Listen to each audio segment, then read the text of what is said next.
the finish line, cause we out to get it feeling fine. Keep it up or we'll be creeping up, running up the mountain steep and rough. The team hits a shadow of his own and pins Chorong to the wall. As long as he can, the point is allowed to flick down the Mayhem, sweep them away. Unbelievable! Are you ready for the show? Now we caught up in the flow. We gon' give a little more. Ready, set, go. Another one falls to Muse. Oh no! You can't do this. It's really starting to go off now. What the hell did I just witness? Pardon? Alright, looks like Pork's back on the menu, boys. Flip has killed 2, and Z drops and snipes 3. It's a double pulse! A double pulse in overtime! Massive opening is shy. Looks incredible. Merritt, what? Wait! Was that triple collapse? Where did that come from? What is...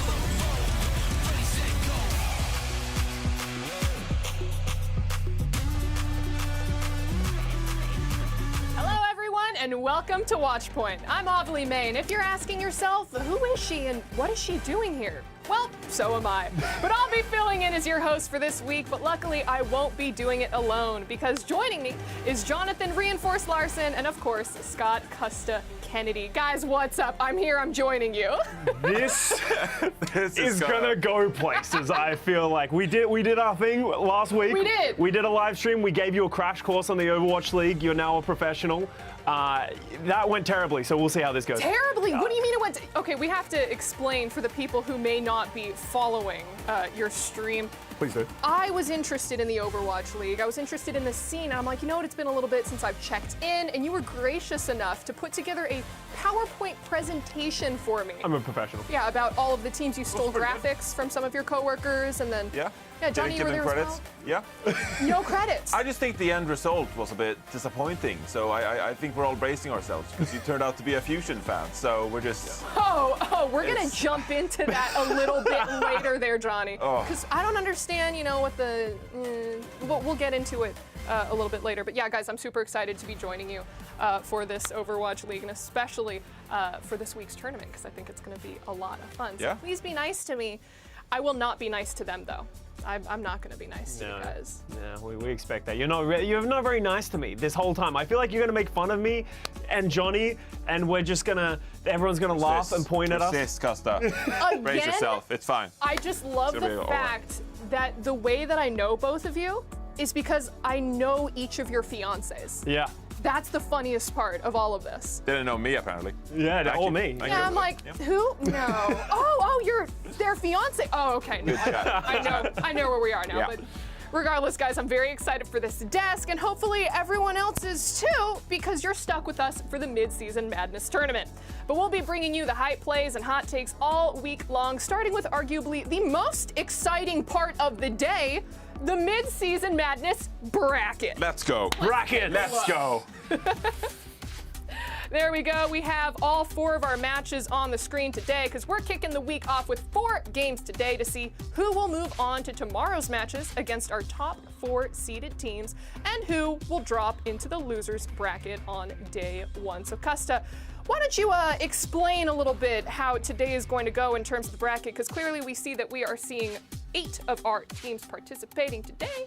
Yeah. We're going on tomorrow. Yeah, so we have these 8 teams playing today. The winners of these matches will then be chosen by the 4 teams that you see on the Tuesday bracket. So they are the number 4 seeds. They get a bye in the first round, and then they will select the winners of those matches. The losers of today's matches, though, they are not out. There is a losers bracket down there. It's just a lot of matches, so it's hard to show in a single graphic. So they will go down to the losers bracket. Everyone has 2 chances in this tournament.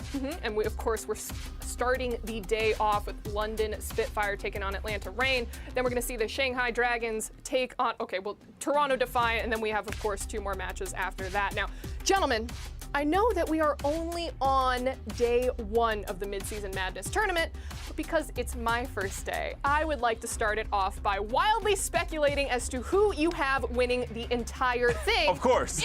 Of course. Call We haven't your started. shot. So we're gonna jump right into it. So Reinforce, who do you got? Call your shot. So, okay, here's how it is, okay? I approached this question and I thought it'd be super boring. Like, how lame of a person could you be to pick a team like the LA Gladiators? So I went with the Shanghai Dragons for this one. I think they're a bit of an underdog going into this tournament. Of course, they won last year. I know they won last year, but they struggled so far this year.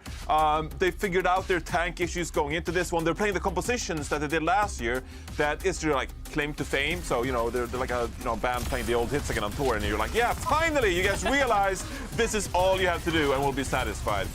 Void can fill in on the Sigma sometimes, like here on Circuit Real, for example, but for the majority of the time, they've chosen to have Fate play the tank role for them. It just makes more sense when it comes to the shot calling for them, playing these Wrecking Ball dive compositions. Isayaki here on the Ana, but he's playing a lot of Zenyatta too. So the Shanghai Dragons, I really do think that they're a great pick to win this tournament because they found their strength and this is what they're sticking to. They found their identity and they're leaning into it. So many of these other teams around the entire league, they're picking all these different kinds of compositions. They're trying to outsmart their opponents, out-strategize themselves in many ways.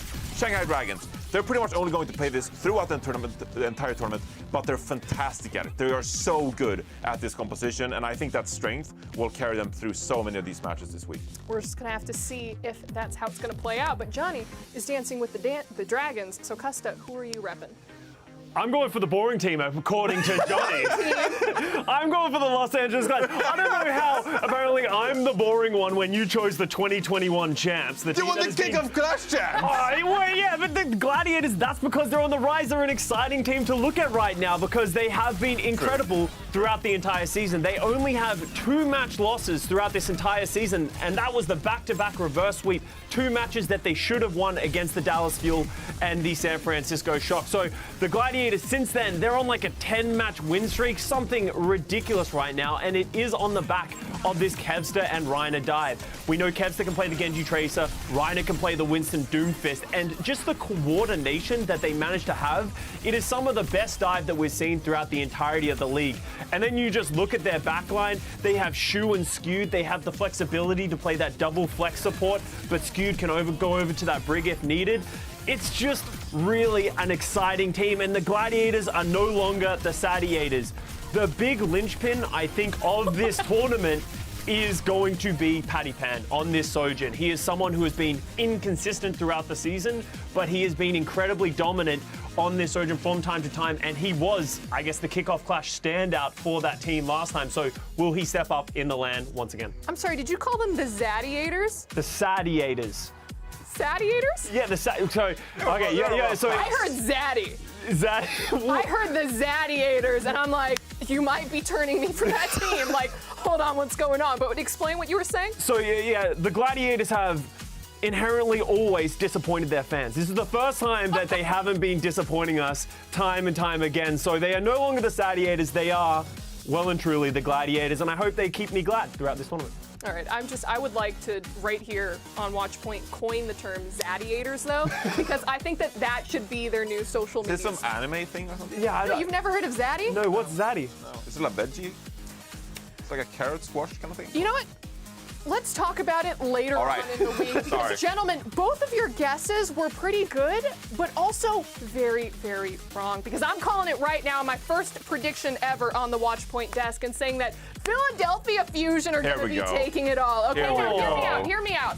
I may be completely and totally biased since I had a friend who was coaching the Fusion for a little bit, and he said, if you don't cheer for my team, I will not be your friend for all of eternity. And then, that sounds like bias. No, not at all. And then, Cussy, you had told me that Philadelphia Fusion connected with T1. Yeah. T1 has Faker in the League of Legends scene. So, you know, I have to just assume that by association, this is very different in this scene. that is going Very different. to pop off. And then in addition to that, Joe Marsh used to sign my paychecks, and I want him to continue doing that. So that's why I think that the Fusion are going to be the ones who are going to take this entire tournament. So you're on the payroll is what I'm hearing right now. maybe I would like to stay on the payroll. Maybe I would like to see that payroll being increased, or maybe I just have such a, a strong and passionate connection for the Fusion fans. I mean, like, and money. Tweet, Yeah. and the money, but wait, what? We should tell you about something about the Philadelphia Fusion. This is how it is. Yeah, they're great. As you can tell, they've made it very far a lot of times historically. They have never won anything ever. What? Never? Never. Playing tournaments, but Play-ins don't really count. 1, 2, 3, 4. That's 6 second place. Yeah. Yeah. So you can. It's. I've heard it's really fun being a Philadelphia Fusion fans. They're always really cheery on Twitter, and I think you'll fit right in. They complain a lot about how their team is just doesn't make it, and they're in a depression cycle. So you. Is that like a roller coaster? Yeah, you like I like theme parks, but you know what? All Yeah. that graphic showed me with those 6 second place victories is that they are due for a championship win. So I am sticking with my guns. It's gonna be the Fusion, first place. Fans, hear me out. We've got this, okay? Now, we all have our opinions as to who will leave this week the winner, so I can't wait for this segment's check-in later this week when we recall our shots. You see what I did there? Listen, yeah. I've got a week of this. You're stuck with me for the full week. Buckle in. Now, we've got 4 great games today, and coming up next, we're going to make Custa and Reinforce fight about 3 of them, so don't go anywhere.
Hey everyone, and welcome back to Watchpoint. Now guys, I opened up the chat just for a second. No, don't do that. I opened up the chat just for a second because I wanted to, introduce myself, see everything, and all I saw was just a flood of, she doesn't know, she doesn't know, as soon as I started repping the Fusion. So I like the chat. Yeah, you like chat? I like the chat. Oh, see, pandering to the audience, I like it. You're going to need it. You need someone on your side when you're a Philadelphia Fusion fan. You need someone to hold as you go They have through. an entire support system laid out. Yeah, it's impressive, yeah. All right, please keep feeding me all of these support links for the Fusion in the chat, guys, because I'm going to need it. But we have got so many games to cover today, so why not kick off the day with a game for ourselves? I'm going to turn Reinforce and Custa against each other in a good old-fashioned face-off. Very intense. Now, here is how it's going to work. I'm going to assign each of you a side to a matchup, and then you have 45 seconds to tell me why you think your team is going to win. Now, when you hear the buzzer, you better stop talking, otherwise I'm going to curse all your future Overwatch games. So, It's gonna be do awful. we get to pick the teams? No, absolutely not. all right. I get to pick the teams. I'm in right. charge here. Okay. I wrote it in my contract. Must be able to play Puppet Master. I can do this. For everyone. I can do this. I got this. Here you go. Okay. Then let's start off with Houston versus Florida. Now, Scott, you've got Houston. Let's put 45 seconds up on the clock and go. Okay, the Houston Outlaws, they have been an incredibly strong team throughout this season. They have a double flex support meta. I know, I didn't start off very strong with that one, but they have Iris and Lastro. They finally have the proper meta in which they can utilize their pieces. Merit, statistically, is one of the best Sojourns that we have in this league, and they have been leaning onto it. They're going up against the Florida Mayhem. Xe is going to fall over in comparison to Merit, and then you have so many great things like the Dante Doomfist. Dante is going absolutely crazy. They have the option to sub in Piggy, something that they did not have in the kickoff clash.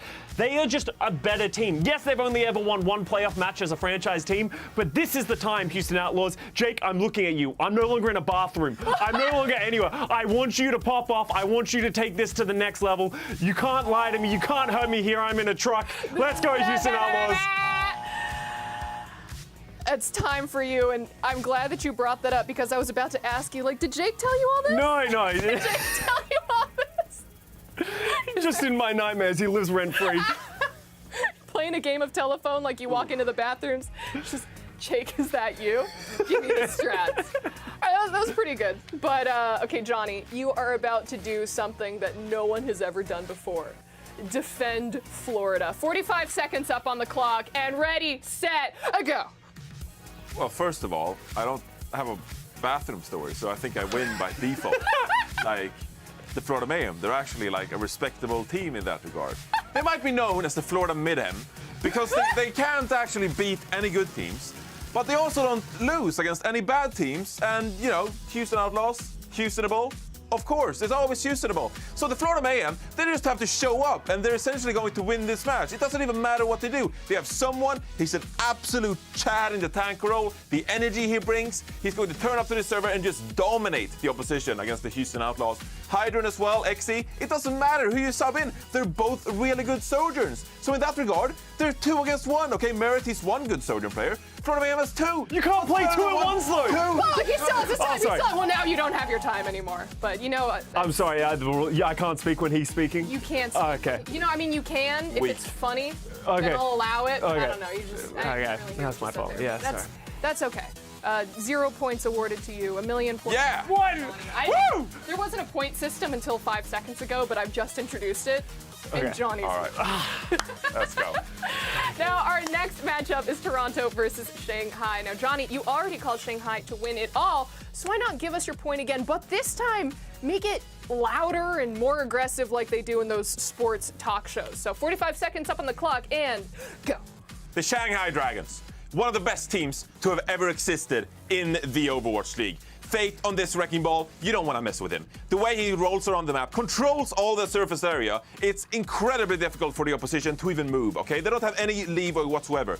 Okay, you get claustrophobic when you play against Fate and his wrecking ball because he's so damn good at it. Lip on the Sojourn as well. We know that he was one of the best hit scan players in the entire world, but he's turning up once more, and he might as well be the best Sojourn in the entire league. It's unbelievable what this guy can do in the server, and they're just going to tear the opposition to shreds. Mark my words. They have Fled as well, not a reigning MVP, but he very might be the reigning MVP the way he's been playing the last couple of seasons. I'm telling you, this damage line with Fade as well, and I haven't even spoken about the support line. It's the best support line in the entire league. No, it is not the best support line in the league. What are we living under a rock? Good. Have you been watching them this season? You'll have your 45 seconds. You'll have your 45. But Johnny, I just do want to say that you belong on TV. Yeah. Like, that was just excellent. You think that you really have the voice for it. But now, I think that it's time to hear from Costa. Now that I think about it, I think that you actually have the perfect face for radio. So let's go ahead. 45 seconds on the clock for Toronto, and go! Why would you say that? That was 45,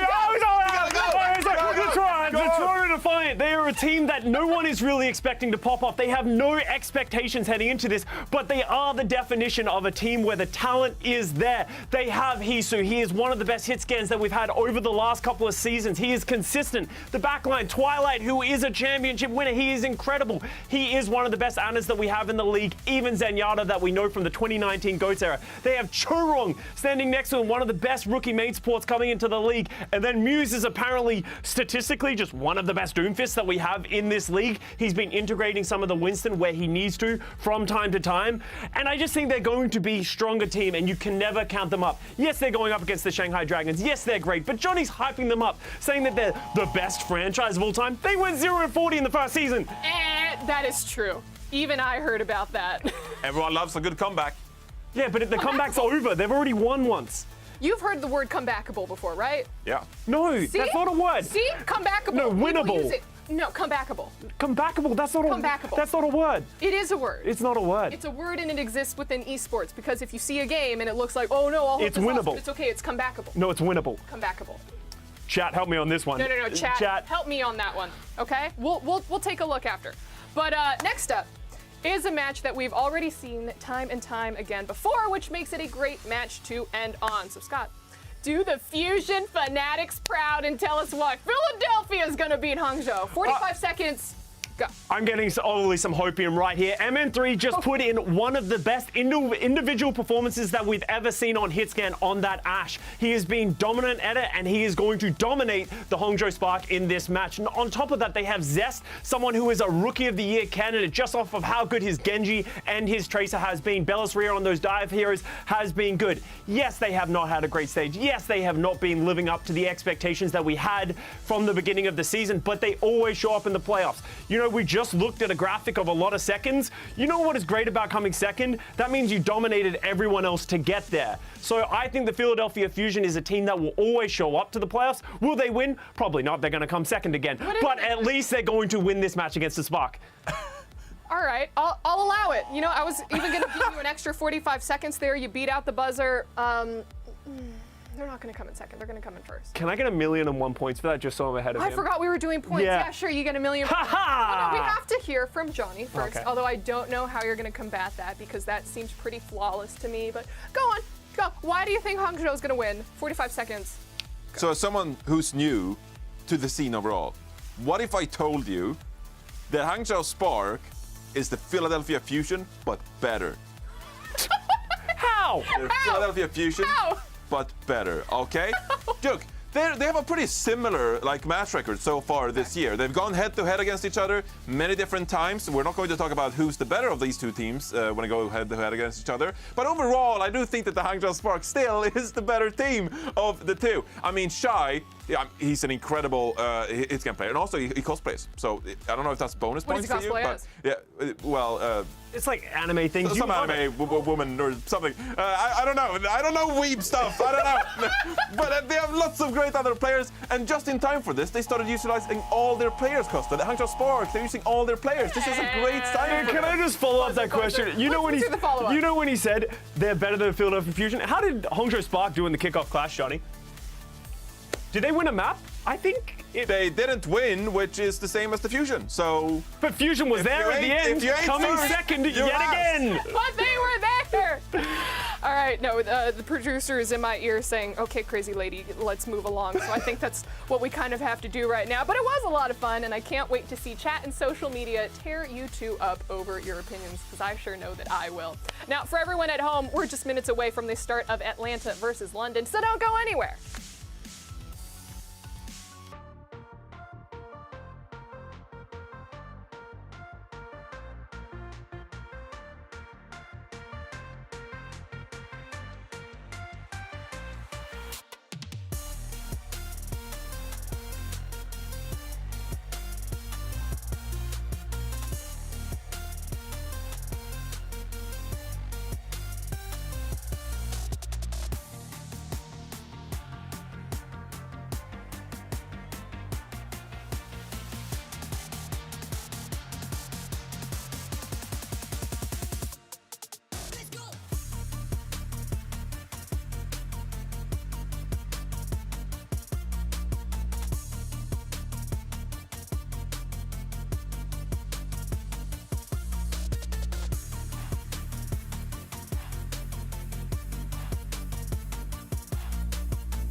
Welcome back to Watchpoint. We're about to start our first match of the day where the London Spitfire are taking on the Atlanta Reign. Now, this first match of the day should be a banger and a brawler. So, reinforce. London has defined the Reinhardt role in the 2022 season, so what else do they need to do to improve? Well, they have to utilize that composition because they are so extremely good at it. But now, when you've qualified for the Midseason Madness, you're playing against some of the best teams in the league, and they know what you're going to play. So you're not going to have like the strategic upper hand with the element of surprise. If we take a look at the hero usage stats so far in the Midseason Madness qualifiers, 45.9% Reinhardt usage. That's a lot. Look at the bottom. Look at the bottom. Reinhardt usage league average is 5.9. So they're using it 40% more than other teams on average. They love this dude, all right? But it can only get you so far. It's very hard to counter the Reinhardt composition. You have to be extremely good at, taking all these different kinds of angles, poking them down, out-rotating them. But if you take a look at some of Sparker's Sojourn stats as well, I mean, he's been lights out at that hero. So the London Spitfire, in my opinion, they have to pick and choose, really. Of course, you can play the Sojourn with the Reinhardt as well, if you'd like to do that. But I think that the London Spitfire, they're going to have to pick their moments when they want to bring out the Reinhardt this tournament, because they're just simply going to get, overrun. They're going to get poked out against some of the better teams, in my opinion. But it's something you can lean on maps where it really caters to your advantage. On Midtown, King's Row, for example, those kind of maps. Lijiang Tower, right? Yeah. Those are maps where you can really bring out the Reinhardt and gain an edge, and it's going to be hard to counter. But if you have to play Route 66, I mean, just lean on Sparker's Sojourn instead, because I think they've proven so far this stage that they actually can play some of these other compositions, like the Sigma composition, for example. They can force some of these dive compositions if they want to, at a reasonable level. So the London Spitfire, more than any other team in this tournament, in my opinion, they're going to have to choose very wisely whether they want to commit to Reinhardt compositions on certain maps or other more dive compositions on other maps. And I heard Atlanta has a good Sojourn on the other side as well. I've heard of a player called the Kai guy. So, Custa, who is the key for this Atlanta Reign squad? Kai is a great Sojourn, but I don't think he is the key to the success for the Atlanta Reign in this tournament. I actually think it's going to come down to Hawk. Their coach, Brad, has come out on social media and said they don't want to use Gator for heroes like Winston or Reinhardt if they don't want to. They want to use the flexibility of Hawk and just how talented of a player he is and just utilize that so he has more synergy with the rest of the team. This is his hero usage of tanks in the the Midseason Madness tournament qualifier so far. He's played a lot of Doomfist, the hero that we know he is very good at, but he has that Sigma in his back pocket. But he's even been playing a little bit of this Winston, Reinhardt, and Wrecking Ball. And I think for the London Spitfire, if you do want to win, you need to get him onto those heroes. You need to get him onto the things that he's not comfortable with. Right. If they can end up in this Reinhardt mirror and you're the London Spitfire, that's best case scenario for them. So I think Atlanta Reign has that flexibility, but it is not their strength. That was a disrespectful shout out on Dove right there. Dirty. But Hawks are a talented player, excited to see more from them. Atlanta Reign has been an inconsistent team so far this season. Which one of them is going to show up in this tournament? All right, guys. Well, after hearing from both of you on both of these sides of the team, there's only one more thing to do. Let's pull up the predictions. Let's go. Here we go. Let's get into it. Who you think are going to be the winners for It's gonna be today? spicy. Let's go ahead and take a look. And of course, we have Zoe here. Okay. London? All right, London. I see how it is. Johnny went for Spark against did. Philly? I did go for Spark, yeah. You're Wow. off the goop. Look, I proclaimed my my allegiance with the Hangzhou Spark for this season, and I'm going to commit to that. I think they're a fantastic team. Let's just wait to see the Hangzhou Spark actually winning, and then we'll be all happy. It's never happened, so we'll see. Yeah, it seems like we're in agreement everywhere else except for London Spitfire. You went London? No, you went London. I went London, but I'm saying right there, you went London? Well, With it's- a big question mark? Well, London is like the dark horse. They're the popular team, but are they actually going to win this match? Probably not, but they did win the last time these two teams faced. So you could be right. I'll tell you something. My buddy Robin used to be the manager for the Spitfire. Wow. That doesn't change anything. And he invited me to Awesome. a barbecue at his house the other day. So I'm going Spitfire. I told you, full week of this. But guys, we Please need to don't be jump right. straight into this game. Please don't okay? be right about We're your friend. jumping straight into this game. Watch the prediction come out on top. It's gonna happen. But guys, there's only one way to find out who is going to be victorious with these predictions right now, and that's to jump into the game. So the Midseason Madness tournament starts right now. Better beat you to the finish line. Cause we out to get it feeling fine. Dude, if that prediction comes out on top. I know, we're never gonna hear the end of it. It's gonna be awful. Barbecue. As long as he can, the point is allowed to flip now. The Mayhem sweep them away. Unbelievable. Are you ready for the show? Now we caught up in the flow. We gon' give a little more. Ready, set, go. Another one falls to music. Oh no! You can't do this. Vince really starting to go off now. What the hell did I just witness? Pardon? All right, looks like Pork's back on the menu, boys. Lippus killed 2, and Z drops and snipes 3. It's a double pulse! A double pulse in overtime! Massive opening is shy. Looks incredible. Mary, what? Wait, was that triple collapse? Where did that come from? What is...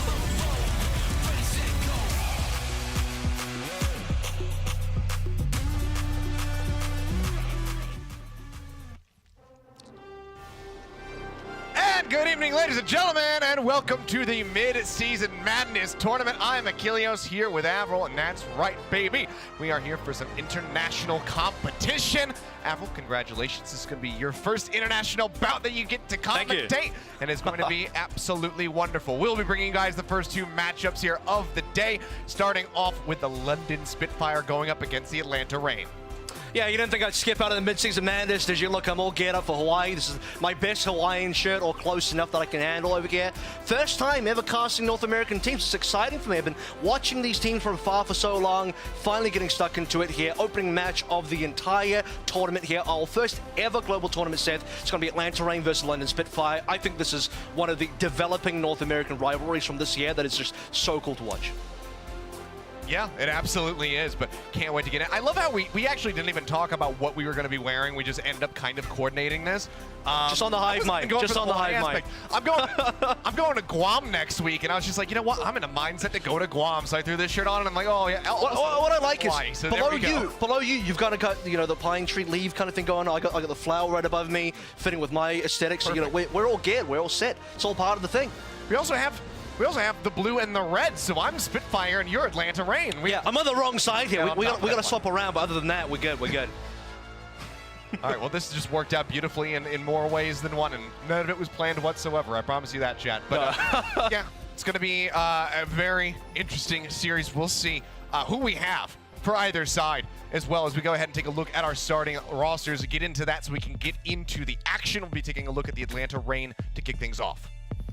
Yep, Atlanta Reign. Last time they faced the London Spitfire, it did not go well for them, but honestly, this team still goes from strength to strength, backed up by what I think is still, on the eye test, probably the best Sojin in the entire league here. Had some words from Sefi, their head coach Brad, as well, saying that they've mostly put all their effort into Hawk now in the tank position, so we're less likely to see Gator in F at all. That was one thing that I had a little bit of criticism about their last bout with London, being that it didn't seem like they were very prepared to face London on that neutral, sort of Ryan matchup, right? This time around, I think they're a lot more practice. They've been playing Hawk on the Ryan as well. Hopefully, if we do see that Ryan matchup, it'll be a good one. Yeah, for sure. I mean, they've been saying that, a lot of stock being put into Hawk, wants to be, kind of the centerpiece of this team moving forward. So we'll see how that does look if that matchup does come to fruition. And we can only hope, we can only keep our fingers crossed that it indeed does. We'll have to just wait and see, though, and also see, what the map set is going to be looking like, whether or not it's really going to lend to that Ryan comp style. I think, kind of regardless, we can expect that the London Spitfire are going to do their damnedest to make sure that they are running it no matter what. They seem to be able to kind of fit that square peg into the round hole. When it does come down to it, they're just too damn good at the rush composition. But here are starting 5 for the side of the London Spitfire. Almost said starting 6, but that's going to pass. Anyway. Well, they got more plays. They got more players. Yeah. They do. Obviously, we have seen Poco come in from time to time as well, but this is going to be the starting 5. We've got Backbone, not Bone Back, so we'll be in the DPS lineup. Well, that's the thing, right? I want to touch up on that. That's, I think, one of the key conversations I have about this team is that when Backbone goes to the flex support, it's more than likely that you are seeing the dive rate. They're bringing Shax to play the Tracer. Hardy goes to the Winston. Backbone plays as Zen. That's one of their key looks that they've been showing. And I think that's important for the London Spitfire because early on, especially in the kickoff clash, they were kind of like a Ryan one-trick team. And that's, fair criticism. Didn't look like a flexible kind of team roster at all. Christopher, though, has kind of developed them into a much more flexible team now that we're seeing a lot more of the dive coming through. That's not not just looking at the Rhine, and you know they've been kind of matched up against the Dallas Fuel even on that as well. So that's been super impressive to see. But it does also lead to the fact that I think the read on their roster and what they bring to the table is a little bit predictable. Like I sort of mentioned earlier, Shaq's coming in, Backbone going in Zen, you know exactly what they're going to play.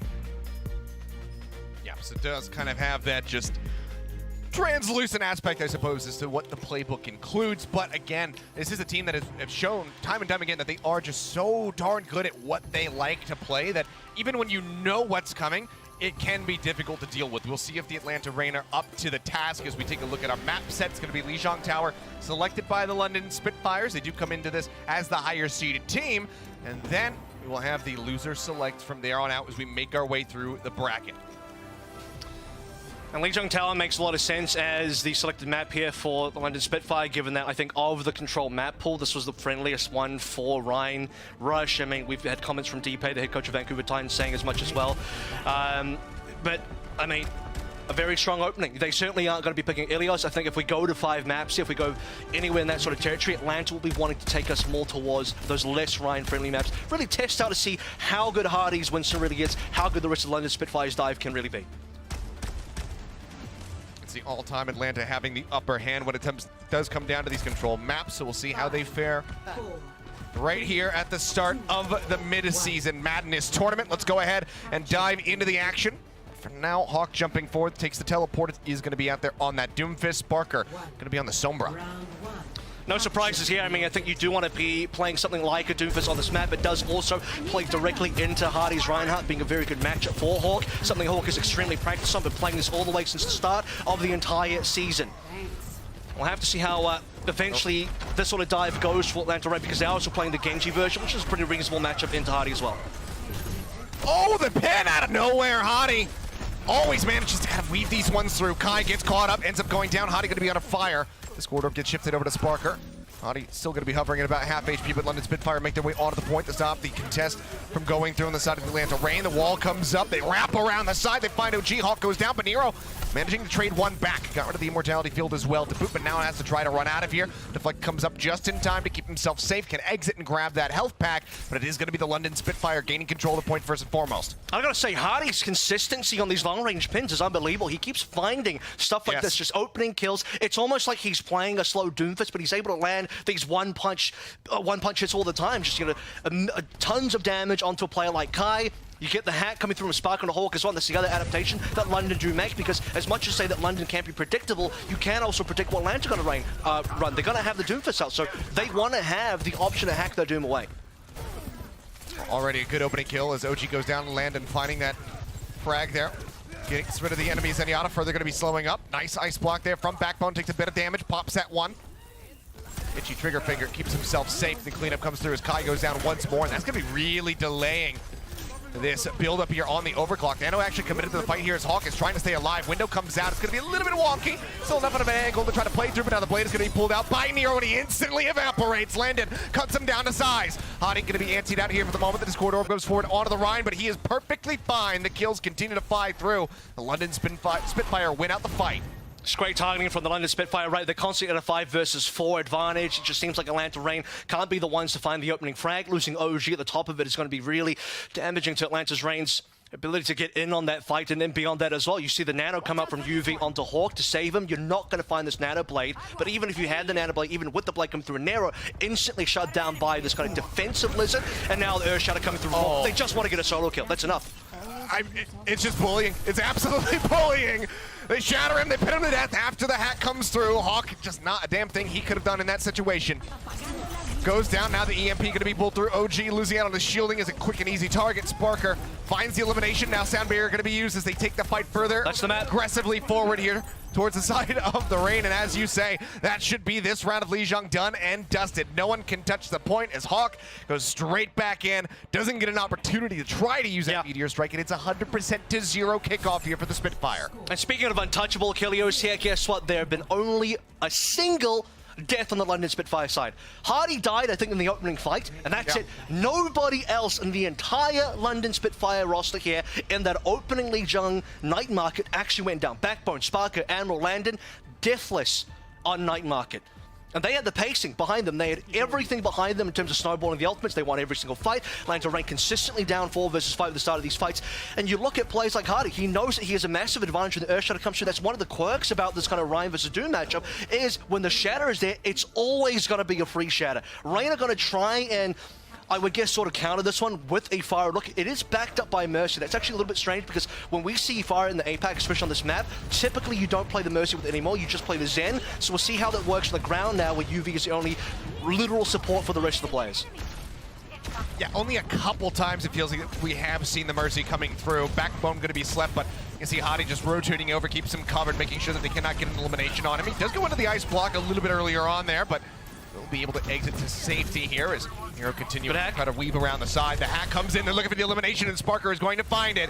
OG, as he had to retreat, seems like the answer is going to be yes, because no res to be found. Sleep out onto Hadi just around the corner, but he's going to be woken back up. Got his beauty sleep through, and Hawk gets taken down by Admiral in the meantime, and London Spitfire will once more lock down the point first and foremost. Yeah, you need to see a lot more damage coming through from Nero, but unfortunately, a brilliant hack to come through from Spark and the manual. Even 1 second Kalios seems to be enough to take down this far. Once that player number shifts again, we have another 5v4 in favor of London. They play that situation perfectly, and don't lose anybody for that. They have the opening cap again, and they're very steadily building up towards the first ultimates. Good direct hit there onto Landon, but unable to find the follow-up. He tucks inside, keeps himself safe yet again. A hack, going to be dropping Nero down to the ground. In the meantime, good snipe. High headshot, Backbone just sending out that right click, finds the elimination, and it's the supports bullying Hawk. This time it's Landon coming up with the elimination as the Doom Fist once more goes down. 37% High swap. the side of the Spitfire, and Rain are struggling to find a way in. And this is going to damage their dive opportunities as well, because now you can't really get this Tracer comboing with Hawk. Hawk kind of just ends up having to go in by himself. Nano's about to be available, but the timing ends up all being off because Rain wanted to go for Rocket Barrage. With 2 players going down, they can't make a play anymore. Still got to look for it though. Okay, yep, very quickly there's the Immortality Field going to be cleared up. Nero with the barrage, able to find Landon at the end. Admiral still alive, still holds on to that sound barrier. Should he decide to use it? In the meantime, Backbone comes up with the eliminations. Hawk and Ultraviolet both going to be taken down, and now the beat is dropped. Admiral shielding up the rest of the squad. Backbone just pulling away, just dodging out of these shots, throws at the wall, tries to keep himself protected. No ice block. Nowhere to go, so Nero will be able to pick him off in the end, as you say. The ice block just coming off cooldown at the very end, I do believe. Nero instantly, however, going to be hacked, and the turnaround comes through as the Pharmacy duo gets taken down out of the sky. Hawk re-arriving. Manages to jump back across the opposite side of the gap as he looks for a follow-up hack here. With him chunked down to about half HP, Hawk has to play this out slowly. Blizzard's still available. This is a really difficult situation. It's still a free Shatter. There's nothing to block the Shatter. So when Hawk goes in, he's not going to be able to use his meter strike. Putting pressure on Hardy is absolutely correct. They need to get Hardy down, and that's the one key play that can swing this. Yeah, that they do. Hawk down, weaving his way into the back of the point. The Blizzard comes through, just looking to zone them off, but it doesn't occupy the entire space, so they still can continue to try to get this one contested. Admiral riding up into the skies. Right click kill finds Nero, takes him down. At the ready, I do believe, but just not quite safe enough there for OG. Also got hacked out. There's going to be the Dragon Strike thrown through, and finally the Atlanta Rain will get a taste of pointage here in Lijiang Tower. They managed to get the cap coming in. Hawk going to be pinned over into the wall. The Fire Strike not going to be able to kill, and now Hadi. The question is, has he overstepped? The barrage going to be thrown in. He sends the Fire Strike up towards the Farah, but his attention is being twisted and turned to too many sides. He ends up going down. Barker back in the meantime. Throws a kill out on Takai, and that's going to be the point flip here back in favor of the London Spitfires. Hadi looks like back over. OT starting to bleed away as it does continue onward. The Nano Boost comes online, throws it out instantly onto Hawk, and Nero narrowly survives, pulling back out of the window. Kill, however, does manage to come through in the end. Sparker finding it, but Hawk turning to the side, gets rid of Backbone. Takes down that pesky Tracer, and that's going to be a lot of the delay tactics now taken away from the side of the London Spitfire. Sparker, however, once more does manage to find Kai. The point has been cleared out. That's the flip there for the side of the Atlanta Rain. Hawk going to be stunned up. He continues to go lower and lower. All the heals being pumped now into that Doom Fist. He manages to stay alive, and now they're going to go for it. Strike online, but the beat gets dropped. The EMP goes through. Hawk, Nero, both going to be taken down. The Fire Strike, the follow-up one from Hadi finds OG. The flip is back in the hands of the side of the London Spitfire, and that should be the closeout. Kai returning, will find Sparker, gets him with a rail, but Admiral will once more get his hands dirty, and there it is, a 2-0 closeout from the London Spitfire. Hadi drops a C9 in the chat. I disagree with that one, sir, but I can congratulate you on the map win all the same.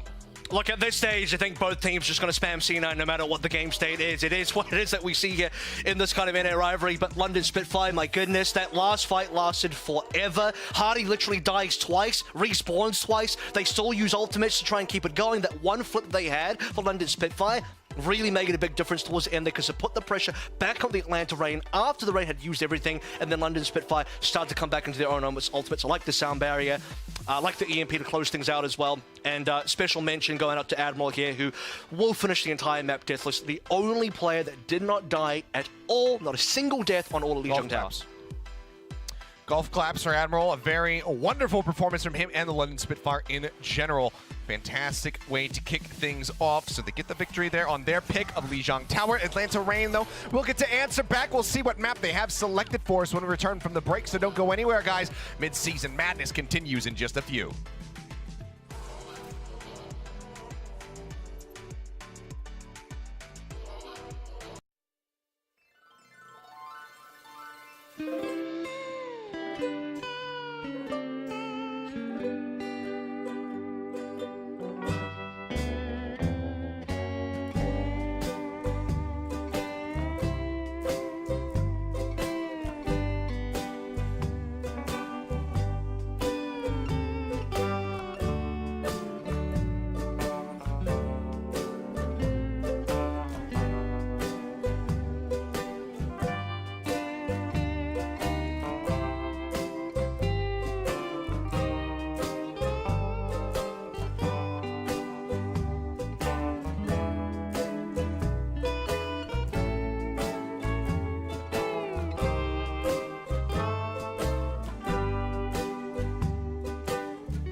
Yep.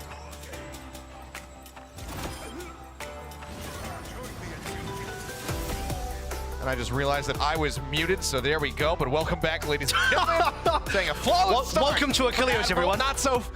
Not so flawless for me in the end of it all, but Oh, he went God. deathless there on Lijiang Tower. A 2-0 win for the side of the London Spitfire. Tell you what. Hey, look, it's been early days, okay?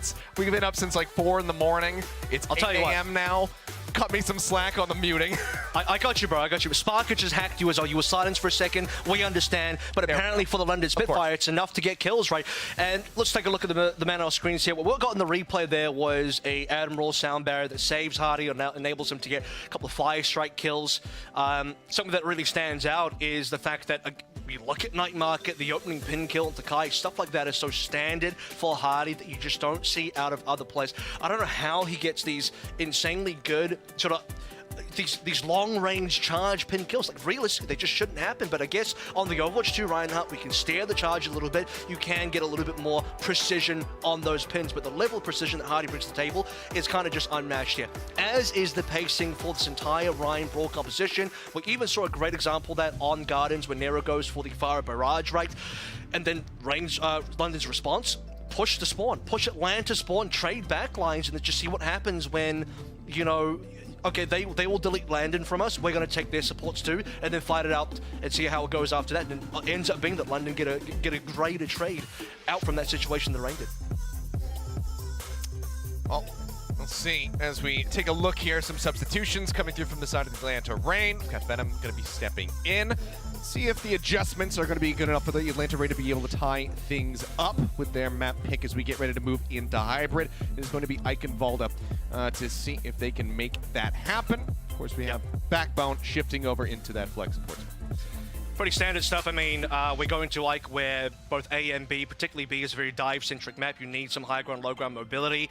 Winston is going to be the ticket for both teams here. Or maybe Hawk could actually stay on the Doom. That's a pretty viable pick as well. But like I said in the pre-show here for London Spitfire, when you see Shax come in, Backbone moves to the support position, you know exactly what you're about to get. Now, the one thing about the Atlanta Reign is I think they kind of missed Venom a little bit, especially on Gardens. I'm not saying that Venom should have played Lijiang necessarily, because there's more rounds on Lijiang where you'd rather have Nero than you'd rather have Venom. But that one Gardens map where you did see Kai swap off from the Tracer onto the Hangzhou was kind of telling for me, like, man, this is where you'd actually really want a Tracer to pair with Hawk comfortably. But Kai just felt like he wasn't getting enough done there. Sniped out by Backbone's May as well, who I think is the best May in the world at this point. But taking him off the May, forcing him onto the Zen instead, which is off roll, is, I think, the way to go for your Atlanta Reign, because you are removing some of the strength away from the London Spitfire, and now we're getting into the Reign's, I think, comfortable territory, which is dive. Yeah, I think it'd be really hard pressed to make an argument for anybody other than Backbone when it comes down to main. Just on the whole point of, you know, just raw play time. I know we were highlighting how much Hottie plays Ryan compared to the league overall. You know, he is so much play on Ryan, where it's like 5% for the entire league. But I mean, Backbone, it's going to be a similar thing if you take a look at the May stats. Obviously, people like Prophet and whatnot have played it, but have not looked anywhere near as good as this guy. I think that the only person that could maybe give him a run for his money is if we could get Libero to come back. So Libero, wherever you are, Rascal, back, please. Rascal just somebody needs to Dallas take this guy down. Rascal's mate was really good last year. He's on the Dallas Field currently as a coach, but I mean, hey, you know, Rush, just if you guys are going to play some May Brawl, you know the guy to put in. I don't even think he's going to play a contract, but in any case, speaking of ex-London players, update the verbiage. It is a good look for the London Spitfire so far. The one concern is, can they match the other teams on this Winston dive? Because it seems like they are very committed to playing something like this. If you paid attention to the Dallas match from previous as well, at the end of the Midseason Madness qualifiers, they actually opted to play the Winston dive on Kings Row versus Dallas Field, when that is, I would say, normally a pretty strong Rhine map for a team like Spitfire, but they actually opted to do that instead. So they are attempting to utilize more of the Winston dive instead. And I think if they can get a good grasp of that, then they will finally be like a very good, well-rounded team that can take it to every single other top team, because otherwise there will always be their one weakness. I think Ryan is great in the hands of Hardy, and the Ryan composition is great in the hands of the London Spitfire, but you can't win an entire tournament. You can't win an entire global tournament, especially off the back of one composition. So good to see that they are changing things up. I'll take a look at Backbone here, put him under the microscope a bit from that first map. I mean, yeah, it was just a great performance, 12-2. Overall, you're never going to really feel too bad about that KD. The man was putting in work. He was landing his right clicks, wall timings as well. I think one of the hardest things that you can work on when it comes down to make is a lot of people can aim and get that timing down to hit those right-click headshots. Yeah. But he really knows how to just really cut off the enemy team's rotations, catch them out, put them in a really rough position, and then the whole team can move in and get the punish. So that's something that takes a hell of a lot of work, a hell of a lot of coordination and backbone with the rest of the London Spitfire. He's got it in spades. And I actually want to highlight another player here, Sparker. From reviewing London VODs, I've been becoming more and more impressed with his Sojin play especially. And I think one of the key matchups, especially on this map, is going to be Kai versus Sparker. Now, if you remember in the kickoff clash, one of the key matches was that Soldier matchup between Kai and Sparker. And I did feel like when London beat Rain, one of the areas that they actually had over the Rain was that Sparker played a better Soldier than Kai, which seems weird because Kai is, I think, a top, maybe the top Western hit scan DPS. And in that particular match, when Rain lost, Kai was pissed. He was visually pissed on the camera. I can understand it. He felt like he probably did get outplayed a little bit. Sure. Or maybe Sparker, did something that the Rain weren't, prepared for. We're into more of Kai's meta because I think it is a very Kai meta when you're playing the Soldier. But now we're on the Sojin. I think a lot of people agree, despite Merit having, I think, the highest stats for a Sojin, Kai has been visually, by the eye test, the best Sojin that we've seen. Sparker is catching up. Now, I do think Kai has been in this matchup, but if Sparker catches up again and has another great performance versus Kai like he did in their last match of Kickoff Clash, that's going to be a problem for the Atlanta Rain.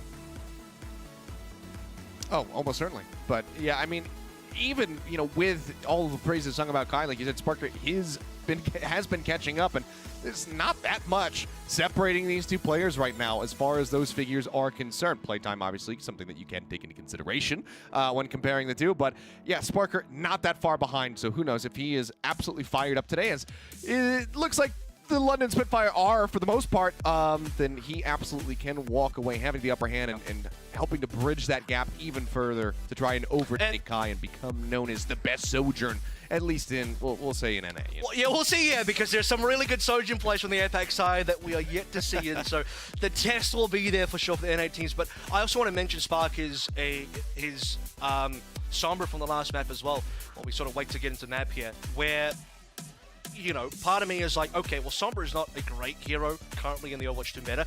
However, the way that he was piloting the Sombra in that sort of composition that London were playing, because as I sort of mentioned, right, as much as say London are predictable, Atlanta Rain versus London, that same sort of matchup, can also be predictable where the Sombra can get a lot of work done. You are hacking the Doomfist from Hawk, which provably did have impact. We saw Hawk being able to not really be able to play his game at multiple times, but he did get hacked with EMP'd. But more importantly, the 1 second hack on Nero's Farah is humongous. Like, that really swung everything, because Farah normally would be a pretty strong pick versus the side of London Spitfire's Rain comp, but not in that particular instance. So moving up to Eichenwalder, as a reminder, it is Atlanta Rain's pick. They want to stay away from Rhine-based comps as much as possible. And, well, we already know that London Spitfire are probably not going to be playing Ryan here at all, given their current starting lineup for this map. So let's kick it off and see if their Winston matches up to the dive of the Atlanta Rain.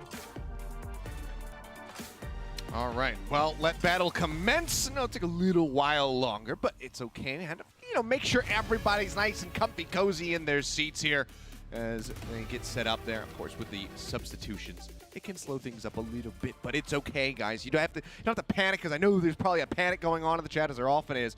Everything's fine. We're getting into game now. We can continue the action. Myself and Avril can go back to yelling. Ready for battle. And that's ultimately what we Maybe a little from what we want to do. A bit more from you than me.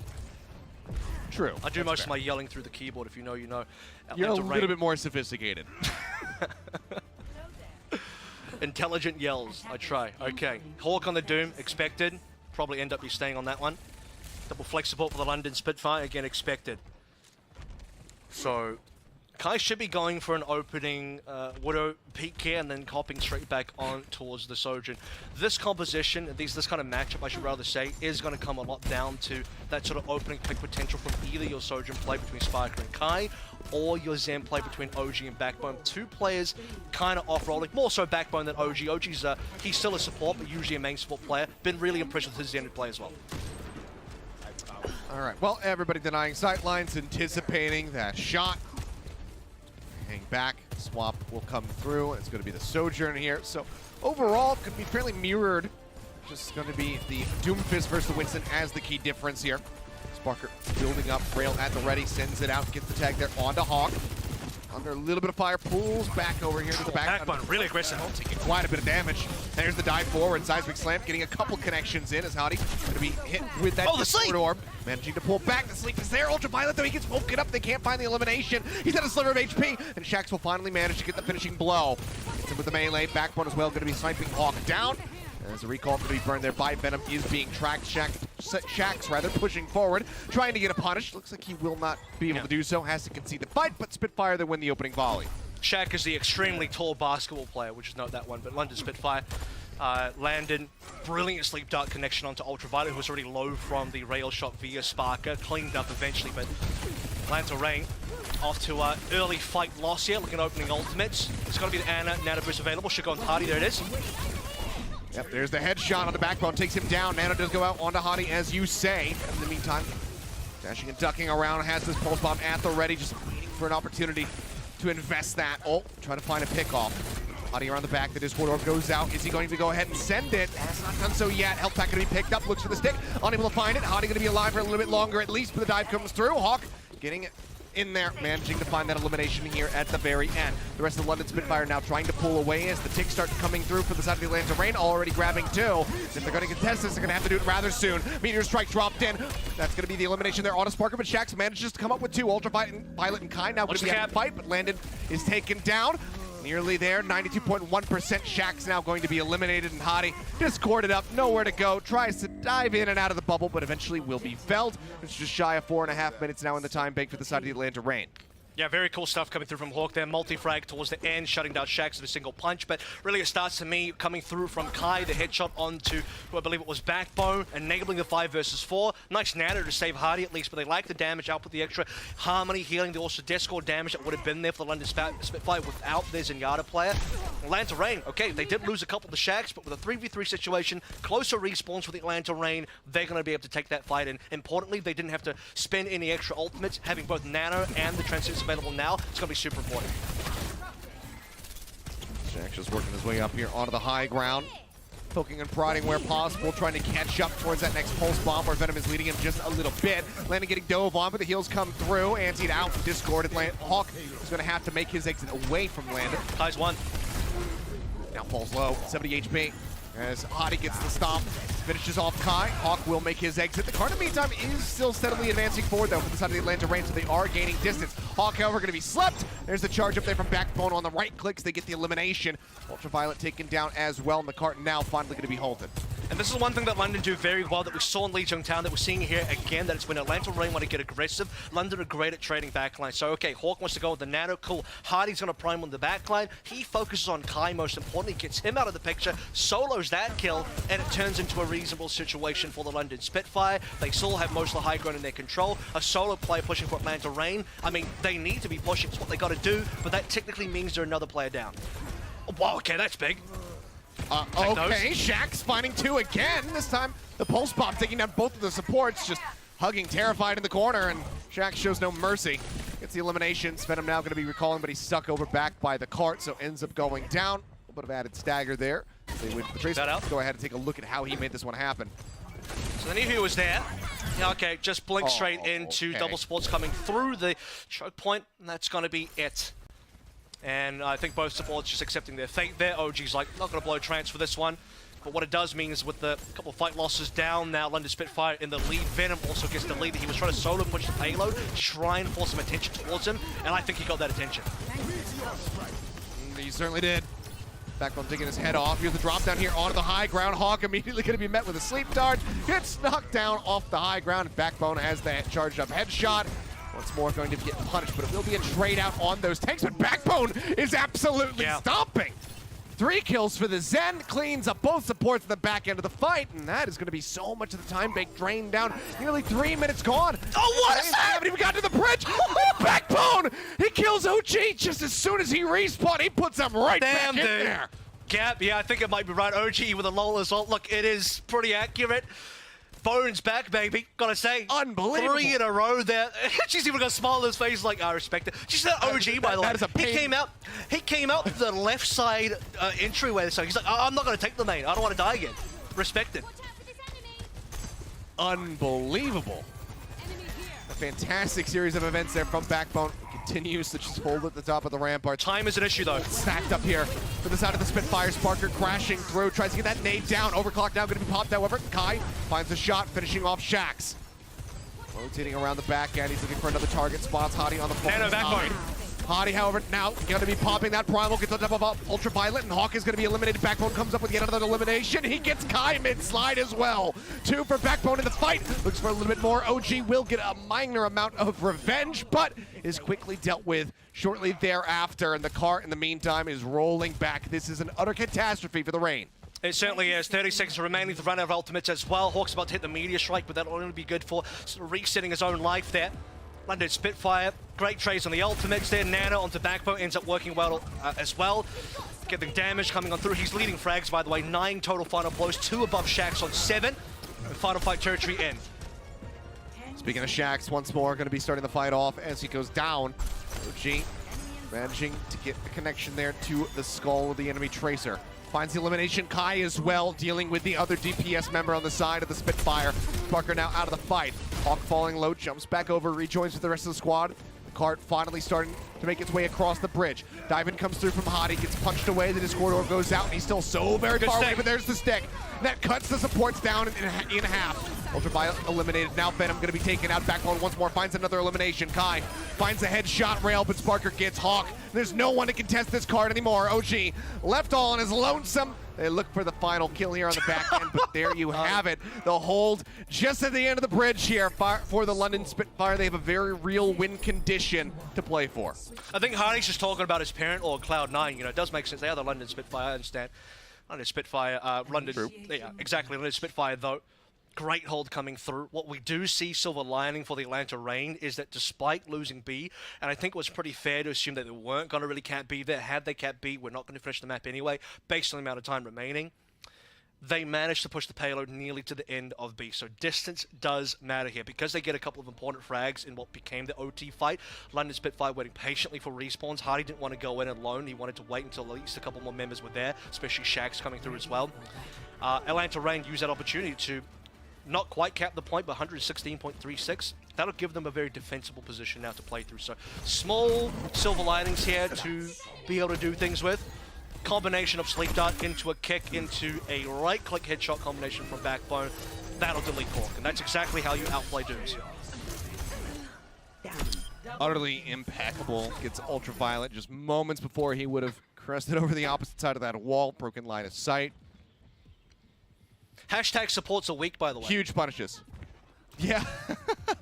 Yeah, You know. I mean, and he didn't even have to utilize the massive kick from the Zenyatta to get those kills to come through. Just did it with the base kit of the Zen.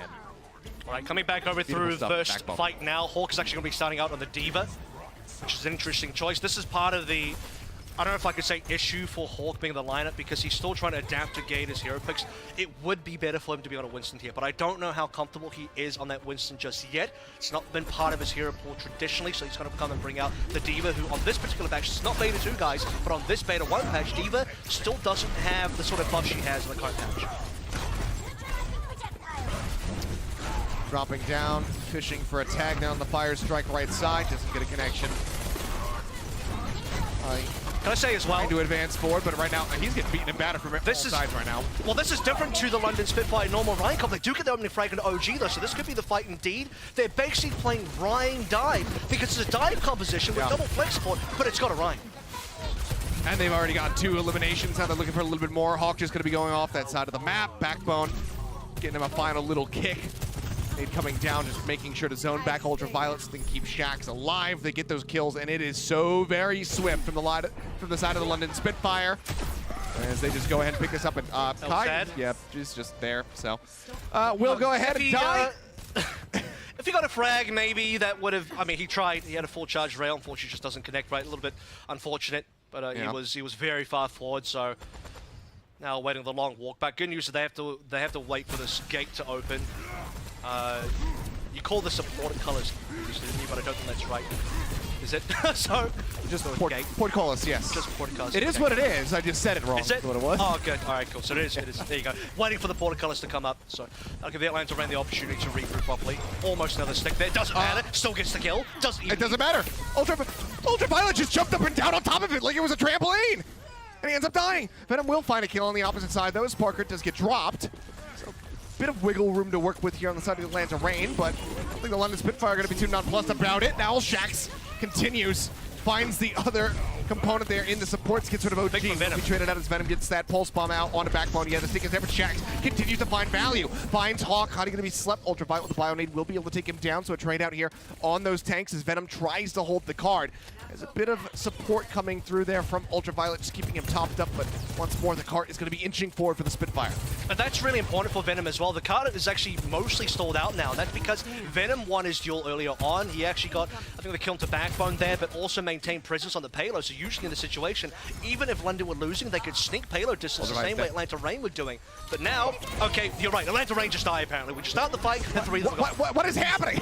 I mean, Hottie just leaps to the high ground, and Ultraviolet just dies. He's just left out to dry. Now everyone's getting picked off one after the other. Is it over? Is it Cart, in done? the meantime, it's rounding the final corner.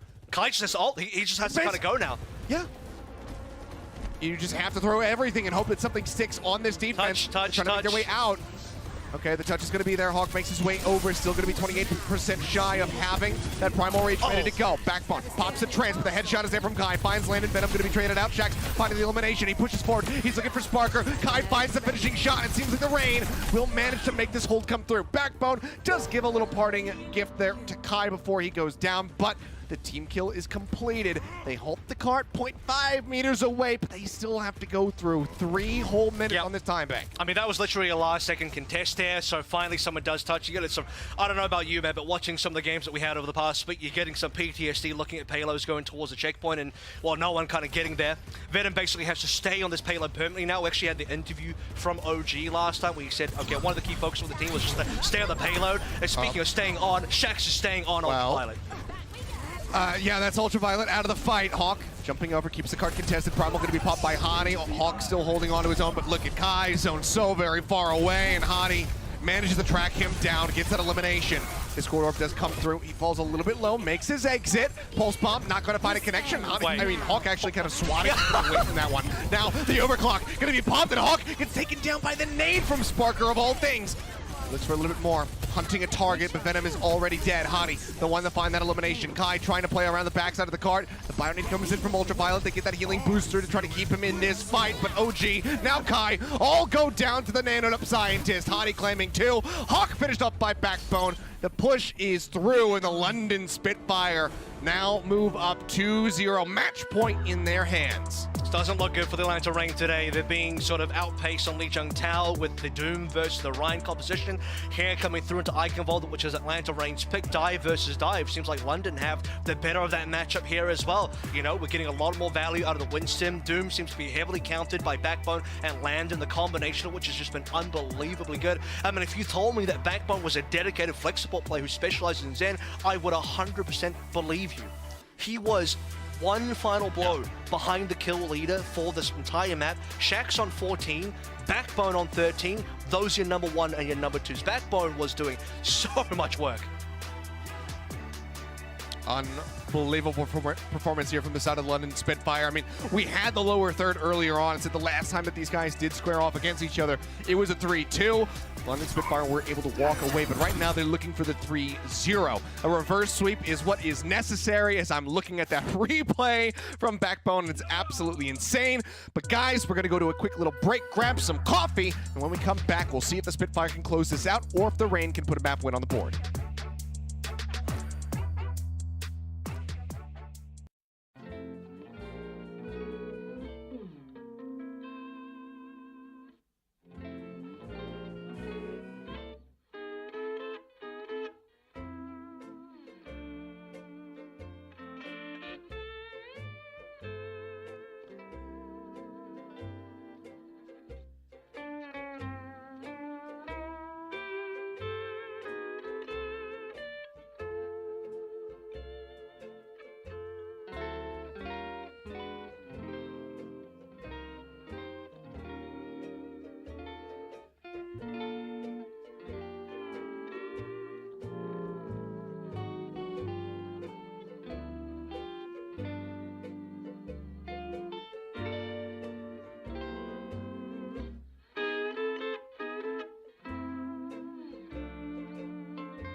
2 shots, dead in the ground. We ain't the same, pull up. 3 rounds, bro, you done. We let it rain, head pop. So look out when we in the zone. Don't play around. I got a strap, put to your back. Tell you now, we laying it down. Yeah, bands up, trapped out. I bring the dogs, gang out. Look. Don't wanna fade and drop out, got no clout. Think smart, this crucial. We ain't no average usual. Nah, we let it rain, ain't seen a savage who you.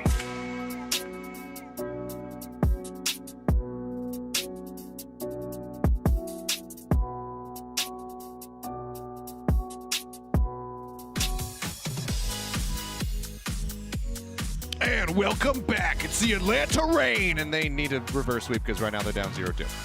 They're going to have another match coming up, though, so we'll see if they can make that happen, if they can start a reverse sweep. 2 blue hats, though, so we're increasing the number. I think if they get to 5 blue hats, I do legitimately like the blue hats. If they get to 5, though, I think their final form does unlock. Yeah, it's not looking good. Has to be a reverse sweep. And I would have liked to have seen a lot more coming through from their dive. I felt like that would have been a strong point versus London Spitfire, but as I'd mentioned in the pre-show, right, or even just before we go into the last map, if London can get this dive underway as another very strong composition for themselves, I don't know if they have any major weaknesses to be exploited anymore. You know, Poker's going to come in for map number 3. It is Escort. He's going to come in to play a bit of that Sigma. This is kind of, I mean, it literally is final chance for Reign, at least as far as this matchup goes, but for Hawk as well, he's kind of running the gamut of like, okay, try to counter the hardy Ryan, now try to counter the hardy Winston. Now you're playing Sigma versus Poco Sigma. So there's got to be a winning matchup. Somebody, somewhere in here. Kai and Nero coming together on the potentially double sniper could be pretty strong as well.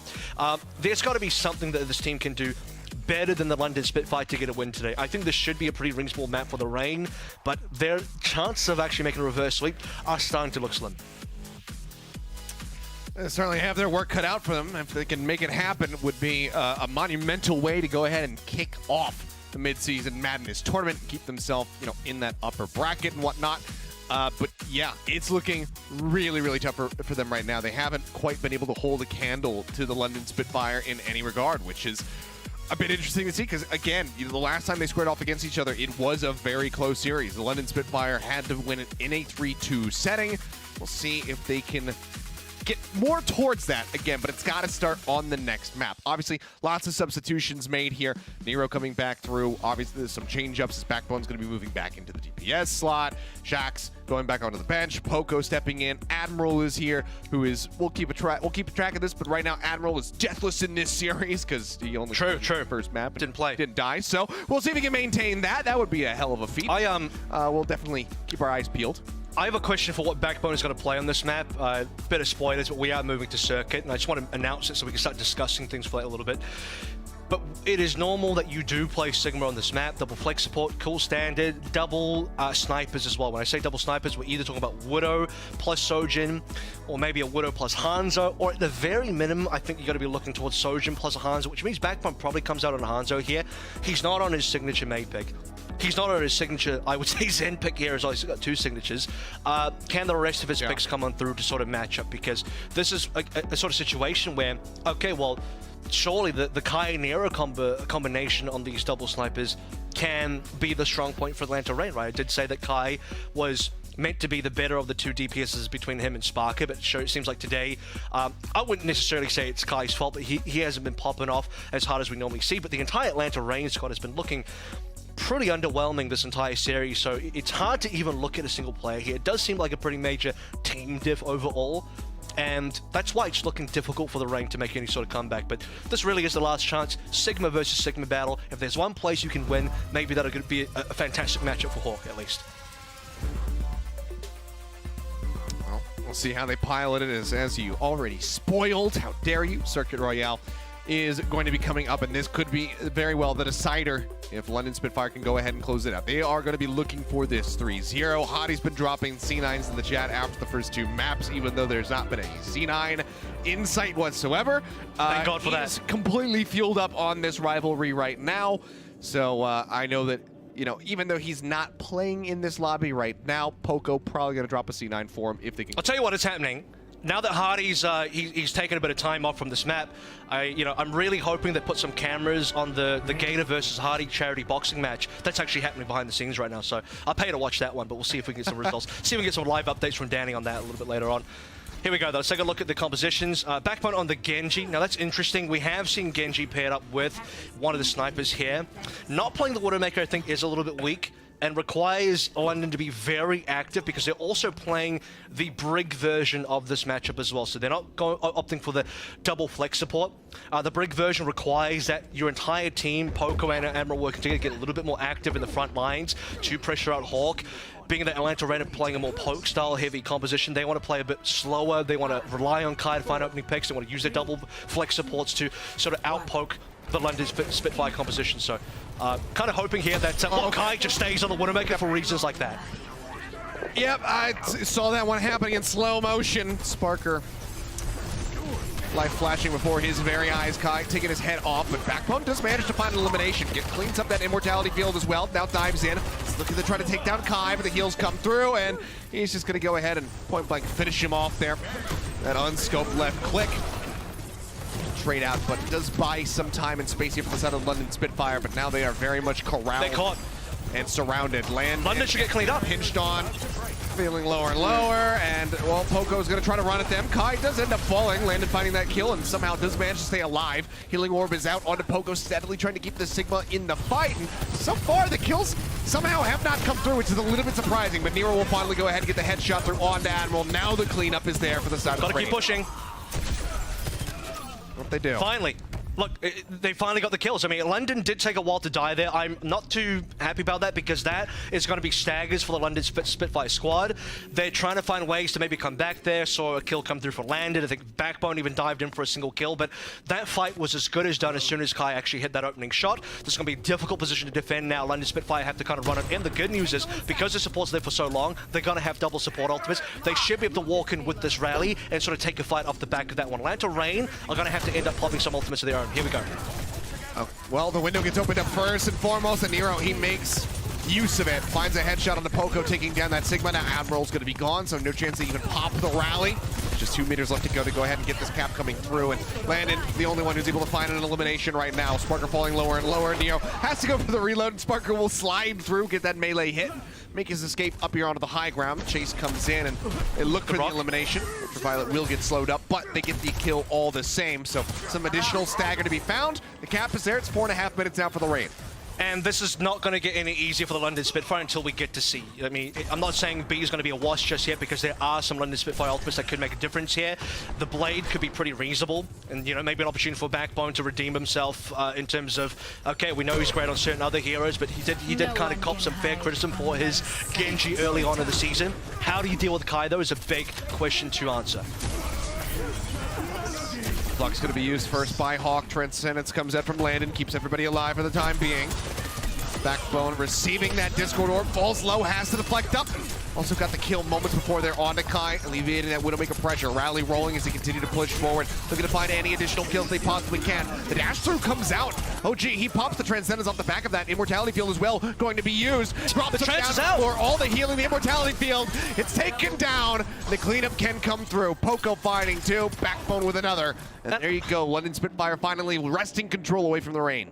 I'm a little surprised Rain plays so hard that fight is on. They're just committing all these ultimates, and I think it's reasonable for them to actually reset. Like, this is what happens, because when you reset, you can just play for poke anyway, and they have to reset regardless, because they did lose that fight. The Transcendence did not save them from the Flux, because it ran out too early. Poker had the great Flux timing, still got the kills regardless, but again, it comes down to Kai to carry them through. Can they survive the Blade, though? Backbone falling lower and lower, will get Ultraviolet for his troubles, but that's just going to be it. An ult committed just for the single kill. And you can see the rest of the Atlanta Rain still very much interested in advancing forward, so they get right back over to the cart and they start inching it up around the corner. They can window soon. Good angle coming up. They absolutely can. Don't have any ults to go with it, but I mean, you've got a Sojourn, you've got those rails, you've got a Widowmaker as well. So plenty of use to be found from it. Sparker, here we go. Speaking of ults, does have the overclock ready to go. Tries to send out the nade. Trying to throw them back, it's not going to happen. Instead, everybody just tucking away behind the corner here for the side of the London Spitfire, trying to break that line of sight. Poco trying to make his way back out to keep the cart contested, but ends up going down mid-transit. Sparker, however, pops that overclock, finds Kai. The chest shot good enough to finish him off. Nade down on the stairs, OG falling lower and lower as they look for the elimination, but it's actually going to be Hawk who's found first. Now OG will fall, and the London Spitfire will once more stave off the rain. A really good opening pick of the Kai there, Zombie. That really makes the entire difference because otherwise Kai is completely uncontested at long range. So if you can do anything to shut him down, attempt to contest him, that will be something that turns the fight around. Atlanta Reign get the notable distance and the opening advantage of the fight via the amplification matrix window, which at that sort of position covers the entire endpoint. That's exactly what you're looking for. Opening headshot's got a miss from Kai. It could have been another 5v4, but Atlanta Reign still got a little bit of time to play with here. They can wait for another pick to come on through, especially while the infra side is on. Now has expired. Landon just about to try to clear that angle. Oh, that's huge! Opted Kai, he does find Landon, yeah. The rally rolling, not enough green HP to try to save him from that. Ends up falling. Poco as well, cleaned up by the Flux. Now just 3 members left alive with Backbone down to a sliver of HP. He still does manage to duke it out against Ultraviolet, finds that kill. OG gonna be taken down. The supports are out of the fight. Kai will find Sparker, but the London Spitfire, they might be able to win this extended fight out. The rest of the team respawning, getting ready to rejoin.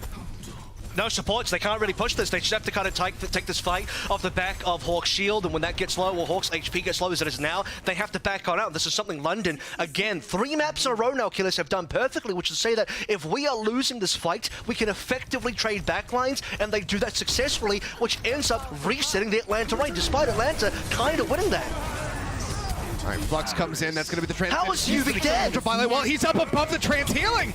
They focus fire him, and it's not enough throughput to try to keep him alive. He ends up going down. Hero going to be taken out as well as he pops the overclock, finding absolutely no value. Hawk with the accretion will take down Poco, but that is it. That is the cherry on top of a pile of trash right now for the side of the Atlanta Reign. There's nothing to play around with. 24 seconds remaining on this push. They have to make it to B. They're not going to cap because you can't get a good window anymore. But where you're supposed to put it, you can't push up because London should just start a fight early. They have all these ultimates to just get aggressive into your face. They have a transcendence as well, so unless Kai can just kill Landon off the rip, there's not a lot of chances here for the Atlanta Reign. Oh, he's got Backbone, that's a start. A massive pick off there. That's going to be the blade out of the fight.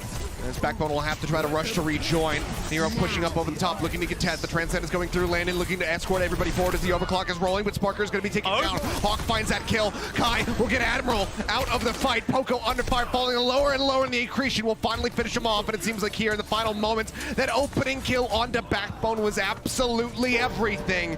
The cap will be there. The Atlanta Reign managed to make their way through because Kai comes up with yet another fantastic shot. And not only does it kill Backbone, but what that extends to, the snowball effect is that London cannot aggressively play into this window like they could have usually. If Backbone doesn't die, Atlanta, they're not going to get a window because London walk forward, they blade on in, they use some of the other ultimates they have, they can just trance aggressively as well, and your window placement is not going to be good at all. So Kai, in these opening fights, off the rip on these resets, has been giving Atlanta Reign every single opportunity. But that's going to end for C now. The sightlines on C for Widowmaker are far less favorable.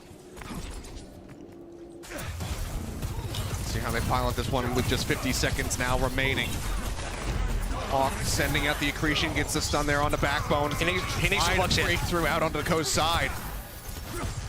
Oh, a lot of damage skirmishing back and forth. We got Poco. I think he's okay with this. He's trying to build up for that Flux. Flux does come in, drops him down. Sparker going to be taken out by the Storm Arrows, and Backbone loses the blade. A huge accretion from Hawk. Hits him right as he tries to pull it out of the sheath. Backbone taken down. There's the team kill in the Atlanta Reign. They are pulling a rabbit out of a hat right now. You can see that Atlanta Reign actually played that patiently as well. They were free pushing for a long time, knowing they had London Spitfire. When they see London pushing up, that's when they go for the Flux. Now London are on the ropes.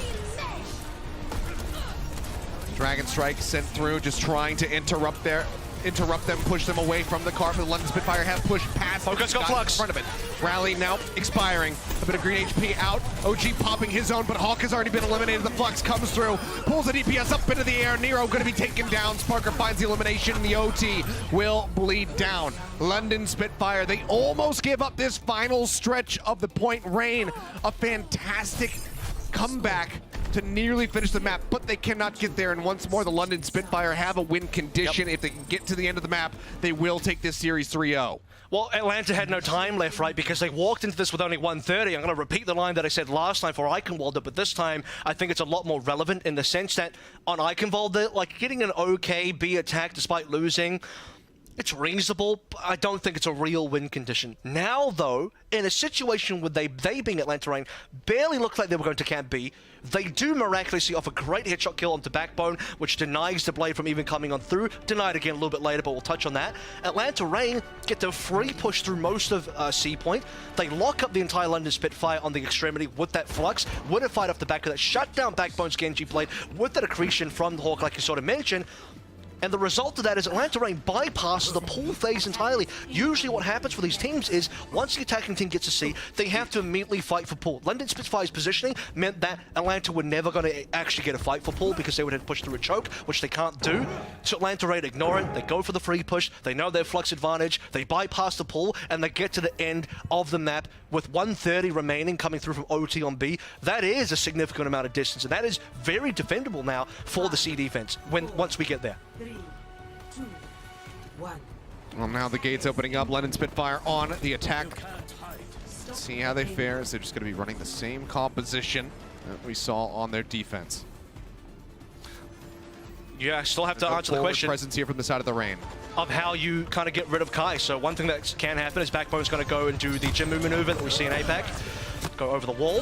Again, I know there's some PTSD about Florida doing this one, but London, they're not cheating. They're actually, they're genuine gamers here. We're not that cheating Florida team. And Backbone, I don't know, maybe he felt like he could have gotten an angle to players, but Atlanta Reign, like most teams now, are going to end up holding this first corner. They're going to be playing too far forward. Seeing all of them there with a recon arrow. And he's just sending arrows in from the flank. Just right into their hips. Mortality field going to be cleaned up on the side of the Reign. Nero now in a bit of a rough spot. And yeah, the dive coming through. Orb of Harmony's out onto him. He's trying to stay alive, and somehow they keep him sustained for a hell of a lot longer than I might have anticipated. But Sparker will manage to finish him off. But during all the chaos, Kai manages to lock down Poco, gets a headshot across, takes out the enemy Sigma. Front line now going to be broken down, but the cart continues to inch forward, just getting it right here on the corner. The Spitfire say, okay, that's far enough. Let's disconnect and wait for Poco to return.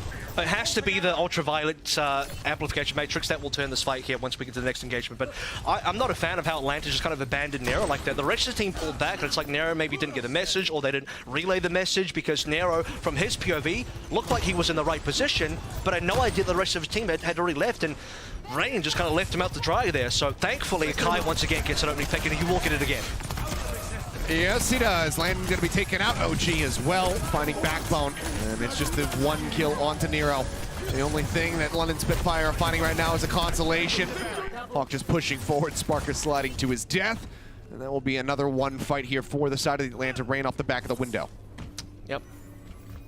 A lot of time being lost. 2 minutes gone now. 2 ultimates spent though. London haven't spent anything. They're still building up to their first line of ultimates. Yeah, they have nothing to use. And this is where I'm concerned about London's composition. I say get to C, but realistically, you have to win A and B first, right? And, the composition difference is that the Widowmaker is so incredible on this map. If you're not running a Widowmaker, you're just going to have trouble versus Kai. And Kai's been opening up so many fights. The only fight that didn't look good, one of the only fights that didn't look good for Atlanta was when he missed the opening hook shot. Other than that, he's mostly hit. He just does it again. Yep, he just finds the opening kill time and time again. Sparker going to be taken down. Now Poco as well eliminated. It's a quick reset, and once more, I mean, we were just talking about how much time was lost as these cleanup kills come through. Backbone going to be a full deflected. Just die. Just die. You need to reset right now. There's 9 seconds now remaining. There's a mental game going on here as well, where you're getting scared to peek Kai because his consistency is incredible right now. You don't want to be playing any open sight lines, and you can't walk forward unless Poco just permanently has a shield up. You have like 5 ultimates coming online. So there's still faith in London to get this fight win off the back of 5 ultimates, some of which can get countered by OG. But if Kai gets another opening pick, I'm not feeling good about the London Spitfire's push. Yeah, definitely not. 5 ults to throw at this fight. Surely close. They can't lose this one. Flux going to be used, the rally rolling as well, just trying to offer up that green HP, and Nero taken down by that rail headshot. Transcendence does get used by OG. He keeping everything alive as best as possible. The Blade's going to be pulled to dive forward. They're looking for the supports and backbone. It will help find them. The cleanup is there. Kai accepting his fate, just says, go ahead, do what you must. The cap will be there. It's 2:45 now for the London Spitfire. And London Spitfire throw everything at the wall there, and notably Atlanta Reign only had the one ultimate to counter, right? So you have to use that to counter the flux, and everything else is just gonna end you. It's going to end the fight via, especially the Dragon Blade, which can't get shut down with Hawk dead. So as soon as Hawk dies, no one can touch anymore. And the Atlanta Reign will lose the A cap.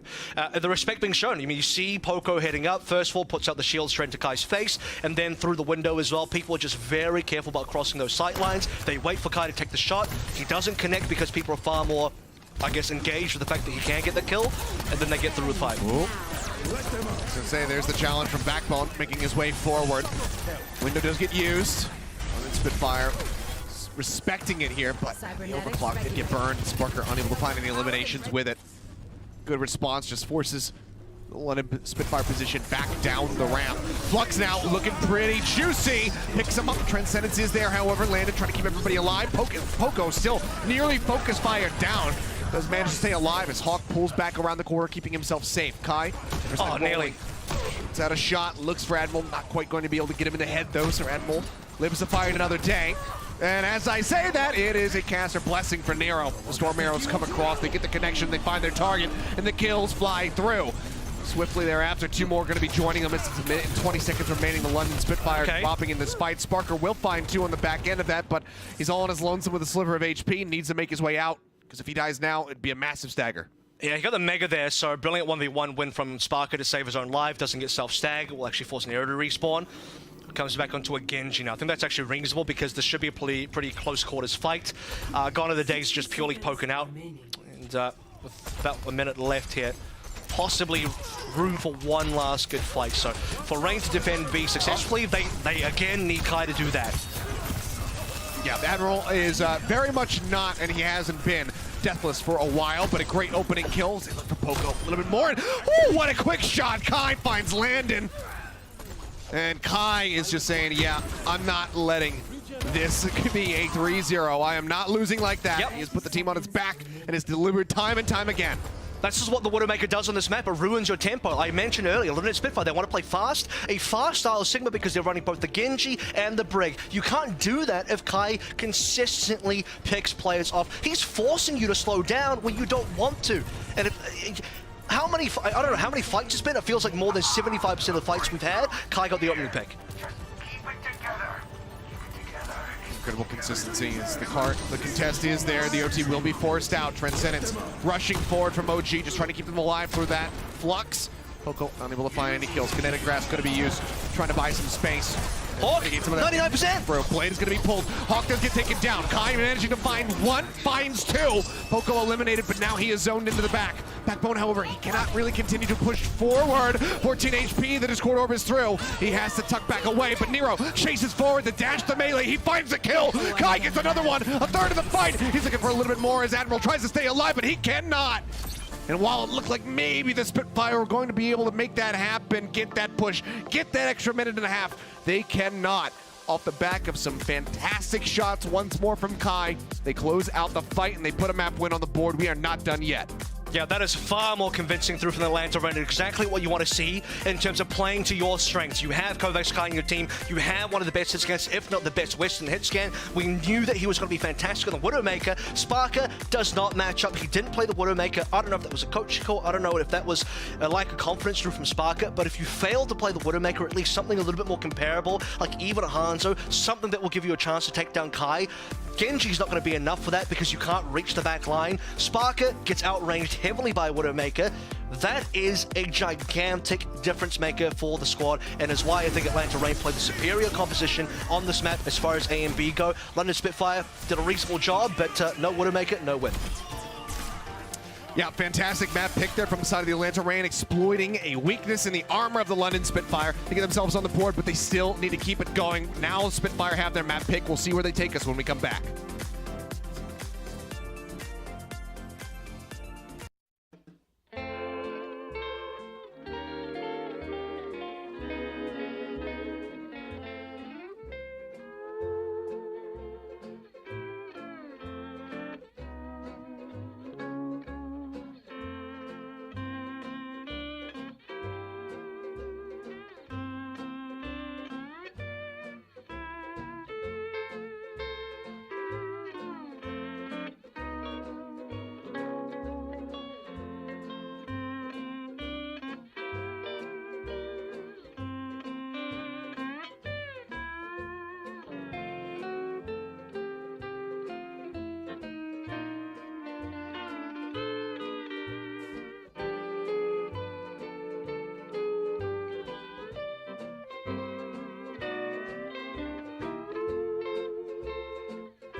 I can read it in Korean, you know. Nuku Ayo. Hey, not funny.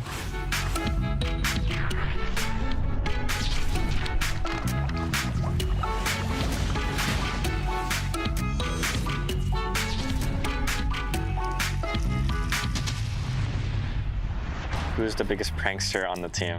I'd say Nero. Hawk and Nero. It's definitely me or Hawk. I'd have to go to Pelican. This guy's just always up to something. 100% Pelican. Maybe Piggy and me.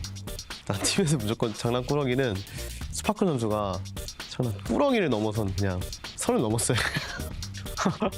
Always doing something to mess with people. They like making people mad sometimes. Me or Hawk just troll the team, like everyone on the team. No one's safe. 팀에서 장난꾸러기는 제가 생각했을 땐 마제드인 것 같습니다. What? Probably Hydron. I guess it would be me. I like pulling everyone's leg a little bit. He'll go up and change someone's wallpaper or something while they're not looking. Or if someone's mad, just making them more mad, just for their own entertainment. It's just something that we do and we find it funny. Who has the best fashion in the league? To be honest, I don't know how any of the other players dress, so I'm just gonna assume it's me. Hydron. I think Hydron. 다른 선수들에게 그렇게 관심이 많은 게 아니어서 잘 모르겠는데 플래타님 아니면은 보이드님 아닐까 싶습니다. 왜냐면은 리그에 많이 나온 것도 그렇고 인스타 같은 것도 보면 옷 잘 입는 것 같아가지고 그런 것 같고. 제가 근데 사적으로 옷 입는 걸 본 적은 없지만 제스처 선수가 조금 옷을 잘 입는 것 같고요. 리그에서는. For our team, who would it be? Maybe 이리스? I don't think our team got dripped. We're not dripped out. 리그에서는 잘 모르겠는데 팀에서는 이제 피어리스 형이 옷을 좀 좋아해서 아마 제일 잘 입지 않을까 싶습니다. In the league, I think Shu has the best fashion, and I think on our team, it's probably Kai. And Kevster, actually. Yeah. What teammate always has your back, no matter what? Probably my Jed. It's my Saudi brother. I think they all have my back. You know, we trust each other a lot, and you know, we're a team, we're a unit, and I don't think there's any like barriers between us. 한 팀원은 제가 생각했을 때 한빈 선수가 제일 믿음직한 것 같아요. I'd say everyone on the team. We're all friends. We help each other through everything. Probably Pelican. Maybe 난데? 뭐 다 제 소중한 팀원들인데 어떻게 하나만 골라요? 다 소중한 믿음적인 팀원이죠.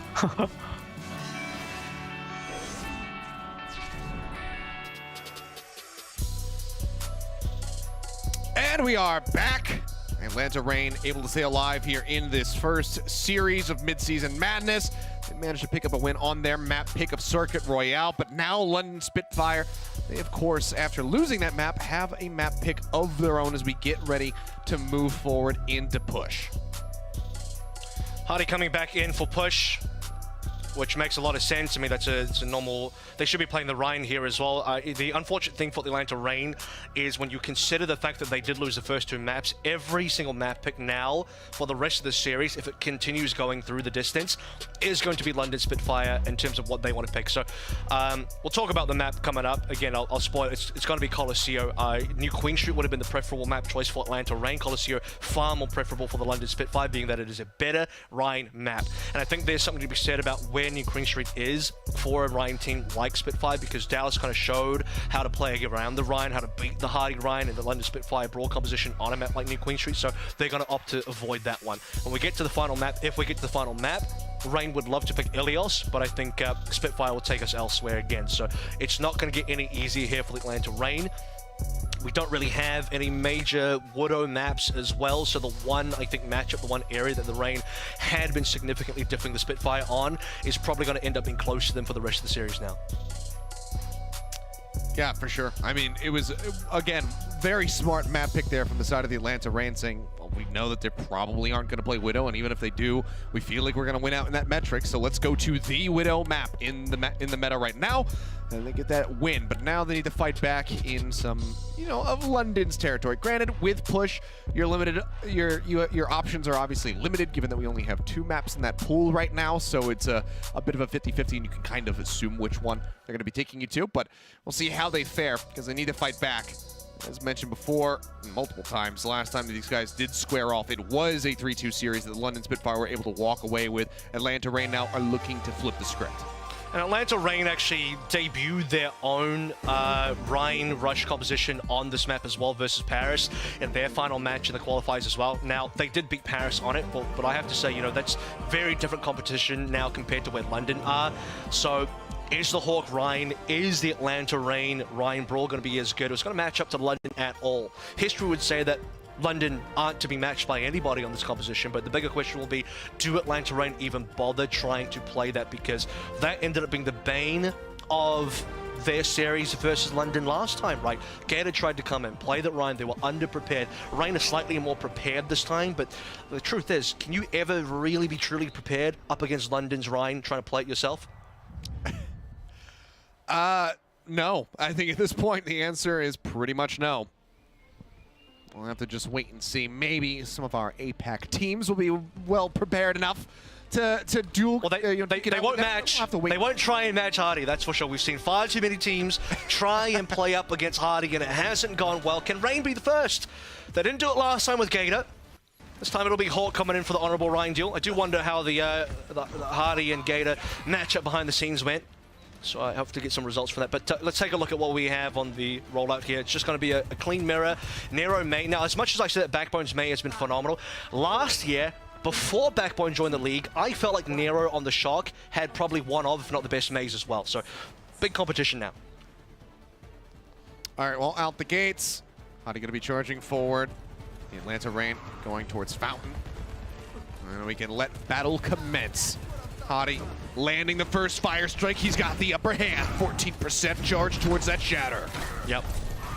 Be funny if that actually did make a difference. You just see like Hardy on 100, Hawks on like 92, and it's just like, okay, well there it is. There's that extra 5 strike damage coming in big. We'll see if either Kai and Sparker can open things up, or maybe Nero and Backbone get a snipe here as well. OG on pretty low HP. That he is. Rotates over, manages to grab that Hardy in trouble. Hardy going to be falling low. Immortality Field comes through to try to keep him alive. Does get cleared out, but they haven't been able to find the eliminations yet. Admiral making his exit as well as OG once more getting tagged up. And I like that he dodges his head over to the side. He's kind of playing like he's in a VR game right there. Watch the flex supports here. We're nearly onto the window. That could be the difference maker. Hawk low down. Oh, the wall comes up. Yep, they're cutting off that retreat path. Hawk tries to make his way through the flank side, but he cannot do so. They get the punish. And there's going to be first blood drawn out for the side of the London Spitfire. The bot now advancing forward, gaining distance. Yeah, that's huge. I mean, this is going to be the opening pickup that's so insane for the London Spitfire. We've only had the 1 kill so far in this entire opening neutral, but it does make the difference. Window from Ultraviolet. Spitfire respect it. They back out. Not fast enough though. Oh, Backbone pinned. Hawk managing to find that kill. Immortality Field cleared out once more from the side of the Spitfire, but Sparker trades it back, a DPS for a DPS, and now he gets both. Follow-up rail shot connecting. Nero taken out of the fray, and he's gonna find a third. Sparker really starting to pop. Hawk getting pushed back. There's nowhere to go. Landon will clean him up, and the bot can continue to push you for the side of the Spitfire. Let's take a look at that again. Sparker coming on through. And losing Backbone, not looking pretty good, and it happens, I think, just as the window comes down. I don't know if I got amplified by the window because I didn't see the assist coming through from Landon, but you don't really need it. You have a charge shot, go straight into the head of the Atlanta Reign, that will give you the play advantage you need. Shouty has a shadow available, Hawk does not quite have it, but the Blizzard can be the difference maker when it comes up. Hardy just stuck in the corner, drops down, the shatter finds Nero right off the bat. The ult getting the kill, the fire strike finds the follow-up. The second fire strike will claim Hawk. And there you go, Chatty is back in the lobby and he is here to pound. London Spitfire continuing to advance forward. Nero had no idea what hit him there, just got completely dunked on by Hardy. Spins around the corner, does a crit shatter on Nero's face, no time to even enter Ice Block, and then they'll finish off the rest of the Atlanta Reign, who, at that point in time, Hawk had no response. Hawk will need a response now, trying to get out of the Blizzard, but he's dead. He cannot, makes it easy, gets frozen right there at the last second. Sparker lines up the headshot. Punishes him. Backbone. Hardy's in spawn. Kai will be able to answer one back. Hawk drops the shatter. Immortality Field does go through to try to keep him alive, but I think Spitfire right now, they're just vibing, they're having fun. The bot has already made its way through the checkpoint. It's had its smoke break. It continues to get some distance. It's nearly 82 meters set up as Hardy drops the MTD in the chat. Probably look a little bit greedy there. Has zero respect for the Atlanta Reign apparently. Goes to the Atlanta Reign spawn. Oh yeah. Eats a solo shatter from Hawk, but I respect it. You do need to get a kill like that. You remove Hardy from the server, suddenly you can win a fight. But the checkpoint has been made. 81 meters has been capped, and now London can just spend the rest of the map defending if they want to. Yeah, and they recontest right before the bot would even start pushing here, so the Atlanta Rain are able to gain no distance whatsoever off of that fight. Now Nero is going to be taken down. He throws a blizzard, but is instantly met with a rail to the skull. Spark finds another one. Once more, cutting down both of the DPS on the side of the Atlanta Rain. Hawk stunned up, taken out, and Admiral finds the kill. And the Atlanta Rain just cannot hold a candle to them at all. Kai's got to give it up. He says nice shot, but oh man. Yeah. What a performance right now from the entire London Spitfire. It is, and I love the respect coming through from Kai as well. You know, I kind of talked about the fact that Kai and Sparker was a notable matchup. Sparker is definitely playing better than Kai currently. 8 final blows to Kai's 1. Sound barrier coming on through. Hardy does maybe land the shot again. Does get sound barrier though. Okay. Hardy does end up falling. Admiral finding OG off the back of the beat. Landon somehow surviving there. Actually kills off Kai. Ultraviolet now going to be taken down. Suddenly, the fight starts getting swung back here into the favor of the London Spitfire a bit. The bot, once more, still being pushed forward. Admiral and Backbone, they say, yeah, it's just us two versus 3, but screw it, keep pushing. Yeah, they squeeze extra distance here. I mean, that's incredible. Just every single extra meter you get can be pretty important. Okay, well, London Spitfire will now start to back on out. Backbone could be in trouble. Just lives on like 8 HP. Hardy. He just doesn't care. He just charges. Hawk gets the pin, takes him down. The beat was there to try to keep him alive. Backbone doesn't end up getting eliminated. Kai chunking him out, finds the kill. Bot going to be contested here for the moment as Sparker looks for a target with the overclock. Would love to take Nero's head off once more. Hasn't quite been able to find him though. Now jumps up over the opposite side of the wall, and he's kind of zoned himself here. London want to back out. It's like they kind of want to do that. Yeah, they're just going to start backing off now as Admiral does get taken down. I actually think London shouldn't have backed out there. I know they were down 1 member, and you don't really want to take those fights, but on a map like this, where there's limited time left and you are leading by 83 meters, you got to get ultimates out of the rain. If they played that 4v5, there's a good chance you're forcing 2 ultimates or more out of the Atlanta Rain, and that economical fight is what's important as we get lower on the time there. Here comes that Blizzard out for Backbone. And the response? Blizzard's there, Hawk. Taken out. Start pushing forward, and once more, just no real distance able to be accrued. 3.82 meters. All that's set up for the side of the range. Oh, whoa! The push forward. Kai taking down. Backbone is just plus forwarding. No fear whatsoever. He gets Ultraviolet as well. Catches him mid-leap. The pin not going to connect from Hawk, and now he is left out the dry. Ends up going down. The right click into the leg, into the chest. Backbone finds Nero. The bot once more gaining distance for the Spitfire. They cannot be stopped. Dude, he's a right-click sniper on the May Icicles. What's going on here? London Spitfire. They should be in a really rough situation where Atlanta Rain have like 4 ultimates to play through, but they just completely delete them. Kai goes down immediately. Atlanta Rain need that overclock. They desperately need Kai to ult. Shatter dropped in, not finding any connections there. Hardy has he overstepped? Looks like the answer is going to be yes, but once more, the distance is so significant. It's 1-1-1. Make a wish, Spitfire fans. I hope you're wishing for a victory, because right now, you're not too far off from it. Backbone going to be taken out. As, again, will be the Rain able to wrest control away, getting the bot for themselves, but can they gain any distance? Can they win the fight?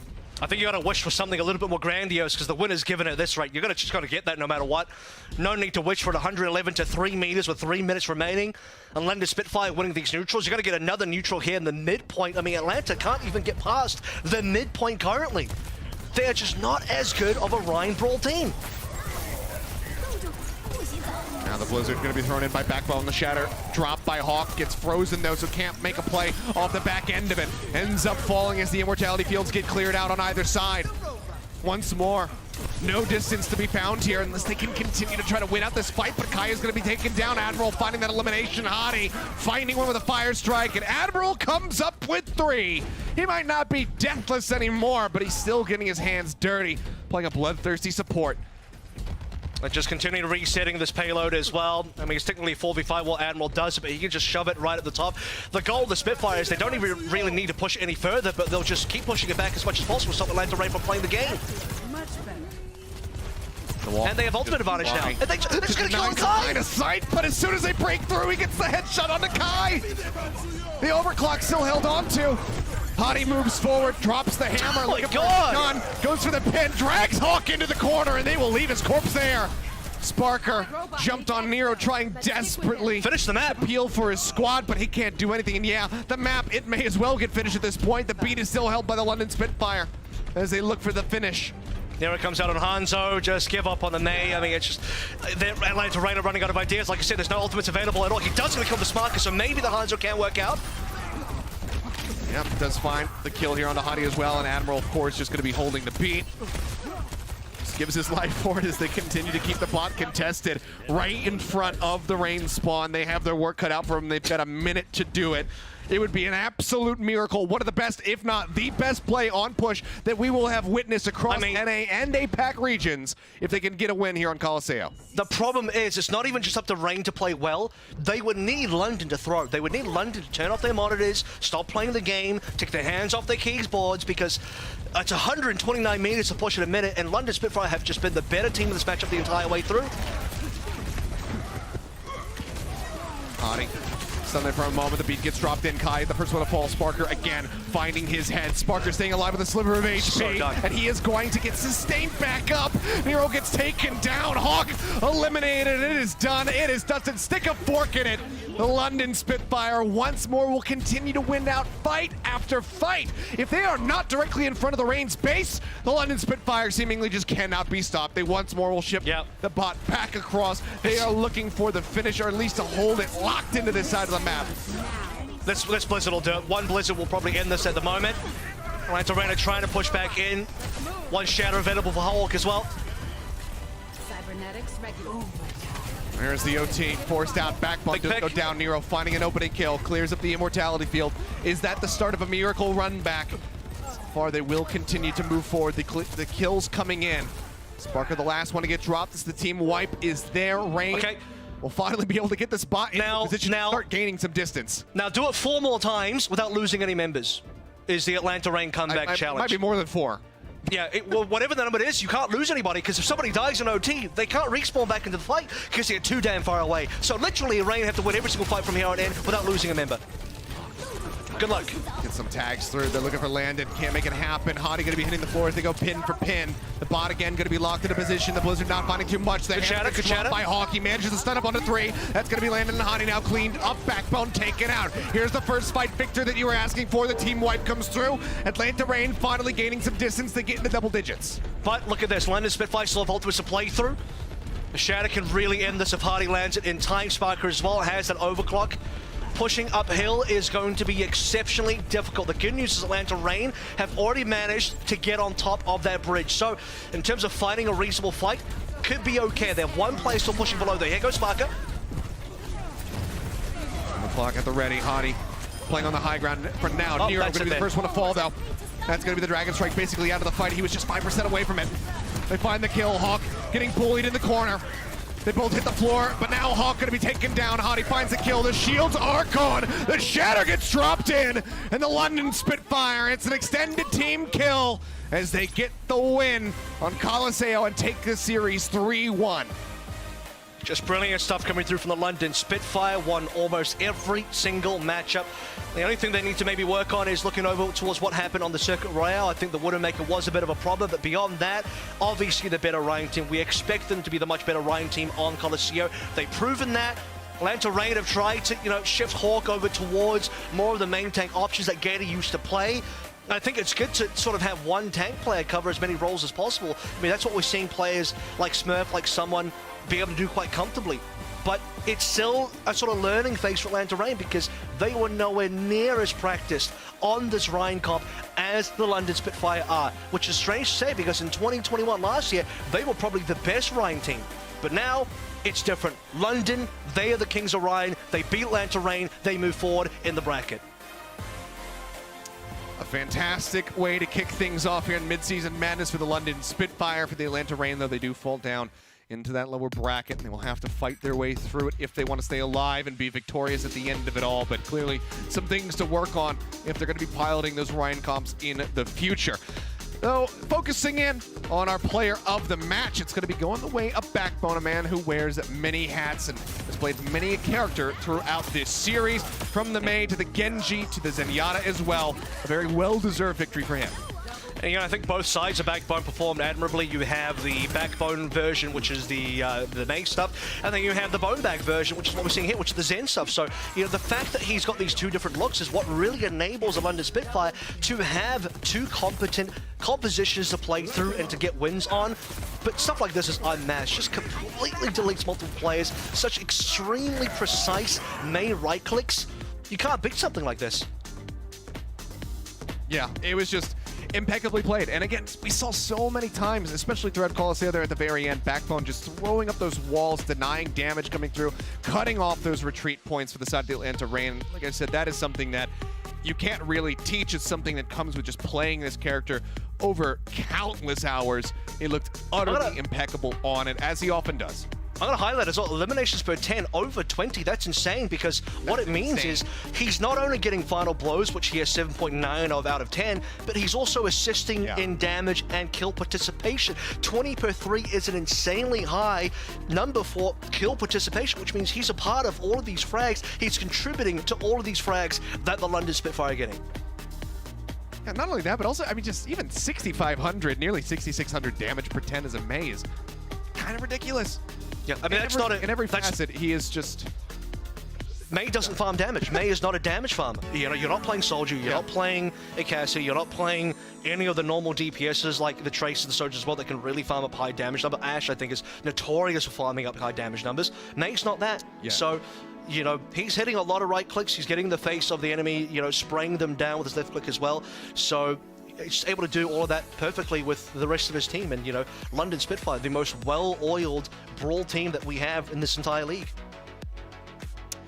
Well, an incredible victory from them. Going to be holding their heads high. Unfortunately for the side of the Atlanta Rain, it was not, to borrow Avali's word, comebackable. She and the rest of the desk, though, will be breaking down the action there from that first series in just a few minutes. And then when we come back, we'll be bringing you guys the Houston Outlaws versus the Florida Mayhem. So the desk will be breaking down the action in just a few minutes. Don't go anywhere. Run on that. What's on it? You sure? Same room as last time too. It is. Nice. Nice job, guys. That's good. GG's.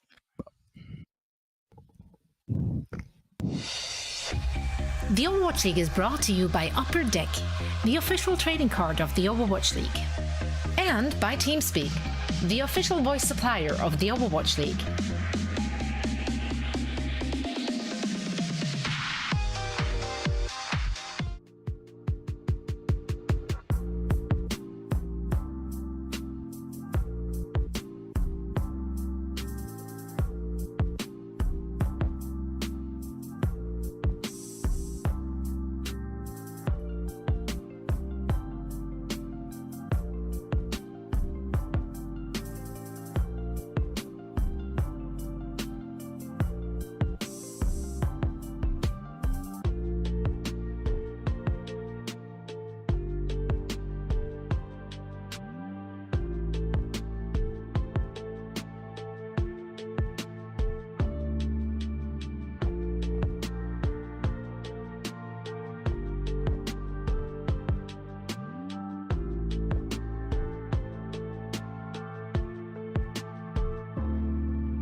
Welcome to Game Break, everybody. I'm here joined now by the player of the match, Backbone from London Spitfire. I mean, Backbone, today you guys completely look like a different team. You guys were always good, but today you guys were just amazing. Dominant showing from the London Spitfire. What sort of change coming into the tournament? We honestly didn't really change that much. We know how good we are. We knew what we needed to improve on. We've been focusing on that. But I think mainly it's just been about getting rid of the expectations we started putting on ourselves. Like once we started winning so many games, it's a lot harder to go in with the underdog mentality that we've been wanting to do all season. But we've kind of like taken a step back from, I guess, the ego we grew, and it's been very helpful. Yeah, and I mean, also you, especially you guys, you of course got the player of the match because you were one of the standout players. But I mean, you and both Backbone, Boomback on the Zenyatta and you on the May as well. You guys were really popping off. Was there any like special training that you did for the tournament? Because you guys were crazy. No, not really. I mean, just, you know, we've been letting Boomback play in scrims and stuff. But other than that, nothing's been done outside. I'm literally just showing up and playing, and it's good enough to win, so I don't need to do any more. Yeah, man. I mean, and also, throughout the whole match, you guys were very dominant, but Circuit Royale, I think, was the only, if I had to nitpick, was the only map that you guys sort of struggled. What went wrong on that map, and like what sort of problems were you guys running into? It's just a weird map. Like, there's no other map where you play anything remotely similar to it right now, so it's hard to practice too, because you're practicing something that only works for one map. So it's not one we practice a lot. We kind of just play it and just flip a coin. Will we win? Will we lose? It's not like what we prioritize. It's not a map we really care about. I mean, yeah, at the end of the day, you guys still got the match win, so that's good for you guys. And this means that you guys are moving on to the next round. I mean, London Spitfire won't be picking the next opponent, but Backbone. Yeah. Backbone. I am getting so confused with Backbone. Is there a team that you want to face off tomorrow? I want to play one of the APAC teams, so I hope Seoul picks us, honestly. I think that'd be a fun game. Yeah, it sounds like an interesting match. All right, that is it for the interview. Backbone, thank you so much for your time. Now let's send things back to Ollie and the two other guys. I don't know you guys. He's forgotten us. He has forgotten you, but thank you so much, Danny, my fellow perfect prediction pal. Beginner's luck. I am joined by two analysts right now on the desk who have told me that they understand, the scene and are professionals, and yet I'm the one. First time on Watchpoint, first time on an Overwatch League broadcast, and I'm the one sitting here with perfect predictions. Hey, viewers, pick him, viewers. Yeah, okay, unite. Yeah, don't blame us. Blame yourselves too. Huh? It's us against Overly, okay? Yeah. She's trying to be your friend. She's also, when she's flaming us, she's flaming you too, YouTube chat. How could you predict that? Absolutely not. I saw multiple people on my side saying that Spitfire was going to take it, and boy, oh boy, were they correct. Dozens. There's dozens of us. But I mean, Scott, let's start with you. Just what went wrong for the team that you predicted so wrongly?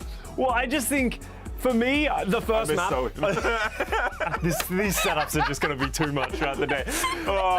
We go on to Lijiang Tower, and it's pretty much what we expected. They played the Reinhardt Rush. It's a map that's great for that style of playing it. And Atlanta Reign, I was expecting them to struggle on this map. Was not expecting that much of a struggle. I believe it was like 30 kills to 8 at the end of this map. It was just absolutely incredible. And just the coordination, you can see the coordination that the Spitfire are playing with. Hawk was just not able to play the game as that Doomfist, and the Pharah composition just did not work out. But the real sort of failure, I think, for the Atlanta Reign is when we head over here to Aikamoto, because it's a dive map. This is something that the Atlanta Reign should be better at, but Ultraviolet just could not stay alive. They were doing such a good job of isolating him, and that essentially is it. Atlanta Reign just asleep at the wheel a little bit on this map, and losing this dive map, it just sort of made it difficult for them to be able to come back into the series. After this one, we went over to Circuit Royale, a map that we know they're great at on the back of just Kai's Widowmaker. Ultraviolet going for a fly ride there. But yeah, Kai's Widowmaker was just absolutely incredible in this map. It did turn it around for them, was able to get them the win. But then we go over to Colosseum on that Reinhardt, and it's just, at that point, they just can't match this skill level on that composition from the London Spitfire. So, I talked about the inconsistency heading into the match for the Atlanta Reign so far throughout this season. The bad side of that team came out. Now they have to make a lower bracket run.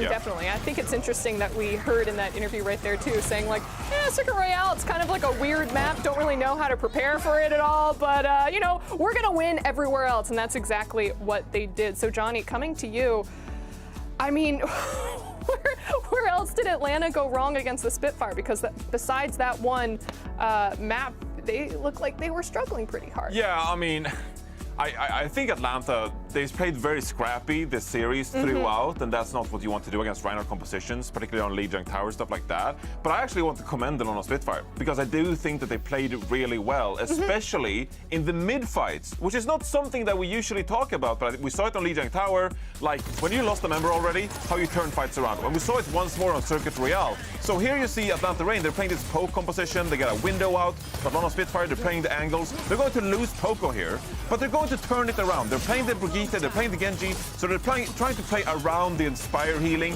the armor packs being fed into Backbone here, and with his offensive dives, they're going to end up turning this fight around despite losing Poco early on. So they know their win condition. We're not going to beat Atlanta in Poke because they're playing Kai on Widowmaker. They're playing Nero on Sojourn, so we can't beat that Poke coming in from afar. Instead, we're going to pick our moments in the middle of the fight and then dictate when we go aggressive. And I think Lono did a great job of that on Lijiang Tower when they played the Reinhardt composition, sitting back and then engaging, but also on Circuit Royale, sitting back and then pouncing when it is your opportunity to go. So on Spitfire, if they can keep that up, that's going to be a huge back boon for them going throughout the rest of the tournament.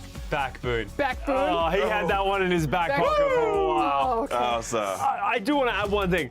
I don't know if I was the London Spitfire and I was Backbone, if I would challenge the Seoul Dynasty to pick me. Seoul Dynasty look incredible. I don't think they know what they're signing up for.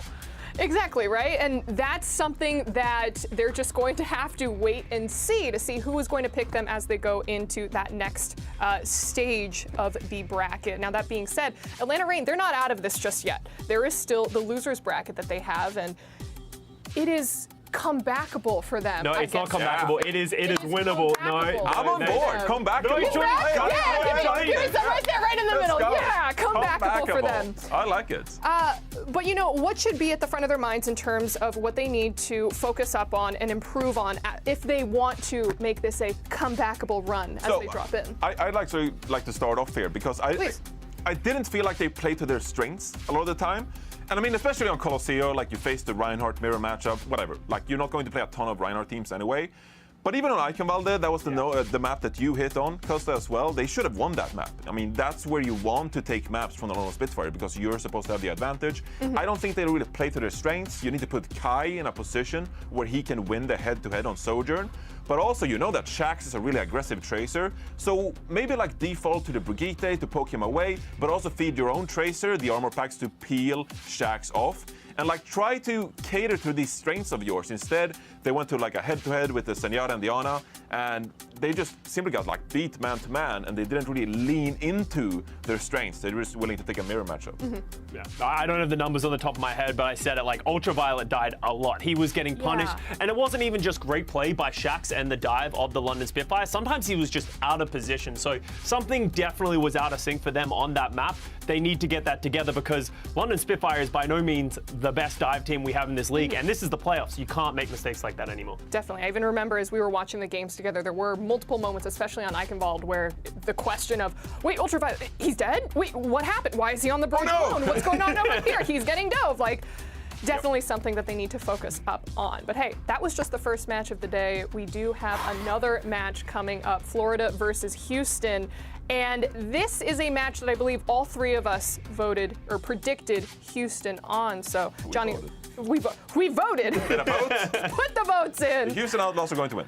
Yeah. Now, why do you think so? Why do you think it's so across the board that it's going to be the Outlaws? Honestly, like, straightforward answer to keep it short. Please. I think Houston Outlaws are just like the better team, like even like man for man. I think that Merit is a really good Sojourn and is proving himself this stage that he belongs in the Overwatch League. I think Pelican as well. I mean, this is like a role star kind of caliber player. You know, one of the best damage players around the league. And Dante as well on the Doomfist. They know their identity. They know who they are. They've had problems staying on the objective so far this stage. but if they like fix that, which is a relatively easy fix, just stay on the point. Like they are a really good team. And Florida Mayhem, I just haven't seen them play to that level yet so far. I will say the silver lining that I have for the Mayhem, they've been putting Exi on this Sojourn, and he has that firepower. Obviously went missing last year due to personal health reasons, but he's back in a big way. But the biggest issue with the Florida Mayhem overall has been staying alive. Sir Marjed playing too aggressive, getting punished for that. Exi has the same issue. When he plays aggressive, he has a very high death count per 10 minutes on Sojourn. If they can just stay alive and still get the same form of results, they might start winning these matches and turning maps against the Houston Outlaws. Staying alive seems to be the name of the game, and we are going to get into that match. But first, we are going to take a quick, short break, so don't go anywhere, because when we come back, we're going to see Florida take on Houston.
And we are back. It's time to get ready to go into our second series of a very stacked day of action. Coming up next, we're going to have the Florida Mayhem squaring off against the Houston Outlaws. If you're just now joining us, you missed the London Spitfire, able to get a victory over the Atlanta Reign. So they're going to be moving forward. The Reign now going to have to battle their way out of the lower bracket. And one of these two teams is going to be joining them down there at the end of it all. Yep, so this is going to be an interesting matchup because I think both teams have very similar styles as well, especially when it comes down to the Dooms. You know, Dante versus someone is going to be pretty hype. Look, I've managed to avoid casting someone this entire year after covering the guy Contenders. Not a fan of the name, but my goodness, is he a good player though, so I'm glad he's got that going for him. Yeah, I mean, you know, the story of how he got his name, adorable. But it can be a little frustrating at times when you're a caster and you're like, someone. It's just like the most blanket term that we've been blessed to dodge that one for the entire season until now, but here we go. Yeah, well, we'll have to deal with it. We'll see how we fare, but I think that we should be quite all right as we get ready for these teams to make battle. So we'll see who's able to come out on top. I mean, the desk seemingly feeling like it's going to be a bit, Outlaws favored coming into this one. We'll have to just wait and see. Florida Mayhem definitely need to level up a bit if they want to walk away victorious. So, fun fact, the Florida Mayhem have not beaten the Houston Outlaws since 2020, week 21. Which is, I believe, June the 28th of 2020. So it's been a damn long time now. The last 4 times they've met, which is the only 4 times they've met since the win that Florida Mayhem last got on the on the Houston Outlaws. It's been all Houston. So Houston's won 4 times in a row now. It's a major win streak versus the Florida Mayhem that extends all the way back to 2020. And right now, I mean, they've only played each other once so far. That was a 3-2 victory. But when you sort of look at the histories of the two teams and the most recent games being played, Houston have had some close calls. They've had, I think it's, 3 5-mappers in a row, but they've always won that 5th map. They've always been able to clutch it through. They beat Boston, New York, Atlanta as well. So, yeah, I mean, they go the distance. I think this is a series that could go to distances, especially considering that Florida Mayhem did take the Houston Outlaws to the distance before, but I don't think the Disc are wrong either, because Houston has looked like the better team in recent games, considering Florida's losses in their recent matches as well. I mean, hey, if the Seoul Dynasty can conquer their demons and, break the loss streak against the Shanghai Dragons, then certainly anything becomes possible. So maybe the Florida Mayhem can do the same here in a tournament setting, just like we saw the Dynasty able to do. Time will tell, though, but first we'll go ahead and start taking a look at our starting lineup, starting with the side of the Florida Mayhem, see who they're going to be fielding here for their initial 5. And we'll go ahead and take a look. It's going to be Hydron, then Checkmate someone, as you said, Rupal, and then Namo to round it all out. So this is interesting. There's 2 things that are interesting to me. One is that Hydron is playing over Xe. Now, normally Xe has been the starter for this team for some time now, since he arrived for Florida. But Oasis, which is going to be opening map for Control, is a very, I think, dive-favored kind of map, and Hydron is kind of the tracer player of this team, so he will be coming in to specialize on that role. The other part that's interesting is the Rupal versus Surma Jed conversation. Who's going to get the playtime? Because they've both been featured on the same position playing alongside Animo in previous games, and I think, one match it was Surma Jed getting most of the playtime, one match it was Rupal. They've also shared playtime when they play the double flex support as well, right? But it does seem like now that we're moving forward a bit more, Mayhem are focusing more so on Rupal than Surma Jed. Let's see how they fare as Namo just kind of, chilling back, reclining in the seat, a little bit further away from the cam than the rest of the players, but he's in his comfort zone. That's what Leave does all the time. He's like nice loosey-goosey. True. You got 4 alert players, and then one dude's just like halfway to going to bed, really. Yep. Well, enough about Leave and players who aren't in this tournament. Let's go ahead and take a look at the starting roster. On the opposite side, it's going to be the Houston Outlaws starting 5. Let's see what they have prepped for us here today. Just a bit of Overwatch League lore, you know how it goes. So Dante starting things out. There's 2 main looks for the Houston Outlaws that people are probably quite familiar with now. And, I mean, you know exactly what you're in for, depending on which tank is playing. Is it Dante, then it's going to be Doom. If it's Piggy, most likely on the Sigma. That's their 2 go-to comps. So if you can sort of figure out and how to navigate around those 2 looks from Houston, you've basically figured Houston out. Easier said than done, though. Like I said, past 3 matches, they've been close, but Houston have won all of them. I do consider Houston to be a bit of a gatekeeper team because they kind of beat everybody that's more of a mid-tier team or below them, and they have also consistently lost to top-of-the-table teams like Glads and Shock. I don't think they've actually beaten them so far this year. So Houston Outlaws, they're a hard team to get past. The desk likes to refer to the Florida Mayhems for mid-hem. So look, if Florida want to shake off that kind of reputation, they do have to get past the gatekeepers of the Houston Outlaws.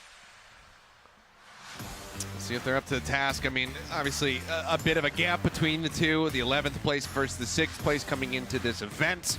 Florida Mayhem need to punch up a little bit if they want to be victorious and break that loss streak. But anything is certainly possible. We just saw a fairly clean takedown of, the Atlanta Rain at the hands of the London Spitfire. So maybe Florida can just try to channel a bit of that similar energy, come out swinging, manage to catch them off guard. Time will tell. We'll just have to wait and see what they do have prepared for us, because they're already surprising us a little bit with the roster selection, where they want to try to focus this 5-man core, and maybe that is going to be finding success Right, and the other thing that we do notice is that Animo can play some of these flex supports as well, so, you know, he's been flexible enough to also pick up the Ana hero there, so if they really need that secondary player, that main support to step it up, Animo can do that, so that'll be something to look out for. It'll be interesting to see what the rest of the players are going to pick up here, like is it going to be a Tracer Genji sort of style here? Is Hydron going to be, you know, looking more like an Xe with the Sojin, in which case you do start asking the question of like, well, why isn't Xe playing then if Hydra just plays Sojin? I'm suspecting it'll be more so Hydra and Tracer than maybe a Checkmate Genji, Checkmate Echo even. We'll sort of see how we get in there. I know it's not Elias, but he has shown that look in the past. Someone most likely matches the Doomfist here. I think Florida Mayhem have played so much Doom in their previous matchups. Really, his signature hero so far has been like kind of Doom and then bringing out the Ryan on something like a Coliseum, which is a map that I hope we get to because I think that is a very winnable map for the Mayhem, given that what I've looked at Outlaws' previous matches, especially on push, they've been great at New Queen Street, but Coliseum's always, you know, especially in the previous match that they've had a little bit iffy for them. They've not been consistent on the Coliseum, so that could be an area for the Mayhem to attack if they get a chance to play that map. And this is one of the, you know, my favorite thing about the tournaments is not having just that set map list going into a match, being able to, you know, draft if you do suffer a loss. Try to go for something that, you know, you find to be advantageous for yourself, much like we saw the Reign do with that pick on Circuit Royale. So always great to see in tournament play, but let's take a closer look here at Dante, who of course has been piloting that Doomfist more often than not. Absolutely. So he's been one of the leading players on the Doomfist as far as getting in early on the meta. We remember that match in San Antonio between the Houston Outlaws and Dallas Fuel, right at the beginning of the season, right, where Dante kind of debuted as Doomfist and they crushed the Dallas Fuel 3-0. That was a very shooken up Dallas Fuel that weren't quite ready for what Dante was going to be bringing to the table. It was the first time we saw the tank Dante as well. And now that we're deeper into the season, more players have sort of come up on that Doomfist. You had Hawk as well that started very early in that Doomfist, but like we sort of seen in our last series here, the Doomfist power, I think, is starting to dwindle. By the time we get to the next patch, we probably won't be playing Doomfist at all, because, again, he received a lot of nerfs on the Beta 2 patch. We're currently on the Beta 1 patch for the Overwatch League, so still a reasonable place for Dante to come out on this. Someone will 100% be looking to match, as another person that I also mentioned is very, very much leaning towards the Doomfist now. Well, here is the map list, as much as we do know, obviously, with Oasis starting things off on Control, and then from there the loser will select. Houston Outlaws deciding to take us over to Oasis to kick it all off. Yep. We'll see what happens when we get over towards University as well, because I think the flexibility of the Florida Mayhem on their tank, which is someone that plays everything across the board, much like Smurf over on Seoul Dynasty, they have the options of playing more main tank options like the Winston, like the Ryan, especially on University. We're actually got University straight off the rip. Good to see. Question mark now, is someone going to go straight for the Ryan? Because that's not something that Houston Outlaws can immediately go to with Dante in. Well, we will be loading into the game here in just a moment. Like you said, University to go ahead and kick it all off as the players begin communicating with each other. I also look towards Pelican as a major difference maker here as well. Pelican says I'm shy. I've been peeking a little bit of Pelican in some of the team content. And his English has been really staggering, actually. That was massively improved from last year. So good to see Pelican really getting comfortable on the next rosters on the NA teams. Rookie of the year from last year, one of the most impressive players that we have in the league, and a major problem for teams like Florida Mayhem to deal with. So someone's actually going to come out and do first. Early Lucio Moira. Not too sure if I'm a major fan of Lucio Moira, but it is one of the support looks that this team has had a lot of playtime on. But one of the questions is answered here. It's going to be Hydra and Tracer, Checkmate Genji. All right. Battle commencing already. It's going to be Houston Outlaws able to find first blood, but it will get traded back. A 2-for-2 thus far as Lastro and Iris are gone to the Outlaws, now without their supports. Merit still managing to find Checkmate, however. As the trade-up comes in, but it's quickly traded back. Dante will get an ammo on the back end of the fight. And all of this death, all of this bloodshed before the point is even unlocked. Now it has. Dante for now just trying to keep things contested. Merit manages to get that rail across. It's Hydron in the skull. Kill onto the Tracer. Now Houston Outlaws posturing forward. Should be able to get this initial lockdown to the point. Yep, Cap goes forward. Checkmate, by the way, swaps over towards that Echo. So another one of those looks that I mentioned that could happen for somebody like Checkmate. wants to play up against Pelican. I think Merit is going to be someone that's hard to deal with, considering rail shots into everybody. It's going to be pretty deadly. Lucian Outlaws though still getting double kill from Pelican. Beautiful stuff. He comes out of the pit, is instantly greeted by the sticky bombs and an anti-nade. Goes down quickly thereafter. Pelican cleaning him up 3 in the fight, looking for a little bit more. The beam will be good as Pelican scoops up 4 kills, I do believe there. Fantastic done from him. Houston Outlaws winning the follow-up fight now already at 30%. There's a lot of pressure on to someone here as well. I mean, both of these Echo players trying to beam down not only the tanks, but when you get the stickies onto the back line as well. Massive damage output. Hydron with the pulse bomb available has been spotted though, so this will be tough. Okay, pulse from Hydron, not going to be able to find any picks. Would have been crucial here for the Florida Mayhem to be able to posture forward, try to get this flip going through. Someone slept in the front line, ends up going down. Pelican finding that elimination. As Checkmate tries to play forward, but Merritt says no. Catches him with a rail. Hydron will be able to find one with the front line broken down, and now Anthony out, finished off by Lastra. The cleanup comes through. Houston Outlaws, they will be holding firmly, not letting this point slip out of their grasp. And the thing about playing Lucio Mora is you have to be a super fast team, and ideally you're building up these coalescences mega quickly as well. But so far, Florida Mayhem haven't been able to get enough frags in. These fights haven't lasted long enough, so still waiting for ultimates to come on through. Had the pulse bomb. Hydron went for probably the more difficult pulse bomb on the backline. The easy one would have been onto Dante before he finds that meteor strike, right? But sometimes you do have to make the high risk, high reward play. Nano coming through now. They're not going to find the ante, but Ripple going to be taken down. Dante finding that elimination. Merit getting checkmate as well. The kills come through, and I mean, we've been in last fight territory, and Amo's the only one who's still alive. He may be good for a touch here, but doesn't have a sound barrier for an extended fight. Rotates his way up, does get the OT force out, but is instantly melted down. The OT now bleeding away. Someone trying to get there, but he cannot. And it's just going to be ults pop in celebration from the side of the Houston Outlaws. Didn't really have to use too many of them. 100-0 as they close out University.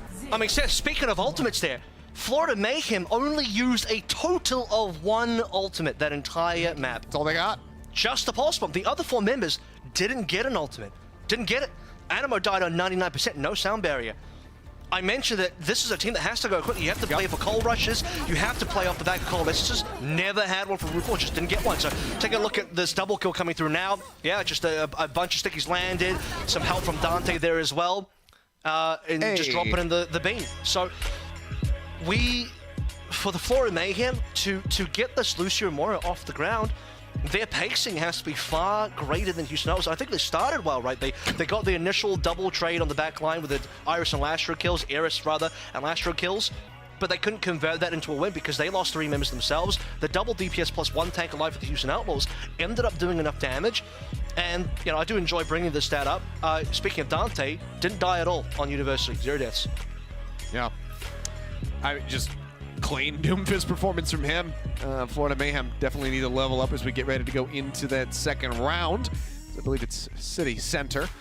Let's see how they fare and whether or not they can extend this all the way into Garden. But that is a bit of a rough start, to say the least. So, going to be feeling pretty shaken. Let me outline what needs to happen here for Florida Mayhem. Firstly, I do think they probably should still be going for the TP play that Pelican is going, so expect Hydron to change over to Sim really quick for that. But because they're playing Lucio Mora again, which I think has a bit of problem with verticality on this particular map, well, not more so than Houston playing Anna Zen, but you know, hear me out for a second here. They need to, off the rip on the neutral, have a very successful opening fight where they prevent Houston Outlaws from gaining control on the Mega Pack side. So not Coastal, the Mega Pack jump pad side of things, because that's where Iris and Lastro, Eris rather, and Lastro want to be staying and holding up on for the majority of the city center. So if Florida Mayhem can control that side of the map, they prevent Houston Outlaws from playing their game plan. If Florida Mayhem fail that opening neutral, Houston are going to get the high ground, and Florida will find it difficult to reclaim that high ground again. We should have the players readying up here in just a moment. Not quite sure exactly what the issue is, but hopefully everything's been taken care of. Just mandated banter, you know. Back in here. You just got to pause, do some mandated banter, then get back in. So a little bit of small talk before business hours, before the ball for business begins. I think they figured, you know what, Achilles is casting this one. He's the pause king every time he casts. There's got to be a pause, so let's just go ahead and throw one. So if Hydron doesn't TP out, is he going for it? If he doesn't do it, I think they'll be slow out on the rollout. So Yeah. They're not. Well, they have a speed boost. They have that over the Houston Outlaws, so this might be a little bit more even, but the opening roll-up from Florida is not going to be checking Mega Side. With that being said, Hydron is kind of there. You can see the double supports of Houston Outlaws already going towards jump pad. Here comes someone Back now. to the back, someone moving forward, puts the fist up to try to stay protected, but still, as soon as the fist comes down, Merritt greets him with a rail. Finds a headshot, checkmate, cleaning up two, manages to find both the supports once more. Houston Outlaws losing their supports at the start of the fight, but can they continue to win it out? We'll have to just wait and see. Point now on launch, Pelican taken down, the nade goes through, Merritt finds Hydron, but then he quickly falls afterward to Ripple's orb. And with the cleanup on the Dante, it seems like Florida Mayhem will find their first ounce of percentage here on this first map. Yeah, they took the scenic route here. I also think Houston maybe a little, it seemed like maybe they were a little slow to get up on top. Getting, was it?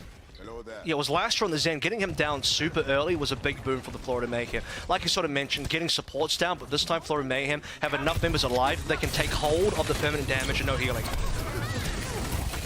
Iris under some fire, trying to stay alive. Pelican and Merritt each able to find an elimination. Merritt finds his second with someone going down. Huge cleanup as now it's just the supports left alive, and yeah, not long for this world. The cleanup is there on Guantanamo. I mean, he can try to play a little bit longer, but Merritt gets the headshot all the same. The flip is there, and it's a rather fast one, just 31% established here for the Mayhem.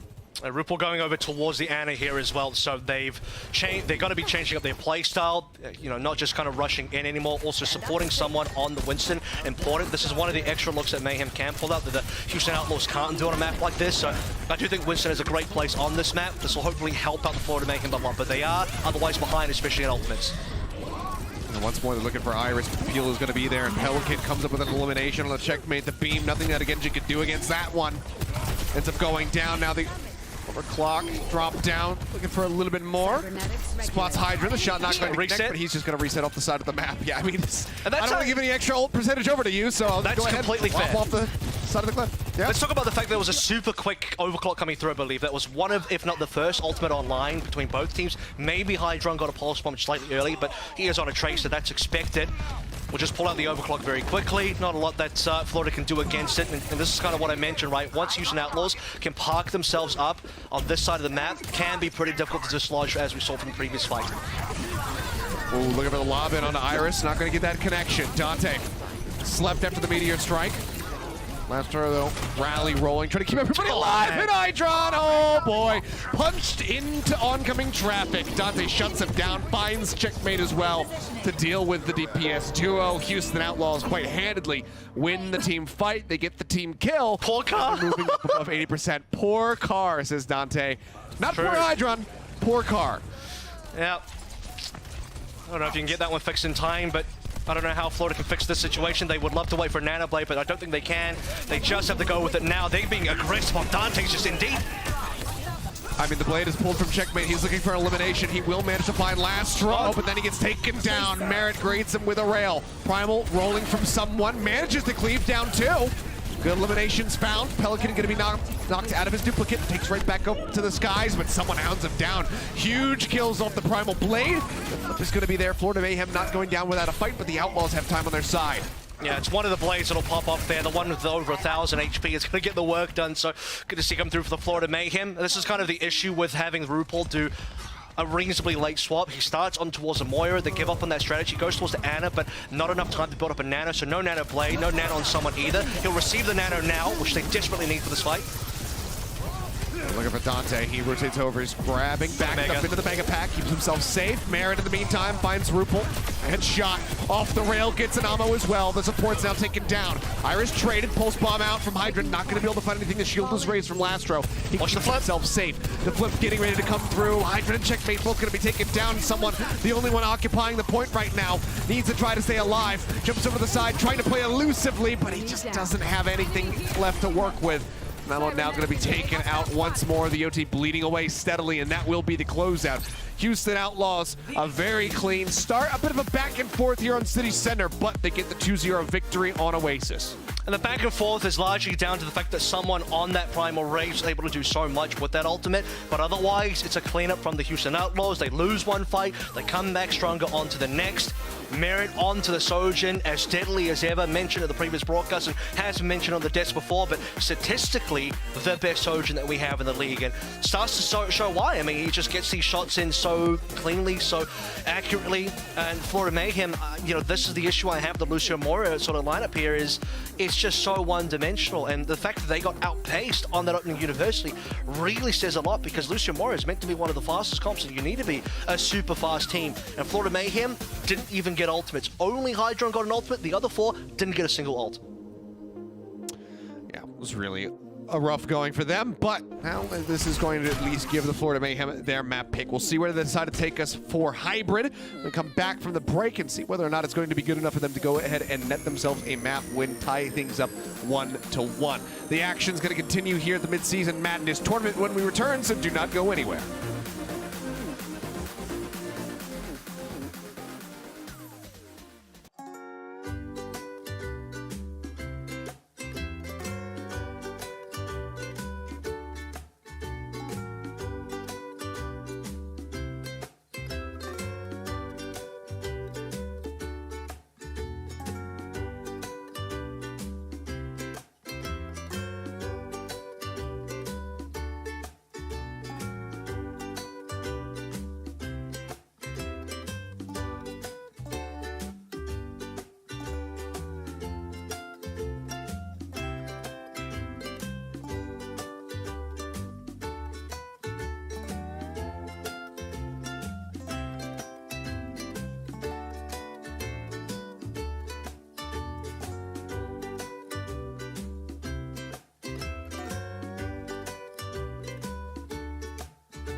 Please don't let me in. Please don't let me into my zone. I just need some time of my own. All these people trying to get a conversation. You can conversate to that tone. My gut, I open that throne, yeah. so I'm never alone, yeah. All these people trying to box me in, I'm at my weather, it's on, yeah. Now they ask where I'm at, making hits that line back. I'm MJ, I'm 2-3, man, I just need some time back. I'm zoned in like defense, my life gone, no recess, but I live my best one, so I got no regrets. So I'm gone, finally back in my home. I'm working like so much, they swear I had me a clown.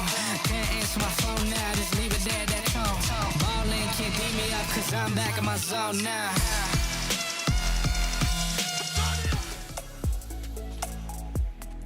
Alrighty, we are back, and right now the Outlaws looking hot. Merit especially on this Sojourn, putting out an absolutely stellar performance in that first map of Oasis. And 59% railgun accuracy as well is exceptionally high. I mean, anything above 50% is, I think, is the standard for an Overwatch League level Sojourn player. With, I don't know if this is still the same. I'll have to get Noah to double check for me. But last that I checked, Shy was leading globally #1 in terms of railgun accuracy at 60, I believe, 61%. So the only player that was above 60%, which is unbelievable as an average across all their games. But Merit being at 59, look, he's 1% off of that on just this map so far, which is great to see, and it really shows you statistically why he's so far up the table as far as Sojourn performance goes, and that should continue for the rest of the series here, as we're about to hit into the next map, which is going to be a hybrid. Piggy coming in for that, and you know, if Piggy's in, you're pretty much guaranteed to see him play the Sigma. That you are, has been his specialty for quite some time, ever since he made his debut here on the Outlaws. We'll see how he fares now. No changes on the side of the Florida Mayhem, though. Just going to be sticking with the same 5, as Midtown is their map selection for hybrid. And I have questions about the lack of substitution for Florida Mayhem, because this is where you would definitely normally see XEN. He usually comes in to play the Sojourn on this map. I can understand the Hydron pick for the Tracer on Oasis, but does this mean Hydron's either going to be playing more Tracer on Midtown, or is he going to be the one to pick up Sojourn to try and match Merit on Midtown? What you're going to see from the Florida Mayhem, by default, should be a Doom, but I have also noted that someone's been playing a lot of Ryan on this map as well. So if you're reading this matchup correctly, as Florida Mayhem, you're McGravy, you're Gumba, you're looking at Houston Outlaws, you're thinking, Piggy's going to play here, it is going to be Sigma, can we run this over with a Ryan comp? So that's why we're looking at Checkmate going over towards May, and well, Hydron's going to be playing over towards Sojourn, which begs me the question of, shouldn't Xe be in here, right? I mean, that is what they'd shown previously, so this is a bit of a departure. Changing it up. Catching us off guard a little bit, perhaps, but the question is, will it catch the Houston Outlaws off guard? So right now they're looking and fired will up. Houston, by the way, because Piggy just hovered the Ryan, would they consider that as well? That had been a hero that Piggy was thinking about, has been showing a little bit, and famously he did actually beat, I believe, London Spitfire in the Ryan matchup versus Hardy early on this kickoff clash now on Circuit Royale, but that's been a while since we've seen that. He's going to come out on towards the Winston, but with Piggy backing back out. Is it Ryan? It is Ryan, so they're going to go for the mirror. Interesting. I do enjoy that, though. I think that's the right call. Sigma might be a little slow here. Winston, I mean, it could work, but you're probably relying more so on seeing if Mary can get the job done early. And I think this is just mostly Houston backing themselves and saying, okay, Florida, you want to play Ryan? We're confident we can beat you here. Wall coming up, Pelican looking to try to cut some people off, takes that Riel from the flank and immediately has to go into the ice block to try to stay alive. Immortality Field going to be committed as well.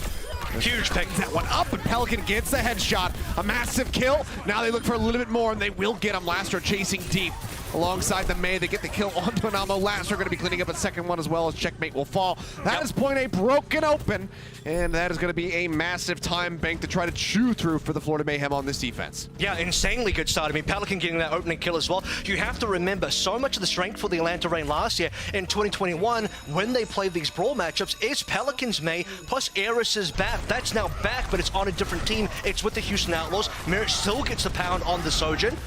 Gets himself on alive, I think, for now.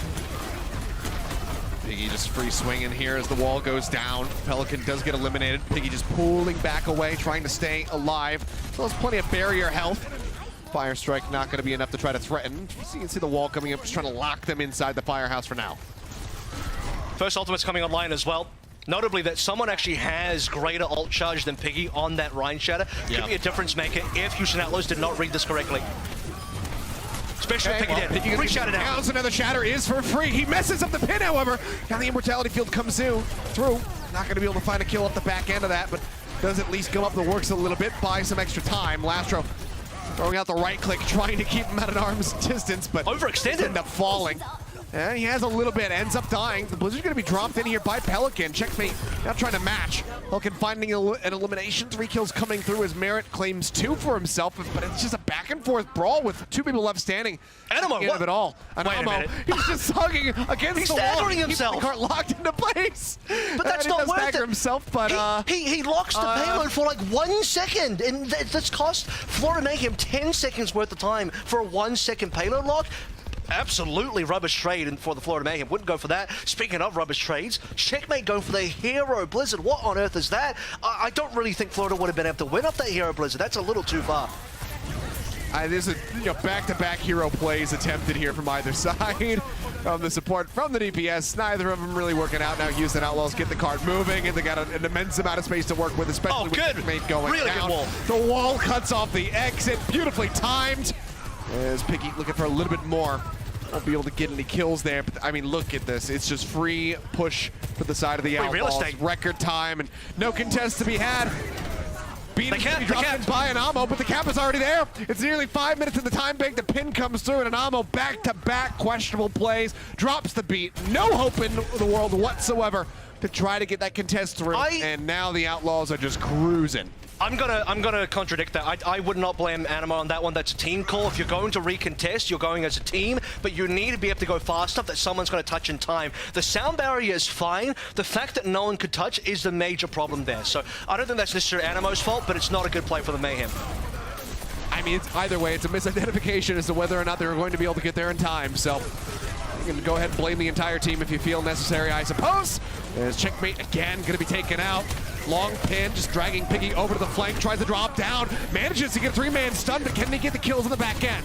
Piggy the first one to fall, someone does manage to swing away, takes out Iris, looks for a little bit more. Fire Strike not gonna find the kill, goes for the deep charge. Merritt with a sliver of HP does get taken down by Hydrant in the end, and finally the Florida Mayhem will be able to stop this cart in its tracks. Yeah, 4 more minutes of this. In Houston Outlaws have plenty of time to build up charge in terms of the ultimates to get towards the end. Should be still looking at a cap. The question mark would be what kind of time back is available. RuPaul instantly out with the window. There's 2 walls blocking it though. Keep them locked back. Just trying to buy as much space and as much time as they possibly can. 3.5 minutes left in the time bank now from the side of the Houston Outlaws. Lastro dropping the beat as they look to go aggressively, but I don't know if too many people received that shielding or it was taken down rather quickly. Wall comes up though, looking to take out someone. Falls lower and lower. The Immortality Field, however, finding an immense amount of value there for the side of the Florida Mayhem. Checkmate gets Pelican, but now Merritt opens it up, finds both of the DPS with the overclock. The nade's gonna go down. Shatter dropped in. Piggy gonna be stunned up there for a moment, but it is gonna be someone who falls as Merritt claims the 3rd in the fight. Looks for a little bit more, gets the headshot onto Anamo. There's the 4th. Can he get the last one? No, he cannot. Piggy will take that for himself. The ace going to be denied away, but the Houston Outlaws finally managed to break through. They get this push going once more. It's still too many individual hero plays coming through. Checkmate goes for another hero blizzard that the entire Houston Outlaws just ignore because Merritt's already on the front lines. He's already overclocking. Someone goes for a hero shatter that is just not going to do enough for the team. They've already lost the team fight. The Blizzard coming through. Overclock now out from Hydra. Needs to find some immense value, but the shatter gets dropped in from Piggy, and the kills just come spilling forth on the back end of it all. Anamo now trying to dive forward, but once more just does not have that beat available. Gives his life for a final touch. It's 2 minutes and 17 seconds left as they complete the map. Outlaws on an absolute tear. And I think that the key moment here for me is that B-side defense, which ended up being capped through. I don't know if I officially call that a scene. I guess it is because Florida were all there. What B-side defense? Wow, yeah, it's a good call. It was more like a B-side offense at times because Florida went hard aggro on towards the B-sides, the B attacking spawn for Houston, right? See someone literally walking in nearly to the Houston spawn. He gets mega punished for that. That's not something that can afford to be happening for the Florida Mayhem because that ruins the tempo of the defense entirely. But I think the call to do the sound barrier into the final fight on B was correct. They just didn't end up touching the payload. Now, have they won that fight? I think they were favored to, considering that when we got to C, they did end up winning that fight and then initiating a spawn hold on C. That was a very winnable situation for the Florida Mayhem that just needed to happen one fight earlier so that Houston Outlaws aren't spawning right out of C. They're spawning all the way back at B instead. Take a look back at this shatter. I mean, yep. The funniest part about that shatter is someone got hit, but because he got frozen first, he never got put on the ground. He's just standing there like an ice block. Got a little ice cube. But in any case, we did talk about the fact that Piggy, with the capability to bring the Sigma, that's his key signature pick here, the Pigment.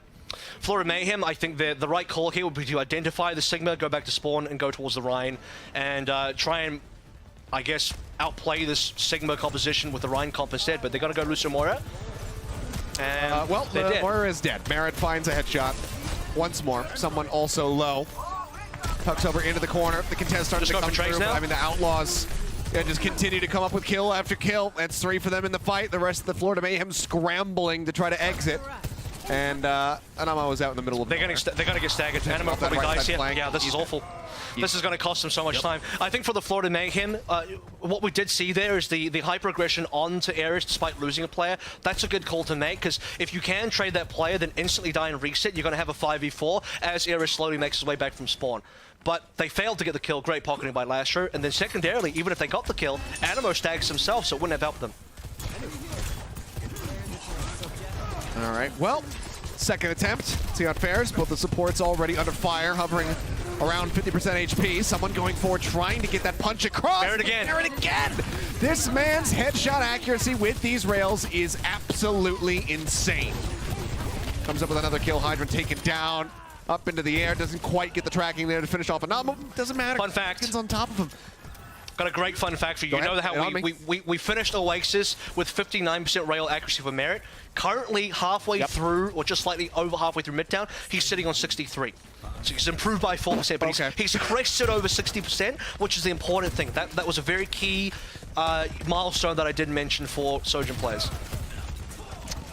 Well, let's see. We'll have to keep a keen eye. Another opening frag. Someone's just dead.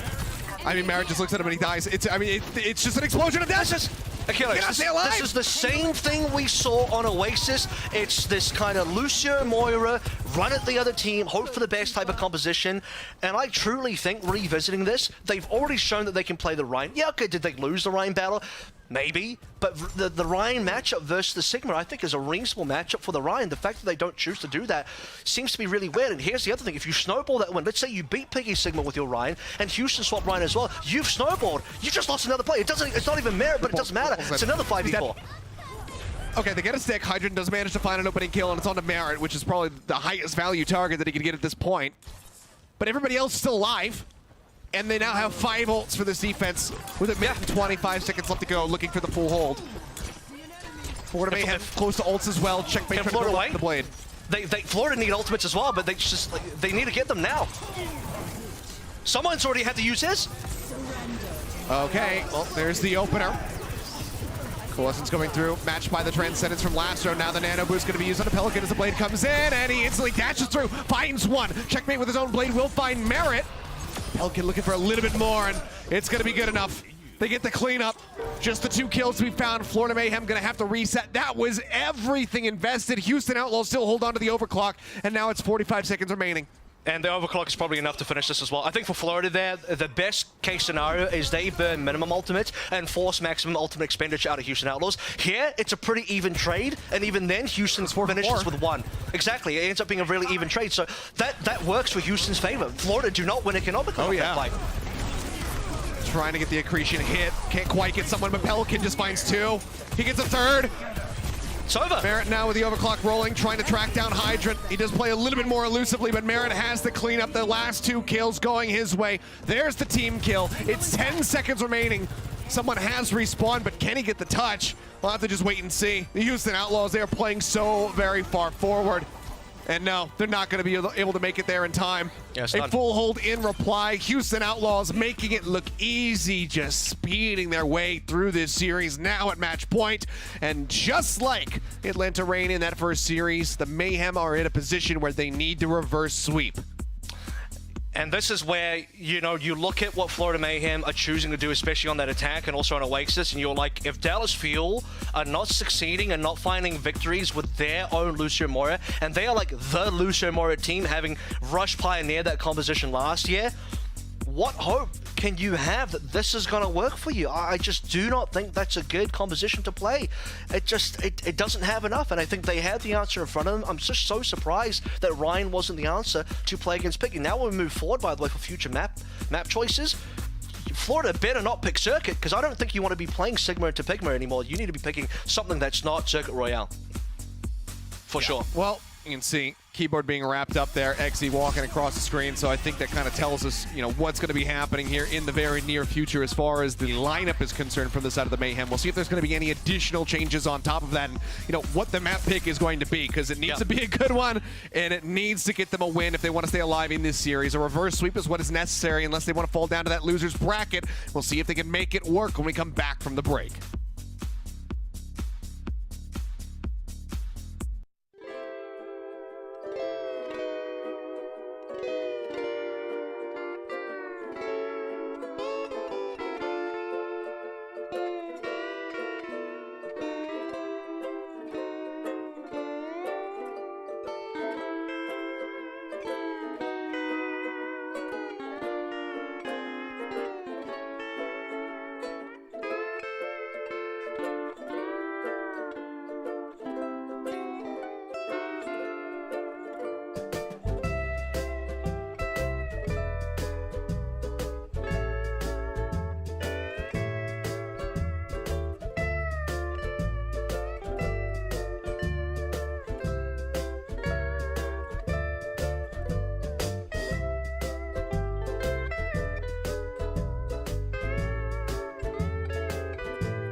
And welcome back, guys.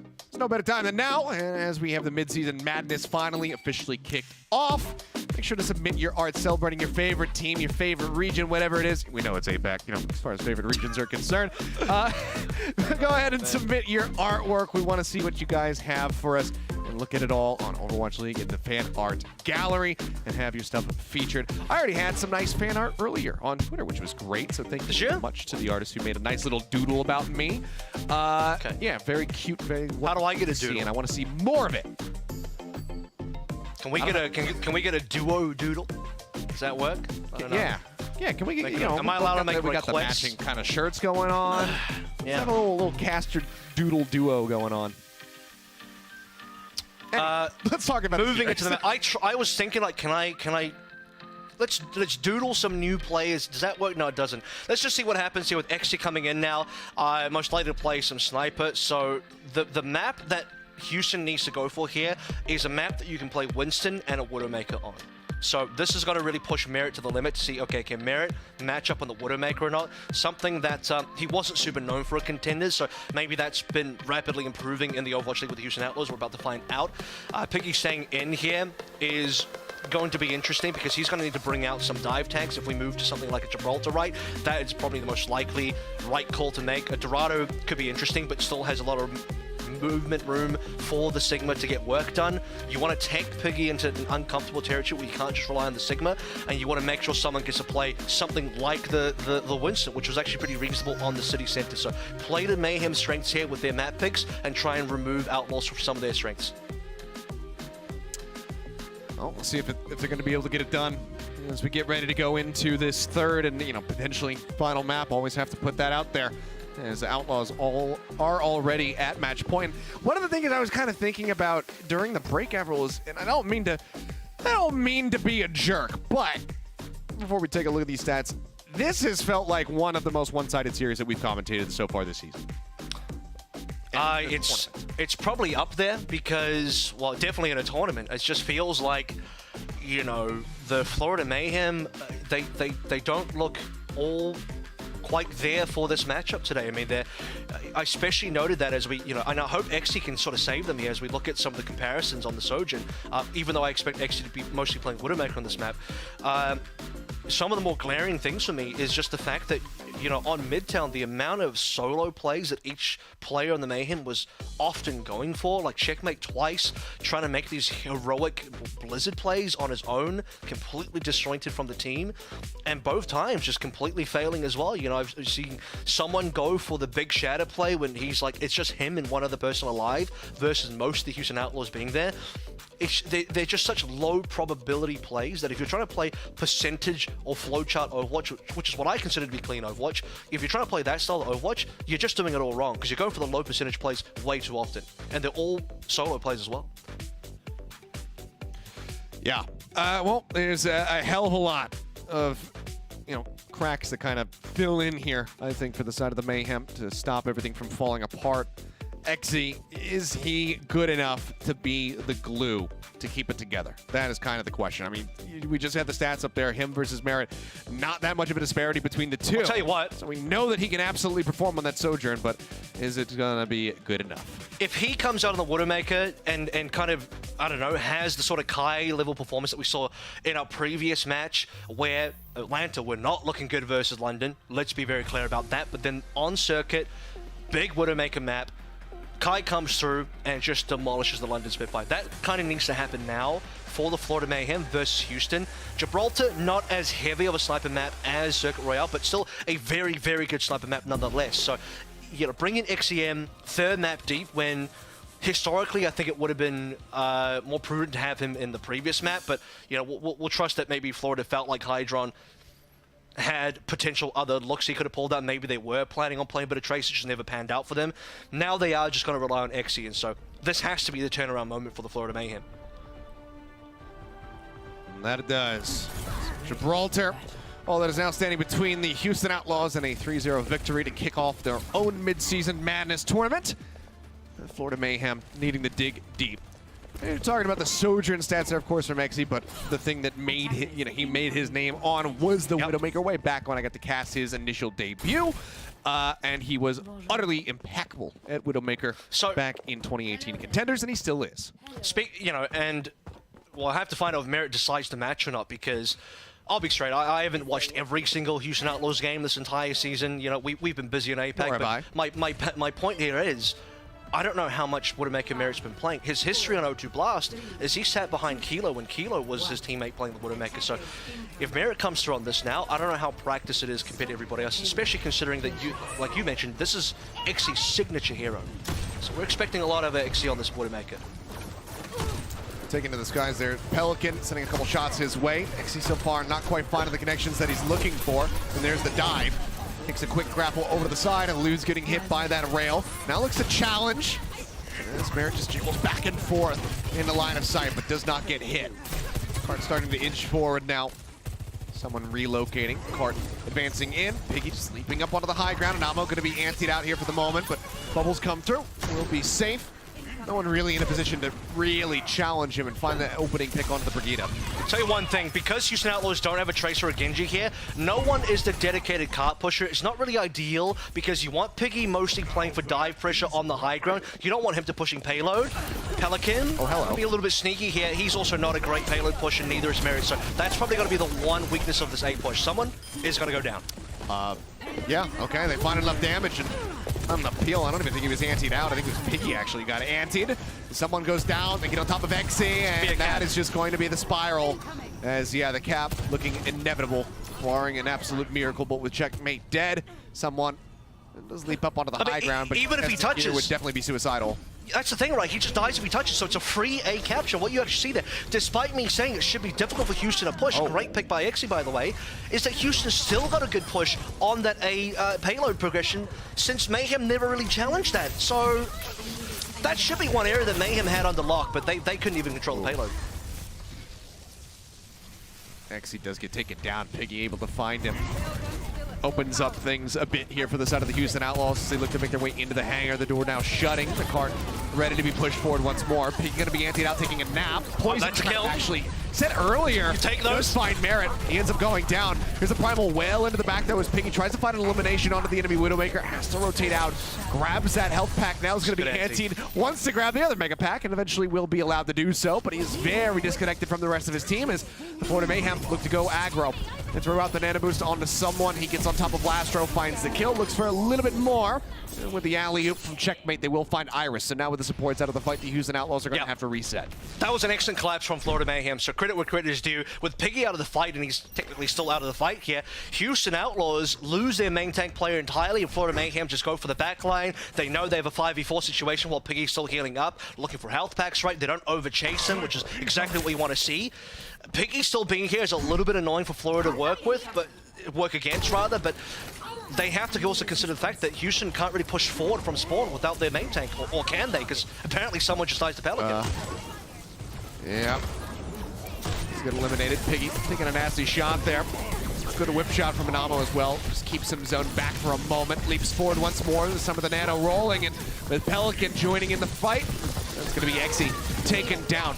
Rally now going to be popped, and I'm looking to escort them back forward, but both supports are going to get clipped by this. They're not pushing. They have spawn control, but they can't push up. Yeah, I think somebody was contesting. It might have been Checkmate or whatever, but let's see if this copy can get them. Someone actually. I think he jumps forward, was able to contest that one, and now has the primal pop. He's having to get the back. Will get on top of Lastro, finds that elimination as Pelican went for the dupe. Tries to build up the nano, gets it, throws it out onto Piggy, but will be taken away from him as they break that. Goes straight back into the Echo form now as Piggy continues to play forward. The primal online, pops it, looks for a target, jumps over the side, finds X once more, who just has not been able to play the game too much right now on this Widowmaker. Piggy continues to get on top of him time and time again. Lamo now taken down. The overclock shot from Merit finds someone. That's going to be the card rolling into B. So an extra minute and a half added. It's just shy of 4 minutes in the time bank now. Yeah, this could be staggers as well because players got bad spawns. Kind of unlucky for both Xy and Animo, specifically Animo. Looks like he might be able to get out with it though. And Xy even punishes Pelican for overextending. Does get traded by Merit here. I was going to say, Florida Mayhem did a good job of stalling the payload while they were being kept out from the entire B point, but ends up not being enough to really save them be at all. We're still looking for the pop-off moment from Exi to really control the tempo of Houston Outlaws, the way Kai was doing to London earlier. Been a bit quiet from Exi so far, not gonna lie. Honestly, I don't even think Checkmate was spotted there. Decides to back up all the same. Now has to pop the recall. Someone getting into the back line, trying to out-pressure. Cannot do so, has to make his exit, and Checkmate gets found before he can even use the pulse bomb. Pelican striking him down in the melee finish. Nano coming up. Someone's tucked away. Piggy jumping into the back. The anti-nade going to be good. Finds both the supports on the side of the Houston Outlaws, but they will be safe. They'll dive through. So still rejoining the fight. How much free push can Houston get before they're forced to go for Nano? I mean, maybe this is it now, okay. Dive into the back once more. Trent's coming online as well. Anybody that he could possibly get. Next, he's now going to be swapping it up. Tries to go over to the Soldier. The pulse bomb thrown in. Checkmate doesn't find anything in merit. Will claim him with a rail. Someone has the primal pop, but the just gets burned out. The focus fire is just too damn good. They melt right through his HP bar. The rally rolling from an ammo, but it's just nowhere near enough HP. Everybody else is locked into the spawn room. The Houston Outlaws will be able to push to the finish here on Gibraltar. 2 minutes and 27 seconds remaining. And I think there was only one reset there for the Houston Outlaws, and that was when Piggy went for the super deep dive with the primal onto Exi, then goes for a couple of health packs onto the back, on C, while Florida Mayhem played a 5-4. That was the one clean fight that Florida Mayhem did get, and it was a well-deserved clean fight win, and the only time they fully reset the Houston Outlaws. Why I mentioned the resets is important is because that's the key moment for your Widowmaker to establish control, because once the fight actually starts and you lose map control, your Widowmaker gets less and less value, the more pushed up Houston Outlaws are. But if Houston Outlaws are reset, they're back in spawn, you now control the entire hangar, and Exi has maximum coverage of the entire map space on B to play with. The fact that Florida Mayhem couldn't really give Exi more is not allowing, this Widowmaker is not working out as well as it should have, I think is the conclusion that I want to reach towards, because 3 final blows for Exi here, which still is one higher than the rest of his team. I think, we've got Summon, Checkmate, and RuPaul all on 2.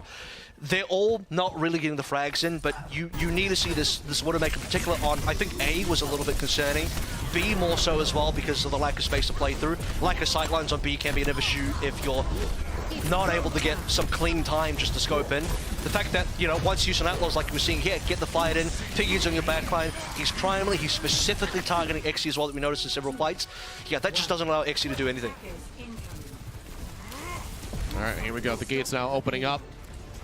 As someone taking a nap off the rip, but we'll be fine. No one from the Houston Outlaws looking to go that far forward to try to get a punish, and Lastro is actually going to be headshotting Exi. He's been targeted. I mean, he's has the highest amount of deaths so far across the board on the server. 6 deaths, the next highest, someone to Checkmate on 4. Piggy hasn't died yet, so he's still deathless on this Winston, which is rare for, I think, a tank play on Gibraltar, Seems unbelievable given the slim margins that he was playing around with at times on that attack, especially in the hangar. There's Exi again looking for a target. You need someone to be, there we go, someone's jumped in. That would have been the time for Exi to get a frag. But he was actually relocating his angle while someone went in, so it's a little bit disjointed. Just with a pop shot. Just his options. None of them very good. Even Piggy playing back, breaking line of sight, making sure that he's not going to get tagged up by the Widowmaker. Okay, warning shot onto Pelican. Cleared out. Look at the difference in Nano, by the way. Iris is about to get this, which means Houston can strike first if they want. Yep, now has it ready to go. RuPaul still 21% off. Having that ult ready to go. Someone does have a nice lead over Piggy as far as the primal is concerned, though. So potentially can open things up in that regard. We'll have to just wait and see. But Exi going to be taken down by Lastro once more. He doesn't receive the nano boost. He's going to be slept. But can they get a punish is the question. Doesn't have that nano, so damage mitigation going to be huge. And yeah, they'll just let him wake up naturally. Someone does pop the primal, gets into the back line, finds Lastro. Exi can be breathing a sigh of relief now, feeling a little bit safer perhaps. As Piggy once more going to be slept as he jumps onto the high ground. They look for the elimination. The ante comes down, and they will be able to get the punish. Checkmate picking up the kill. There you go. And he goes to sleep as well. He actually we found here for the side of the Florida Mayhem, but now the blade is going to be pulled. Pelican going into the back lines, finds RuPaul, looks for a little bit more, just trying to hide his head. As Exi tries to trade this one back, 9 HP, and we'll be able to get him in the very end. As you do see, Merit going down there without popping his ultimate. Piggy, by the way, I was got to mention, is he was slept, so he couldn't pop the primal. Otherwise, he probably wouldn't have done. He'll have the primal now, so they have plenty to play through. Lastro can follow up this with a trance. If Animo dies, it's probably the fight over. Still holds on to the rally. Piggy not going to be getting too much done there. As the rally comes through, overclock is out. Merit looking for a head, just gets body tags, but someone still does end up falling. Anti-nade out onto 2. They're looking for the follow-up kills here, though, are the Florida Mayhem, and so far they're only able to find Lastro. Iris under a little bit of fire, but he's going to survive. The Nano now available, and Piggy gets Exy. Iris going to be taken down. He doesn't get to use the ultimate. Absolutely massive, now with Merit falling. Definitely a big window here for the Florida Mayhem to be able to win out the fight and get this cap coming through. Pelican trying to keep it contested, but ends up dying. It'll take them down below a minute, but it's not going to be a full hold, not this time.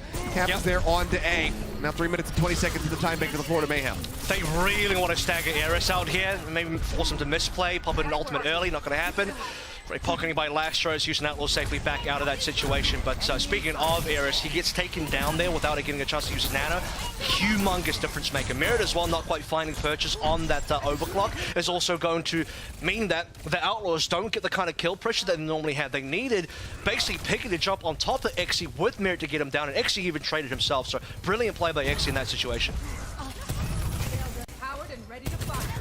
Well, ult's limited on either side at the moment. Florida Mayhem, though, dangerously close to having 5. Amo going to be the furthest one right now, trying to build up for that next rally. It's definitely a window of opportunity to work with. There's the overclock popped. Piggy trying to contest on the high ground, does force Exy's position for a moment, gets great headshot there onto Merit. Sniping him down, finds Lastro as well in the back end, but Piggy now nanoed up, dives into the back line, does manage to find the punish. Gets slept, Anti goes through, he still has the primal to rely on. He is going to pop it, he's got multiple members locked into a very small room. It's going to be the supports now taken down. Checkmate off screen, able to find Iris in the end of it all. Piggy moving back into the dropship, keeps himself protected, and all of this, the card is actually rolling back. And Houston Outlaws could potentially chase further, but they're respected because Piggy's too low HP. If Piggy got healed up, and that's maybe easier said than done when he's super, super low and you have limited time to go after Florida, they could have maybe have gotten further kills and staggers, which would have put Florida further behind. But well played by Piggy there. Primal actually gets a decent amount of value. Somewhat with the Nano here gets kill Merit. Huge. Iris stuck for the pulse bomb. Checkmate finds that elimination. The support's now out of the fight. The lion's share of their damage taken away. Pelican will get dropped. No chance of a hero play with the blade. It seems like that should be the Florida Mayhem breaking through, getting that extra minute and a half added to the time bank. They so desperately need. And there you go. 2 minutes 53. So right now, not going to be able to best the time bank at the Houston Outlaws. That is very much gone hope for them.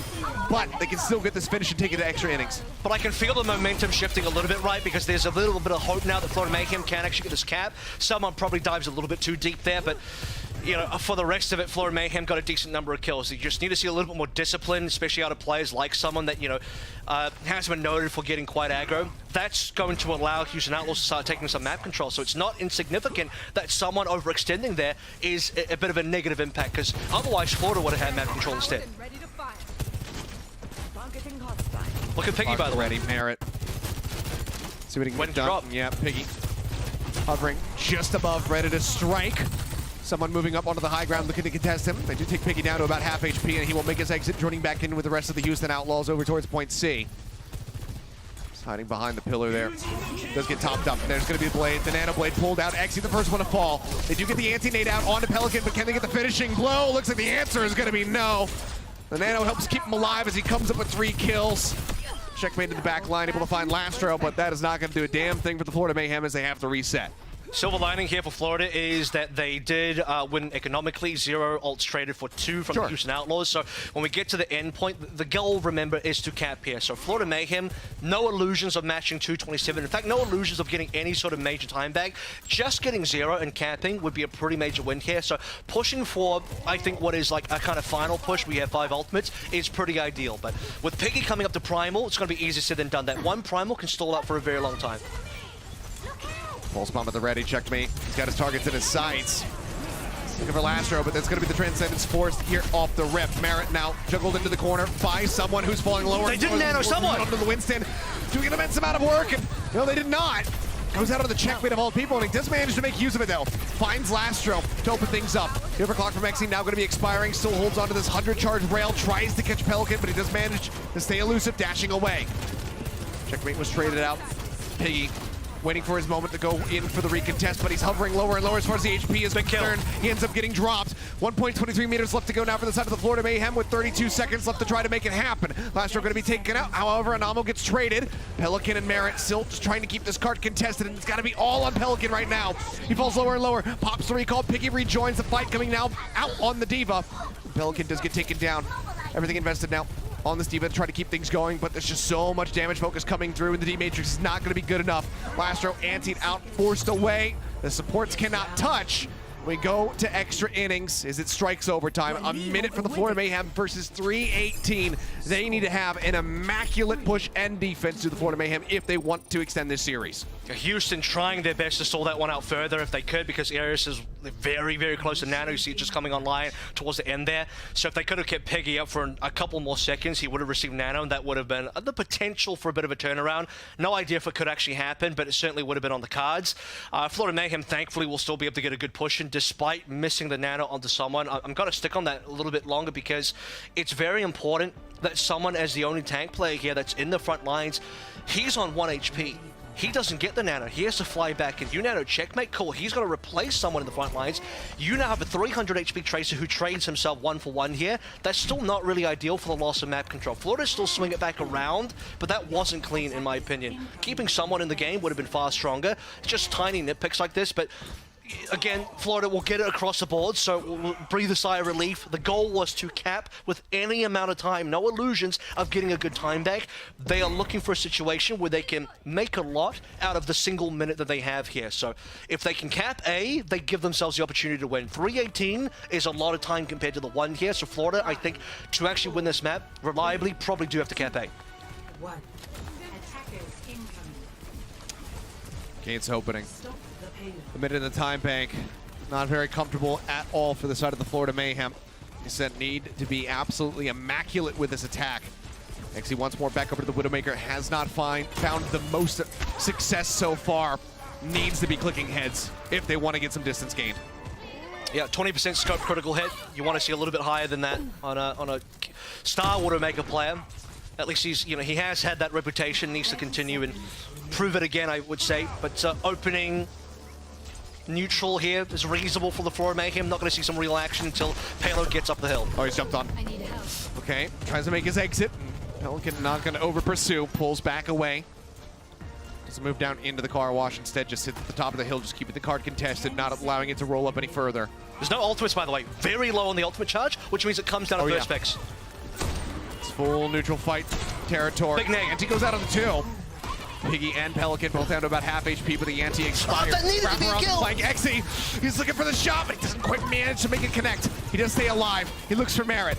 Makes him a little bit lower, but has to back away once more. It's going to be a trade out, a 1-for-1 as they both kill each other from beyond the grave.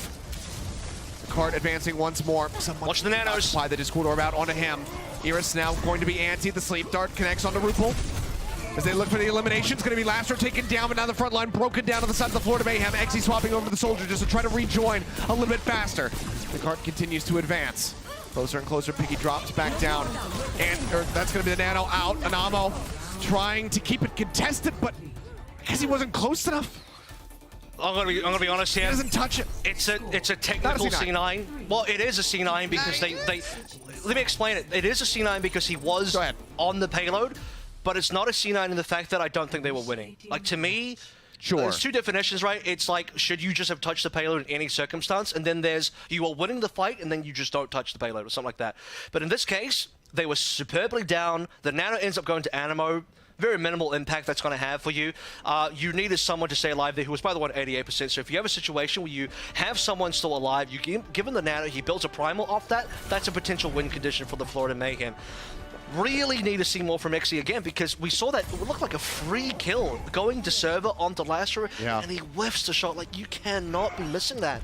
That's got to be a guaranteed kill. That would have been the 5v4 that really swings it for Florida Mayhem at the top of the fight, and they don't cap. And this is where I think things are going to be problematic, because if you remember the Florida A defense on regulation, it wasn't good. That's why I'm saying Florida need to cap it, because I don't think they win unless they cap A, and they're going to have a masterful defense now to have any hope of winning this map.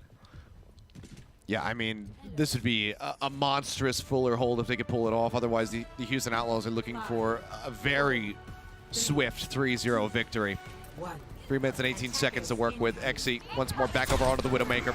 Sends out a shot, finds a couple tags thus far. The elimination's not there, but his last one tries to drop down off the high ground. That is the exact shot that he needed to hit. Yeah, making up for it now. If he can do that 50 more times, they can get this Fuller hold. Do that over the course of 3 minutes, right? You know, I think it's possible. I think you absolutely can. Pelicans also going towards the Genji now. So that'll give them a little bit more capability to push the payload, but someone's already just kind of keeping them busy towards the ground. Get another kill to Eris, just keeps things into 5v4, which is exactly what Florida want. Yeah. One support respawns, the other one dies. Headshot there on a Piggy. So Xe seemingly warmed up a bit, but all it takes is one coordinated dive from Piggy and Pelican to get rid of Xe. Now they're looking for it, and he's just none the wiser. Scoped in, completely tunneled on his target, and Pelican gets right on top of him. A right click to the skull. Goodbye, good night. The Widow's out of the fight. Worse than that, the payload's starting to move now. This is not good for Florida Mayhem. They need to find trades almost immediately. Even if Houston loses fight, Pelican get pushed this to the upper hill. So, you know, that's going to be a momentum shift. They're actually winning the fight anyway. Yeah, they're chasing in. Someone is not going to be allowed to escape. The kills come through. Checkmate is only able to find Iris. Xe, on his return, does get Pelican. Card for now not going to be getting advanced forward. It's a good trade. Checkmate will find Lastro. A couple kills coming in. The card is not moving. That's going to give time for the rest of the Florida Mayhem to rejoin. That's because Xe killed the pusher, which is Pelican. He's a dedicated card pusher, but not only that, Checkmate held up the entire back line, trades his own life while just completely denying Houston Outlaws from making space. It is still a holdable position for Florida Mayhem. Not quite over just yet, especially with Primal Rage online. Florida, they had a very poor fight just previously, but they can still recover. Okay, some more headshots going through. Piggy just getting chipped away at. The infrasight rolling. Iris hiding. Keeps himself safe for the moment. Xe pulling lower and lower as the pursuit comes in. Dangerously deep from Piggy. Now he's going to pop the Primal Rage. He's looking to get rid of this Widowmaker. The full focus to the side of the Florida Mayhem, trying to keep Xe alive, but they cannot do it. Piggy finds that elimination, finds an ammo as well, but Checkmate. No supports. God's work right now if you're a Florida fan. Gets rid of the supports. Pelican down to a sliver of HP as well. Has to try to escape. Checkmate pops the recall. Someone says, yep, I'm just going to occupy card space right now. Rail comes across. Merritt now popping the overclock. The dive comes through. He throws the nade over towards server room. Oh, good slate. Care about that. The sleep guard connects. They get the elimination. The kills continue to fly through, and it's 38 seconds remaining. Florida Mayhem, can they make it happen? There's a trade and a blade. We are seeing mistakes from Houston. There's a blade here because they didn't wait for it earlier. They're trying to run before they can walk. Houston Outlaws just need to pace themselves a little bit. They had a full minute to work with, and that was the fight that they didn't need to throw everything into. Play for the Nano blade. They put the Nano onto a different player instead, and now Pelican has a dry blade. Hope for the best. Can't keep him alive through with the Transcendence, barring an anti-nade out from Rupel. Rally's up. Time ticking lower and lower. The rally is online, as you say, and I'm popping that one instantly, but both supports gonna get clipped by an anti. Dive into the back, Pelican looking for Xe. The second slice, managing to find the kill. 4.79 meters left to go. No more ultimates. Falling lower and lower. The Discord Orb is out. Lastro able to clean him up. And there's no kills to be found right now for the side of the Florida Mayhem. They need to get something, but they are finding absolutely nothing. Checkmate, the last one alive, trying to keep it contested, and he cannot. It was looking possible. They drained the clock down after a 3 minute and 18 second start, but they cannot stop the Houston Outlaws. Just too much time to work with. The final ults are good enough. And it's going to be a 3-0 victory here for the Houston Outlaws to stay in the upper bracket. Florida Mayhem, however, they fall down. Yeah, it all comes down to the A push coming through, and this is where, you know, Florida Mayhem, a little bit more distance. If they could get more in that 1 minute, I understand that maybe it sounds a little bit unreasonable because what you can get in 1 minute is very little, but this is where, you know, you need to turn that inch into a mile for sure if you're the Florida Mayhem. Push it over towards B, and then we're looking towards a real win condition. 3 minutes is plenty for Houston to work with, and even then, I think Houston probably got a little bit too greedy at various times, and we'll go back to the Ares Pelican moment where he, you know, puts a nano into Pelican, hoping to build the blade during the nano, and it just does not work for them. They lose that fight. Credit to Florida Mayhem for keeping it very competitive on the end for this watch point Gibraltar. Look, the attack was starting to get somewhere, you know. Again, no hope for them to get any meaningful time back, but just pushing us into the actual time back itself and, you know, to get the extra innings, I think is an important step for the Florida Mayhem to show that they can compete. Didn't really happen in the first 2 maps though, so that part's a little bit disappointing, but at least Gibraltar showing signs of life.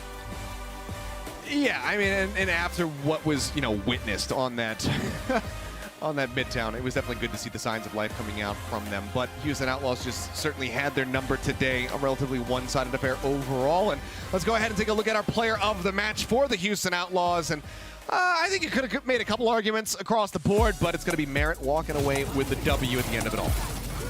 And Merritt, I think we had our eyes on him right from the very beginning, straight on that one, noted how clean he was on the Sojin, and really, you know, proving why he is kind of touted as one of, if not the top Sojin that we currently have, especially, you know, I think given that Kai looked a little bit lesser than what we expected on his opening matchup versus London today, and Merritt coming through very dominant versus the Florida Mayhem. Very well-deserved player of the game, even just tracking his stats across both the maps. He improved his railgun hit accuracy on that second map here. Still reasonably good on Gibraltar, 55% right. It's above 50, which is, I think, the floor for an Overwatch League professional on Sojin. Just a fantastic player overall. Yeah, I mean, from the outset was just looking incredible, and I thought, I was getting hopeful a little bit. He did flash the Widowmaker for a moment as they were getting ready to open the door liked to have seen attack. I thought maybe he was going to go for it, but he did not. But I mean, you're talking about, you know, hitting that 50%. In the end, his overall is 58, which is fantastic throughout the, you know, entire length of a series. So continues to just keep his numbers up towards that 60% mark. So utterly impeccable performance from Merritt, who just is definitely making a name. He wants to, you know, throw his hat in the ring and say, yeah, I'm in consideration for best Sojourn in NA as well. Yeah, and, you know, maybe further than that when they eventually play up against some of the APAC teams. You know, we have some great Sojins from there as well. But honestly, a very good opening for the day, considering you know, our first time, or at least my first time for sure overall, but, you know, our first time as a duo this year, casting some NA teams and, you know, getting to see what they're up to. And honestly, I'm liking it. You know, very impressed by teams like London today. Hoping to see great stuff out of them further. But the one game I think we've all been waiting for, Achilles, is one that actually comes up after, because we're finally going to get some cross-regional gameplay. That we are, and it's going to be exciting. But of course, that's gonna happen after a little bit of a break. We're gonna have the desk cut when we come back, break down a bit of the action here from this second series of the day. But we're just at the midway point. There's still more, you know, 2 more series to be played out. That's gonna be it for myself and Avril for today, though. It's gonna be, you know, brought to you by Necra and the tiny British man. I forget his name. Yeah, but anyway, they're gonna be bringing you guys the action for those matches. So make sure you guys stay tuned. And the desk will be breaking things down on the back end of this break. Love you. We'll see you next time.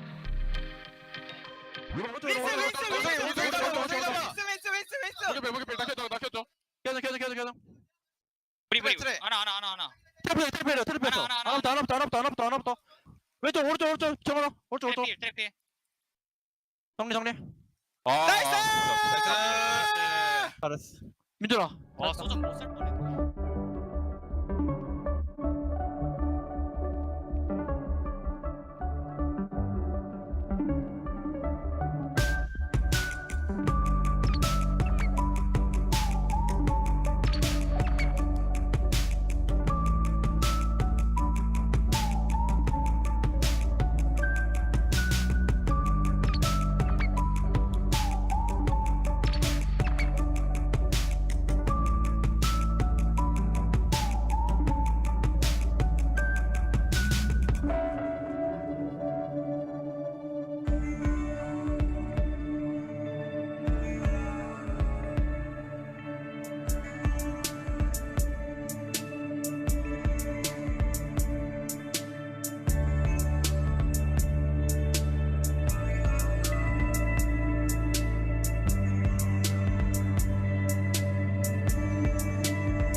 Welcome to Game Break, everybody. I'm here joined now by Piggy from Houston Outlaws. Piggy, congratulations on the win.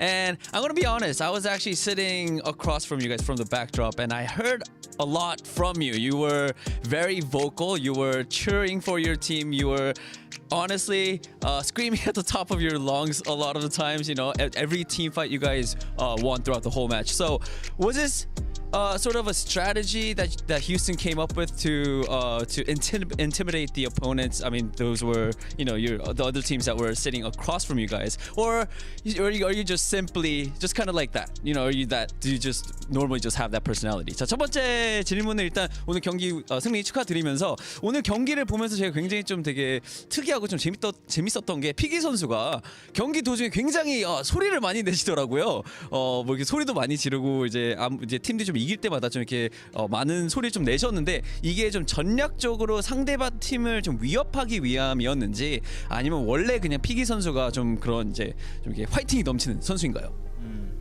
원래도 화이팅이 넘치긴 한데 이제 상대 선수가 앞에 있으니까 더 압박 느끼라고 더 심하게 했던 것 같아요.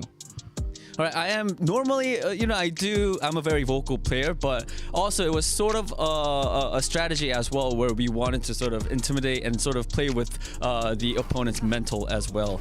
Oh, all right, that's an actually very interesting and smart strategy from Houston. Now, my second question for you, Piggy, is I think in Midtown it was where you guys came up with the Winston dive, and then as soon as you saw the Florida Mayhem pull out the Ryan Rush compositions, you guys went for the mirror. What was the specific reason for that? 자, 두 번째 질문은 이제 미드타운에서 이제 원래 딱 처음 시작했을 때 윈스턴 다이브로 나오셨다가 플로리다 팀이 라인 조합을 들고 나오는 걸 보면서 이제 미러전으로 가게 되셨는데 그에 대한 좀 이유를 여쭤봐도 될까요? 제가 들고 있겠습니다. I will hold the mic. God, it's been so long. It's been so long with this interaction. I will hold the mic. 저희가 런던도 라인하르트 미러전 이겼던 그게 있어가지고 라인 미러 조합에 엄청 자신 있어서 상대가 라인 들고 오면 그냥 라인으로 맞받아치는 식으로 하고 있어요, 저희. Right, I mean, we did once beat London Spitfire in the Ryan Rush mirror competition in that battle. So whenever we have the opportunity to go for the Ryan Rush mirror fight, then we are sort of or moving towards where we use the mirror fights, and because we know that we could win. All right, Piggy, that is it for the interview. Thank you so much for your time. And with that being said, Ovely, take it away. Danny, just because Piggy took the series doesn't mean that he can take your mic. Fight for it, Danny. Fight for it. But yes, again, congratulations to the Outlaws and a very difficult series there for Florida Mayhem. Johnny, I do want to come to you first with this postgame, just because during that last map, I overheard you almost like talking to Florida, basically being like, okay, be careful. All right, pull back a little bit, almost like a dad teaching his kid how to ride a bike. So what did you want to tell them in that moment? Dad to ride a bike? I mean, dad teaching his kid to ride a bike. Yeah, right? It was a lot of confidence. Yeah, you're like, okay, no, it's fine. Yeah, you can go in. Oh, no, not too far. You like that? Yeah. Yes. That was. Will you teach me how to ride a bike? I'm not very proud of that depiction of me talking about Florida Mayhem, but. Yeah, I mean, I was coaching. I was trying to coach them a little bit. I'm watching these teams and I'm like trying to judge them. I'm like, hi, I'd like you to push up a little bit here. I'd like you to withdraw a little bit. I think this was a very interesting compositional matchup, especially on Gibraltar, which you will see later in the highlights, because Houston Outlaws, throughout this entire series, you can see it right here even, they're always playing the Sojourn, because Sojourn is so good when it comes to the damage capabilities, right? And then we saw them play a lot of Zenyatta and Ana. You got the Discord Orb, you got the Biotic Grenade, you got the Sleep Dart, the Houston Outlaws. So they're playing a very potent composition in that regard. The Florida Mayhem, on the other hand, when they pick Gibraltar and they're going for the Widowmaker and they're going for the Brigitte, they don't have these big abilities to turn these big fights around. So they need to be way more disciplined.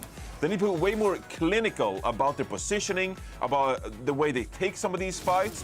And the Florida Mayhem, they needed to be very precise with their engagements and their positioning, and we didn't really see that from them. So I was trying to coach them. I was trying to tell them, like, hey, you need to push up here, you need to punish this, etc. But the Florida Mayhem, they're not really known to be this disciplined team either. We even have Admiral mention it on the cast, like he has a tendency to jump in a little bit too far, getting picked off. XC as well on the Widowmaker, he didn't hit those shots he was required to do, because you don't have the Sojourn damage, so you need to get the final blows. But he wasn't able to get those final blows in the first place, and Anamo as well.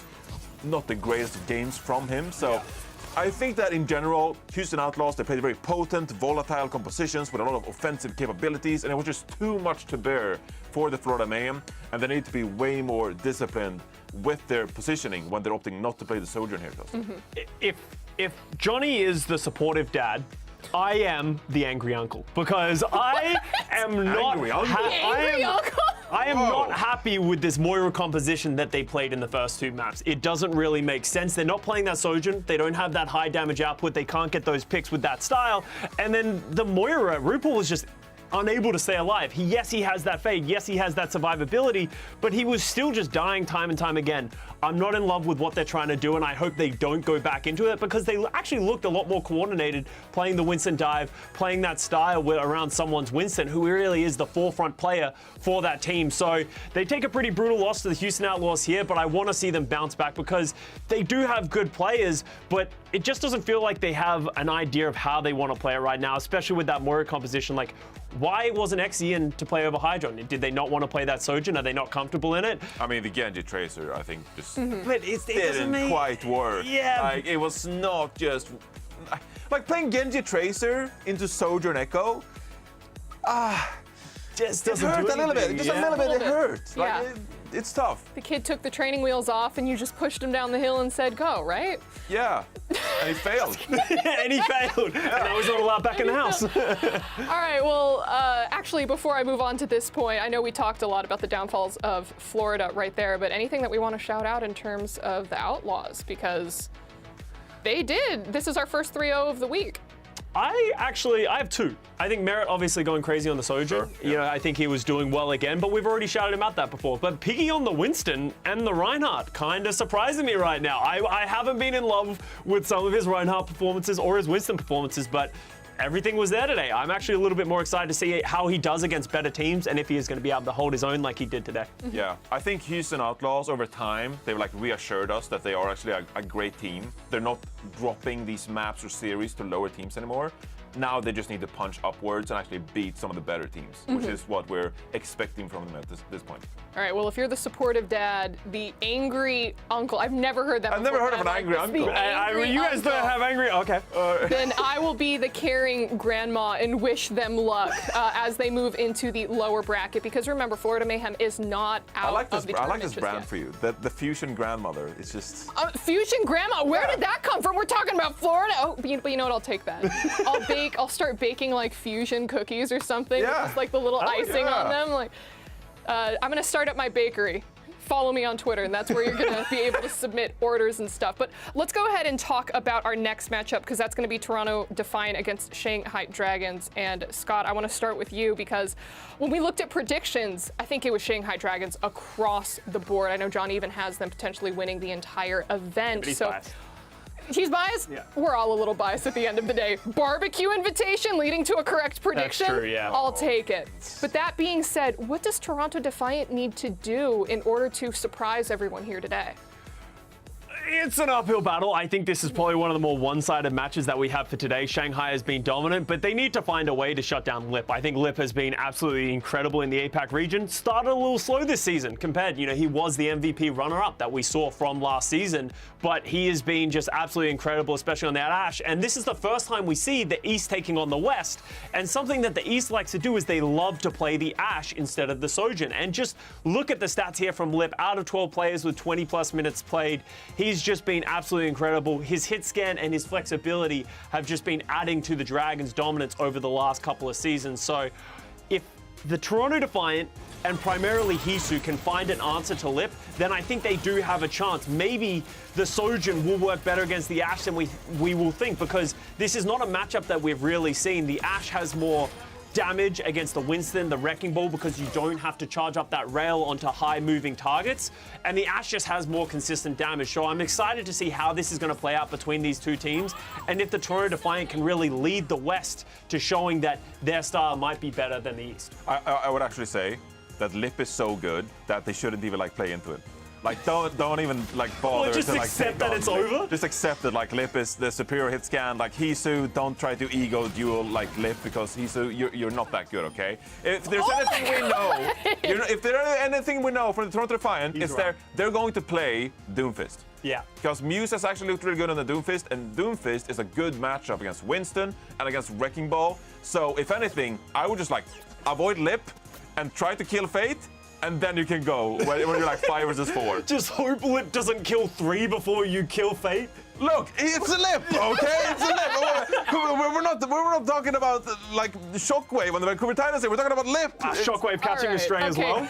Encouraging words from you, Johnny, as well as you, Scott. Well, I'm trying. You know, I'm going to cut you off right there because it's time to actually let the teams speak for themselves as we get into the next match. And joining us on the casting desk, it's going to be Jaws and Necra. So take it away and get us into the game. Don't throw things at me.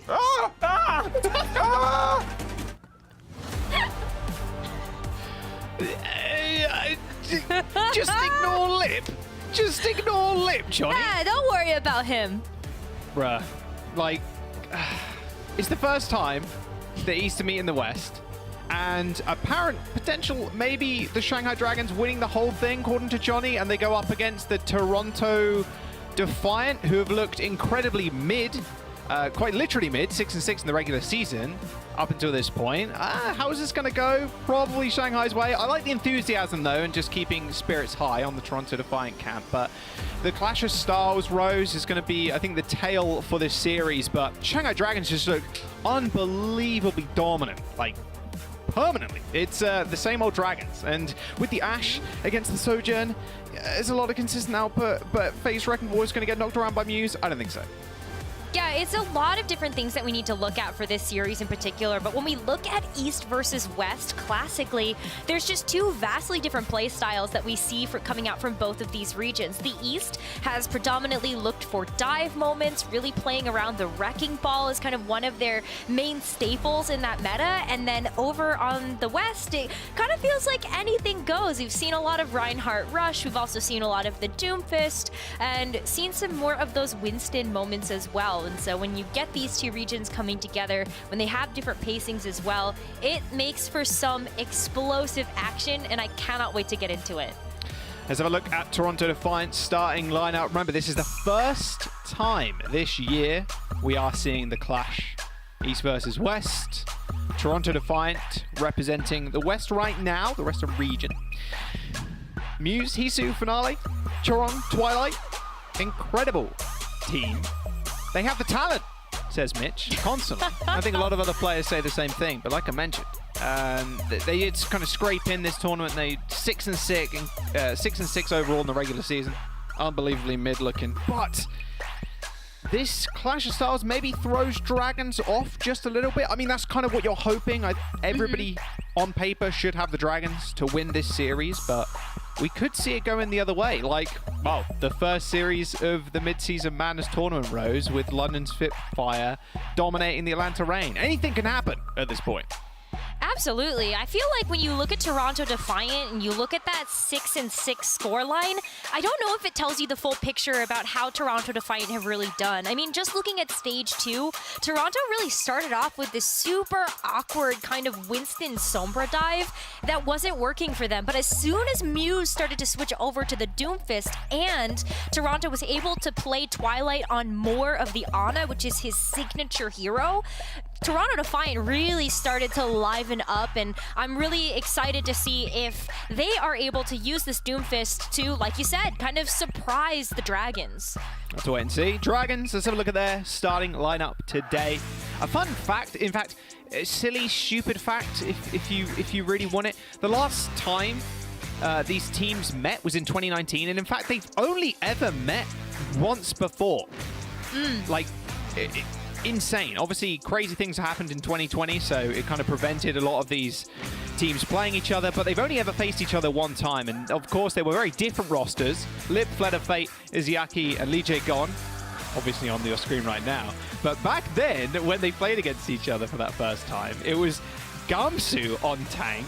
Envy was there as well. Like Luffy, and you look at the side of the Defiant, a completely different roster too. Sharik was on that roster. We had Gods as well, the Hog God. Neko and Aid in the support. Like, this is how long it's been since these two teams have played each other, which is insane. But of course, you can see the Dragons starting lineup today. I feel like it's going to be an affair where Lip just kind of dominates Rose. His Ashe is unbelievable right now.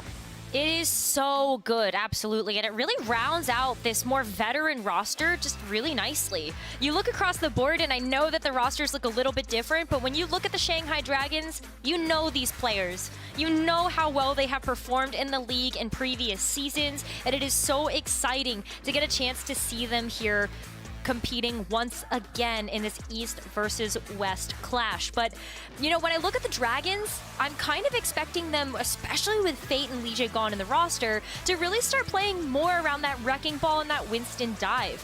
Shanghai also struggled a little bit to find their footing in Stage 2, just like Toronto Defiant, but finally landed on something that is really working for them. So, Jaws, I feel like both of these teams know where their comfortability lies, and this first map is going to be super telling on how the rest of this series might be able to play out based on what they feel from each other.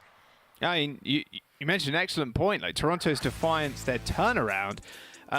Previously, we were seeing Hisu a lot on this Sombra. A lot of people didn't like the Sombra at that point in that stage of the meta. And then it was like, wow, okay, now you can play Sojourn. Oh my god, wow, he's insane. Who'd have thought? Yes. Who'd have thought Hisu God on Twitter was a good player? Like, it was a ridiculous come up, like complete transformation for the Toronto Defiant. And that's where they started getting a lot of their wins. They've had a couple of close series here and there against teams you shouldn't if you're the Toronto Defiant, like against the Paris Eternal. But we'll see if they can kick off the mid-season madness with a bang against the Dragons. Does it like we're just going to jump into game in just a moment, but it will be Ilios. This is our first map today, Rose. Yeah, we're going to be kicking things off on Ilios, but we got to also look at Hisu versus Lip. You know, I love that we get to bring up that Lip is such a phenomenal Ashe, but we also have to look at the Sojourn stats across the board because Hisu, phenomenal. Lip maybe trailing behind just a little bit in terms of some of these statistics coming out from the Sojourn play, but I think we're really going to see Lip focus more on the Ashe here, unless the Sojourn feels super necessary to get that more explosive damage with those charged up shots.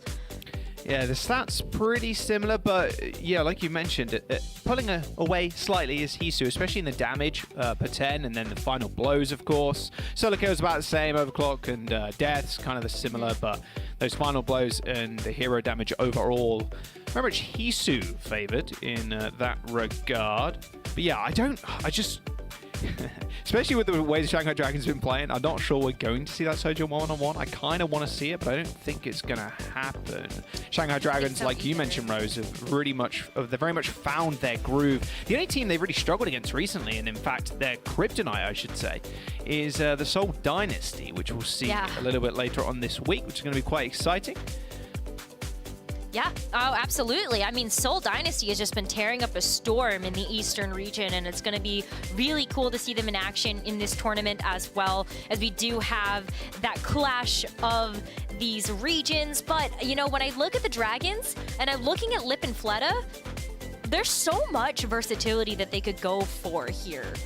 They're both incredible DPS players. Their hero pools are very deep. And we've seen a lot of different looks from the Shanghai Dragons when Lip and Fleta are so flexible. Yeah, the Dragons, the last 4 games, Rose, they've only lost 1 map, and that was to the Chengdu Hunters. So very much on a hot streak right now. Looks like that's true. Everybody whacking their headsets on. Looking good, trying to Defiant. Should be getting into game in just a moment. Sorry for the brief pause before we jump into map number 1. Let's look at some more stats, shall we? While we wait. Let's do it. Fate versus Muse on the Winston. Although Fate has been preferring the Wrecking Ball as recently, a Muse actually on the Doomfist. But if they do want to go to a Winston style comp, maybe on Watchpoint Gibraltar, for example, although you can still play Ball and Doomfist there, we might see a little bit of that Winston. And this is from the Midseason Madness qualifiers per 10. Yeah, look at that. I mean, you're absolutely right. Fate has definitely been rocking more of the Wrecking Ball, but wow, this is, geesh, Muse, Low. like, looking good. Yeah, 6.3 deaths per 10 for Muse and only 3 for Fate. He don't die. I mean, that's very much of how, Lujagon and Izuyaki in the back line. But how much Winston is there for this sample pool, huh?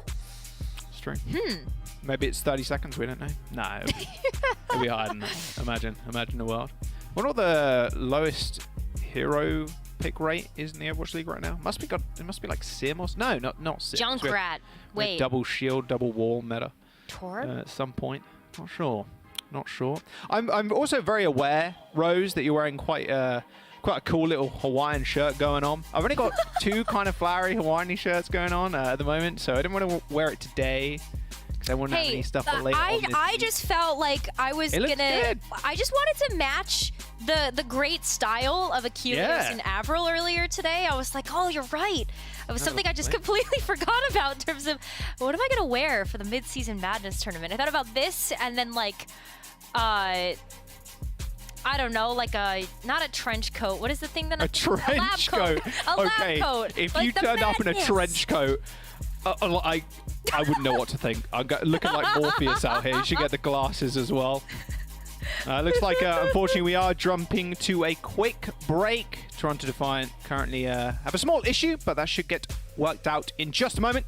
We'll see you on the other side.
Welcome back. We're about to get into the game in just a moment. We're discussing our fashion sense off broadcast. The only thing I have that is maybe Hawaiian, I don't know, is this small little thing of sand. This, yeah, that's about it. I've just got just a container full of sand, a takeaway container full of sand. That's about it. That's about as sandy as it gets where I live.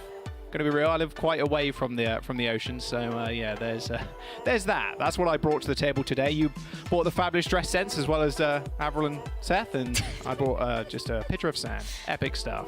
Very, yeah, Toronto very Defiant. Hawaiian. Yeah, well, exactly. I mean, I was just trying to. I was honestly trying to think this morning, just kind of running through my apartment, like, do I have anything that's like kind of Hawaiian related I can like bring onto the broadcast? But no, just some sand. Unlucky. Toronto Defiant should have sorted their problem.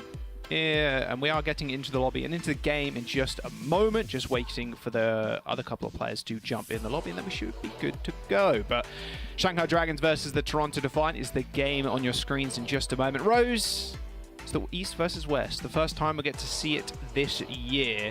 It's going to be exciting. I think we're not going to see any funny, silly games, and you said, or we were kind of wondering what heroes were least played, and you were right, it was Junkrat who is least played this season, and then we spotted Hog down there as well. I don't think there's going to be any crazy shenanigans where Hog's going to get played, but a man can dream. A man can dream. We'll revisit that point for our 4th series of the day. We might have some things to be said about what might happen over there. Don't speak it into existence yet, okay? We have a match on our hands right now.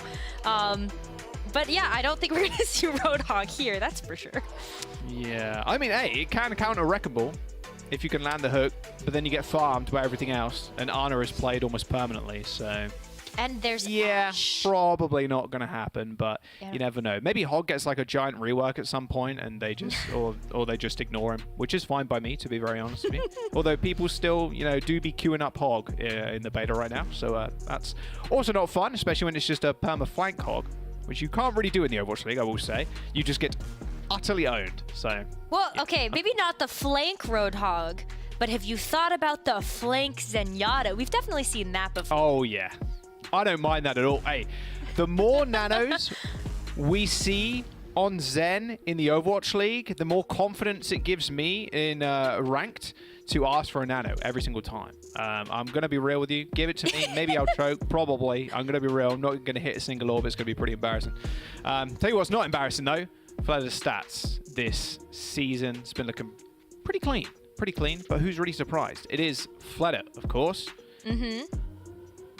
Absolutely. I mean, when we look at the Shanghai Dragons and we have Lip and Fleta playing simultaneously with each other, you see Lip more on the hit scan heroes, and then Fleta has been flexing over to like the Echo, the Mei, and of course the Tracer, which I really don't think should be a surprise to anybody in terms of how long Fleta can stay alive and also find value with those pulse bombs. Yeah, those pulse bombs do be kind of hitting, though. I mean, it tied second for pulse bomb kills. Attach rate is rank 1, deaths rank 1. Damage, not so much, though. 5k out of 10, not great. But it says out of 17 players, and he's 20th place. Don't know. Math checks out, almost. I think, still, we're going to see the dominance from the Dragons this series. It's really up to the Toronto Defiant to live up to the Dragons and hopefully catch a couple of maps, because at the end of the day, they have been a team that's lost against the good teams, won against some of the worst teams, and are just sitting in mid. Like, just mid of the table. 6-6 in the regular season. Like, this is the first time we're seeing these clashes, but the Dragons, it just looks like an assailable mountain right now for them to climb. Yeah. That is the Toronto Defiant, but there is still hope here. We've seen a lot of individual hero plays from people like Muse, but, I mean, the Dragons, crispy clean. They do, but let's look at it from a different perspective as well. In terms of the Eastern teams that Shanghai Dragons has had to play against, I don't know, Jaws. I feel like I have a little bit of a question mark. Yes, they have a 9-3 record, but I feel like there are still some questions about where this team falls in the top 4 teams from the East that actually made it into the midseason madness. I mean, earlier on in the stage, Shanghai Dragons took some losses to Seoul and Hangzhou Spark, so I wonder. They're still really good. I'm not trying to say otherwise, but maybe Toronto can actually pull out some amount of surprise factor that could throw Dragons off their game. Because I do feel like when they take losses, it's because maybe they don't have a game plan of how they want to approach things like the beginning of stage number 2, or there's just a surprise that they're not really sure how to adjust to. Yeah, we'll have to wait and see. Do I spy a Mr. Packing 10 in Misa's camera? I think I do. Absolute Chad. Warlord. What? Seth's not on the broadcast anymore, right? He got off. And then we jump into a giant pause. It seems like the time rift is opening, and somehow Seth is still on the broadcast because Mr. Well, this is a team that he usually casts. Yeah. So. Yeah. Yep. Mr. Pause Transitive King is still property here. Maybe he's Very still in the voice. Pause. We don't know. I don't know. Maybe he's still lingering around just to give us a little bit of a curse, potentially. Looks like Toronto Defiant is still trying to sort out a couple of small problems, but we should be there in just a moment. Or I'm saying that. I hope, of course. We'll see. We'll see how it goes. Yeah. It do be like that. Though. Do be like that. So what's your favorite fish? Doesn't have to be a Hawaiian fish, but what is your favorite kind of fish? You know, I love talking about fish. I'm just gonna. I know. Yeah. No, this is great. I usually have interesting things planned just in case to try to like entertain you with fish facts. Oh, okay. But I completely forgot. So I don't have anything prepared for that right now, but I will later. Ask me again, like next time we're on the broadcast for Midseason Madness. But that's fine. My favorite fish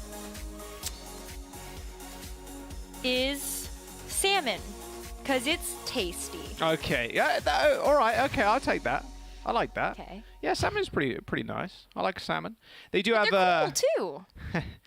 They do have an interesting life cycle, I will say. If you ever look up or like watch a small documentary on salmon, it's quite sad, but they do taste quite good too, which is really great. I can name some sharks that are native to Hawaii or like hang around Hawaii. Okay. A lot of reef sharks. Yeah, there's white tip reef sharks, black tip reef sharks. Yeah, grey reef sharks, Galapagos sharks, smooth hammerhead actually. Dang. Around Hawaii as well, which is pretty sweet. That's pretty cool. So if any of the players want to go shark spotting, that's quite possible. A lot of them hang around, obviously, the reefs, hence their name. But yeah, there's a few different species of shark that hang around Hawaii, which is kind of cool.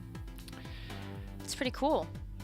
Looks like Toronto Defiant. Enough for shark facts and fish facts for now. We'll come back in just a moment with more facts if they are not ready. But we're going to have a look at some of the top plays of the week from the Toronto Defiant. We'll see you in a bit. This is the final week before the mid-season madness kicks off.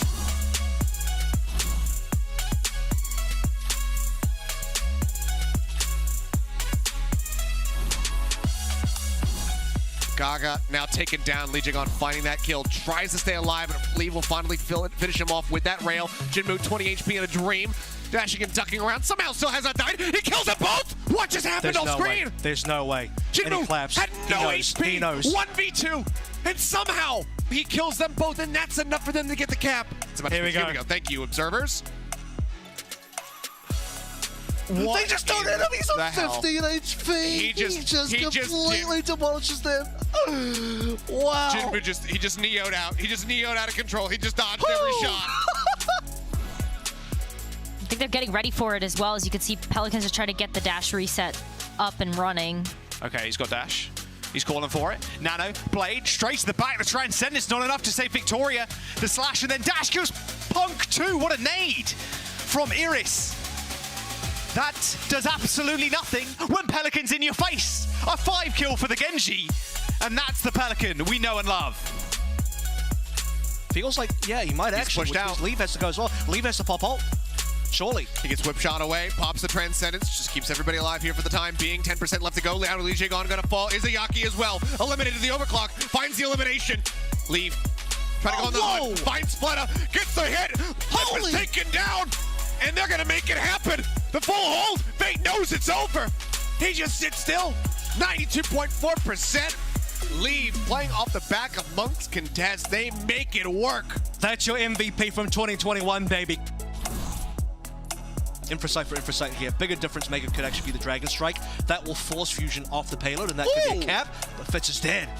Wait a minute, what? 2 great shots from MN3. He gets a third. He's looking for some more. Immortality Field buys a little bit of time, but what an absolute incredible volley from MN3, shutting them down one after the other. Fitz taking a bunch of damage straight up. And he's dead. They get the alley-oop. MN3 able to find the head. Just take him out. Dynamite not at the ready, otherwise you can try to flush these guys out from the back of the... Dude. It's like we never left Circuit Royale. We're still there. We're still on Circuit Royale. We haven't left. This man is absolutely insane today. What a CoStream is going on? What did they feed him today? Is this the work of the cheesesteaks? I know they took him to the cheesesteak place recently. Is this the secret formula? Blizzard from the back. Do they expect it? Slightly. Crimzo pops the Transcendence. Victoria's in a little bit of trouble, but with the Immortality Field, he should be good. Piggy has also been frozen, but saved with an Immortality from Iris. Merit. What? Wait! Was that a triple collapse? Where did that come from? I think that was a triple kill with 1 railgun. I could be wrong. That was a triple kill. Replay. No did it just go way through did he all line of that them? one up. Oh my god. Oh, they were standing in a straight line. Best Sojourn player in the league, stats-wise. Hey, add that one to the replay package. Oh yeah. Merrick comes out with a first triple kill with the with the overclock in the league. That was just absurd.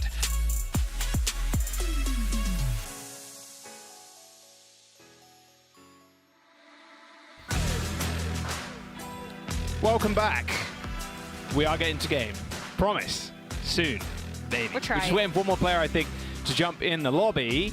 Toronto Defiant versus the Shanghai Dragons. Hopefully you've got yourself a small drink, maybe a snack, and yeah, excited for the game that's coming up. Rose, yeah, we're going to get into it in just a moment. You said But you I have a have a fish fish fact for me. What is a I fish do. fact?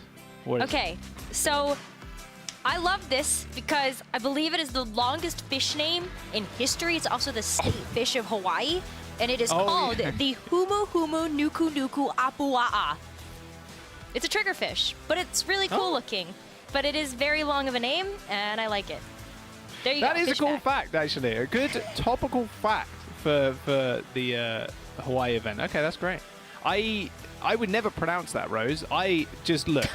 Props and hats off to you for pronouncing that. Hey, I definitely get that wrong. I studied fish in college. Like Studied that was one fish. of my that was part of my major. Was the so- subject title just called fish? You were like, yeah, I'll take that. Yeah, well, fish ecology and biology, but yes, there was, yeah. So that I was don't part know of why the I study. thought you said fish ecology, and I thought you said fish ecology, like college, fish college, Fish ecology. Don't know why. I felt like it's getting late, but it's not even that late right now. I mean, what time is it for me? It's like 8 little p.m. late. It's not that late. It doesn't feel that late, but I don't know. Maybe it's the pause. Maybe it is Mr. Pause King. I'm trying to call him out in the group chat. It's not happening. He may be asleep already. I wouldn't be surprised with you. I blame Seth. Everybody should just blame Seth for this one. That'll be It's not our that'll be fault. grand. That's all I have to say is that, you know what? It's not our fault. Yeah. Seth. So finale. He just entered the lobby. I just saw. But it looks like maybe both teams are going to be ready in just a moment. Let's have a look at the updated brackets, though, before we get into this game. But don't worry, we're almost there. There you go, the updated bracket. Would you look at that, how magical that was. Started off the day pretty crazy, actually. Spitfire versus Rain 3-1 and a 3-0 for Houston Outlaws and the Mayhem. Remember, there is a loser's bracket, so the teams that do lose here today will fight through the lower bracket all the way up to that finals if they do make it there. But I see the lobby chat, and I see our God tier admins, and I see the God tier players in the lobby too, looking like everybody's about to be ready and jumping into the game. Again, very much apologize for the pause, but we should be good to go. Yeah, very excited. I know it's been a little while since we did the intro of both of these teams, so let's just catch everybody up to speed real quick with a refresher.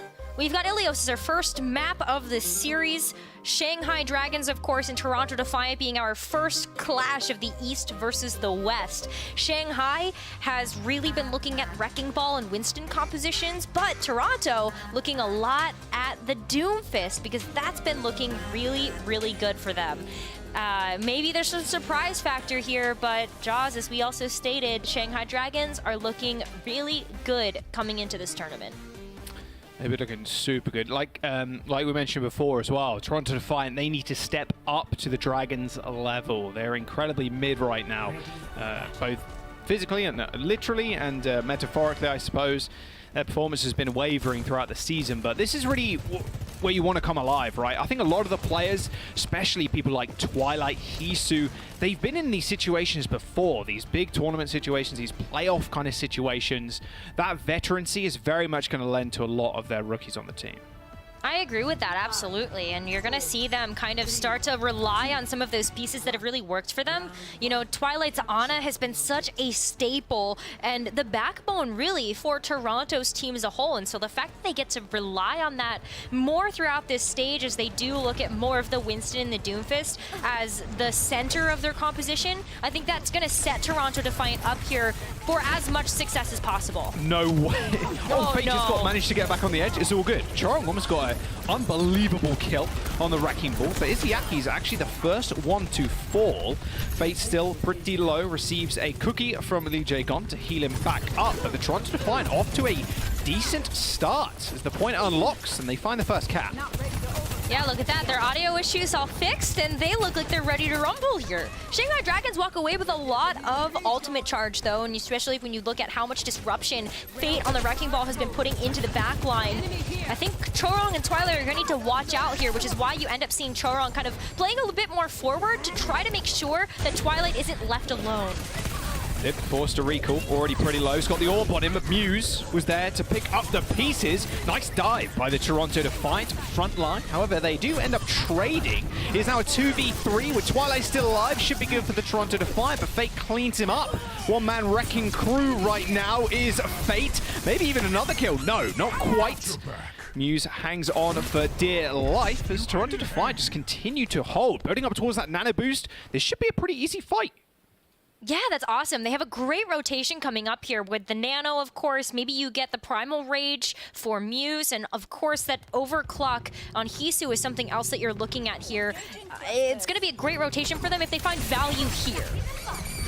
Should go pretty fast. There we go. There's the Nano onto Muse, straight to the backline. He's getting bobbed around, but Twilight finding a kill onto Fled is going to be nice. A Primal Rage for Muse. Doesn't get the knockoff onto Lee Jae-gon, neither does Fate. However, him just with his Nano Fist, clean him up just with the damage. Toronto Defiant holding firm. Shanghai Dragons backline just getting crunched right now. But that's exactly the weak point that Toronto Defiant have found. They have identified that Izayaki and Lee Jae-gon are going to be integral. They just got to take him out now, so that's been great. Nicely, Twilight was just hanging around trying to find an early anti on the backline, set up another dive, but Shanghai Dragons actually went cage side on right.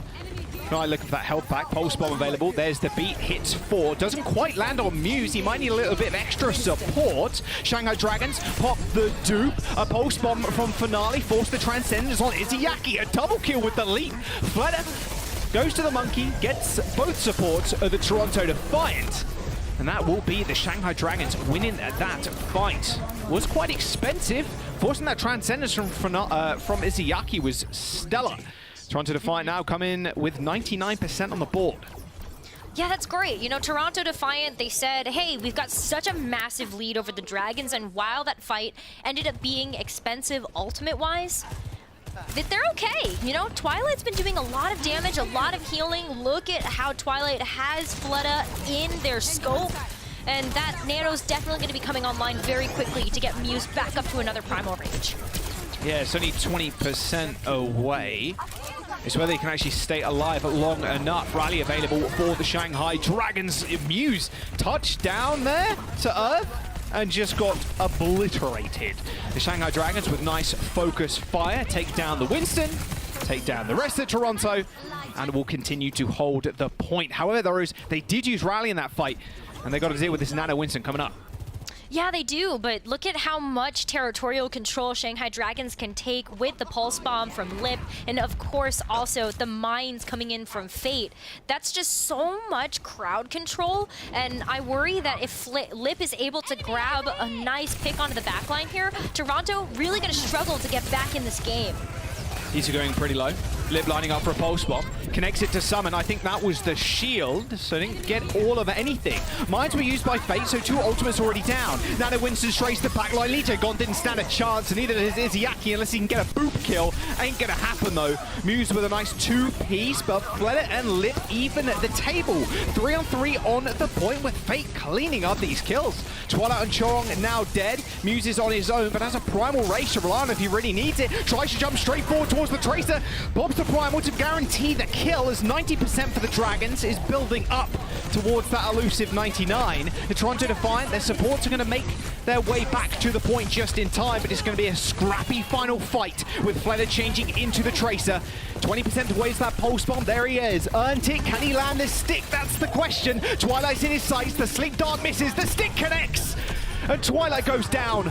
A nice return kill by Muse, killing off the Lucio, but the Shanghai Dragons still in control. Toronto Defiant don't want to get swept here on this first round. Remember, Shanghai Dragons flipped over at 99% for Toronto when they had 0. A Transcendence for the Dragons to keep them in, but another Pulse Bomb lands on the Dragons. It's Lip this time. He takes care of Chorong. And the Toronto Defiant, they did find the recap, but Dragons win the fight and win the round. Whew, boy, that was super scrappy. I felt like that last fight was going on for forever, but Shanghai Dragons, time and time again, just had everybody on Toronto Defiant's number. They knew exactly who they were going after. Really nice focus fire coming in, and I don't know, you know, I feel like when Toronto used all of their ultimates, they just weren't able to get back on track in time to really be able to deal with Shanghai catching up. It was a tough one. It was a clean, I want to say reverse sweep, but that normally entails the entire series, but it was. I mean, 99%. Dragons flipped over when they had 0. Like, feels pretty good. Toronto did they had some nice engagements very early on. That's how they were able to hold the point for so long, just the execution onto Izayaki and Lijigon. But look at this, Rose. They're actually just going to mirror the Dragons on the ball and the Ash. Wow, well, I mean, if you look at this and you look at how long Shanghai Dragons has been playing Lip on the Ash and Fate on the Wrecking Ball, this is looking real good for the Dragons right now. I think Toronto's going to have to be very careful. Yeah, Dragons very much a master of this composition. Twilight does find 1 kill, but the Shanghai Dragons just running around Toronto right now, Rose. I mean, something that you talked about in the preamble leading up to the game. I know it was a very long time ago, it feels like, but wait, Muse finds 2 kills. Hang on a second, hold that thought. What I was going to say is that you want to force Twilight into a pick that is not the honor, and they've done just that. Although Toronto Defiant keeping themselves in this fight with the hands of Muse right now, as they've prevented the Shanghai Dragons from capping. In fact, facing a little bit of trouble. Nice little bit of tech there. Jumps to the high ground, but with Twilight killing Fleta, Toronto Defiant, they're going to cap first. Well, this is good news for them. You know, they were able to get up to 99% on that first round, and that was off the back of some really nice defensive play. Just stopping Shanghai Dragons from really grabbing those attacks. Wow. Like, look at that. Twilight with a huge pick onto Izayaki to continue to rack up that percentage. I mean, that's just huge, Jaws. Shanghai, like this, they've got to be able to sneak past a lot of this damage that's coming their way, and maybe they'll be able to grab the point and then do the reverse sweep, I guess, as we want to call it. Oh, what an unbelievable dive there. Pile driver with the tracer damage following up. Izayaki dies, and look at the ult disparity between the Zenyatas. Like 64% to Twilight having the Transcendence. Not so much anymore as he used it to push Toronto Defiant forward. Not bad. Nice little stick too. Finale looking pretty good. Shanghai Dragons are going to have to go again. But yeah, you are right, Rose. They don't want to get they don't want a 99-0 situation again. Let's be real with ourselves. Maybe they just lose a fight here and just go, okay, we'll just go again. We don't look. Maybe it got into our heads last round. Yeah, absolutely. I mean, Toronto still looked really good in that first round, but now we're looking at Shanghai Dragons working up to a full slate of ultimates. They're choosing. They could go in with the mines here. Lip also has the Bob. That's an extra person on point now. Bob, the 6th man, he's online. The rally should be good enough for the time being, but with Twilight going down, they lose that Discord orb. It's really tough to take down Fate. And in fact, Bob looked like he capped the point. Did his work, clocked in, clocked out, he's gone. Shanghai Dragons now in control. Yep, he did something, but look at that. Finale is still wreaking havoc in the backline of the Shanghai Dragons. So, wow, we did see Bob cap the point. Jaws, it's not over just yet. I think Toronto's going to come back in this one. I don't think Shanghai Dragons are paying Bob enough, that's for sure. Yeah, Finale doing Lord's work there. Getting a nice little double kill. Toronto Defiant, they do lose that fight, but end up getting the recap pretty quickly. Now, Hisu's got the Bob. I was going to mention that he was very far behind Lip a moment ago, but that's just going to be more beneficial for this final fight. They don't have any support ultimates. They may have Pulse Bomb, and they're going against 2 support ultimates from the Dragons. Bob on the point to contest is going to get focused if they're not careful, but look at the suppressing fire onto Lee Jae Gon. Has to back all the way up. That overhealth isn't actually extending over to the rest of the team, and look at that. Lee Jae Gon, Lip, Izayaki are going to go down, and as overtime ticks through, it's up to Fleda and Fate to try and keep this point contested. Finale's just hunting him down, 60 HP. A Pulse Bomb doesn't even need a dream as a round is completed by Toronto, and they tie Ilios up 1 apiece. Look at that too. Hey, if Bob can do something like half the point, or he can do something by zoning everybody else off. So that actually worked out great for Hisu to have that Bob come online secondarily to Lips. But we're heading over to Lighthouse now, and we're seeing some maybe interesting things happen here. Maybe the Bob replay. Oh, it's the Twilight replay. Yeah, of course. It's Twilight just sniping. Ooh. Certified nasty angle there. Good Oh, Love to poor see it. Izayaki. You just don't want to be peeking that. Well, yeah, that's rough. But I It's don't like, know how much you expect that to happen. exactly, yeah. It's like 3 pixels wide. The orb just slots in between it perfectly. Yeah. It's tough. It's really tough. You've got to know that this ends on Mega Pack, and you're like, oh, maybe I get right-clicked here, but not something that you can really counteract a lot of the time. All right. 3rd and final round for Ilios. They're trying to set up something cheeky with Fate. Yeah, they found both supports. Look at this peel, though, coming out from Chorong right now, protecting Twilight. No recall available from Lip. He gets chased down. Hisu finds the final blow, and there, Fleda again trying to set up something with the rest of his team, just unable to do so. Yeah, I mean, just look at how much consistent damage is coming out from Toronto right now, especially when Hisu is able to play the Ashe. That's why we look at the Ashe versus the Sojourn right now, and we look at Ashe as having a bit more of that damage output just because you don't have to charge up those shots. But Shanghai, they're playing a very divey composition instead of that poke, and that's why you play the dive. Nice dive onto Hisu. They shouldn't be in too much trouble. It's only Wrecking Ball versus Wrecking Ball. Still needs a little bit of help, however. Point is in control of Toronto Defiant, of course. Choron going down. This should be an easy cleanup. Nice dive onto Hisu on the high ground rows. A bit more difficult for Twilight and Choron to pocket him out there.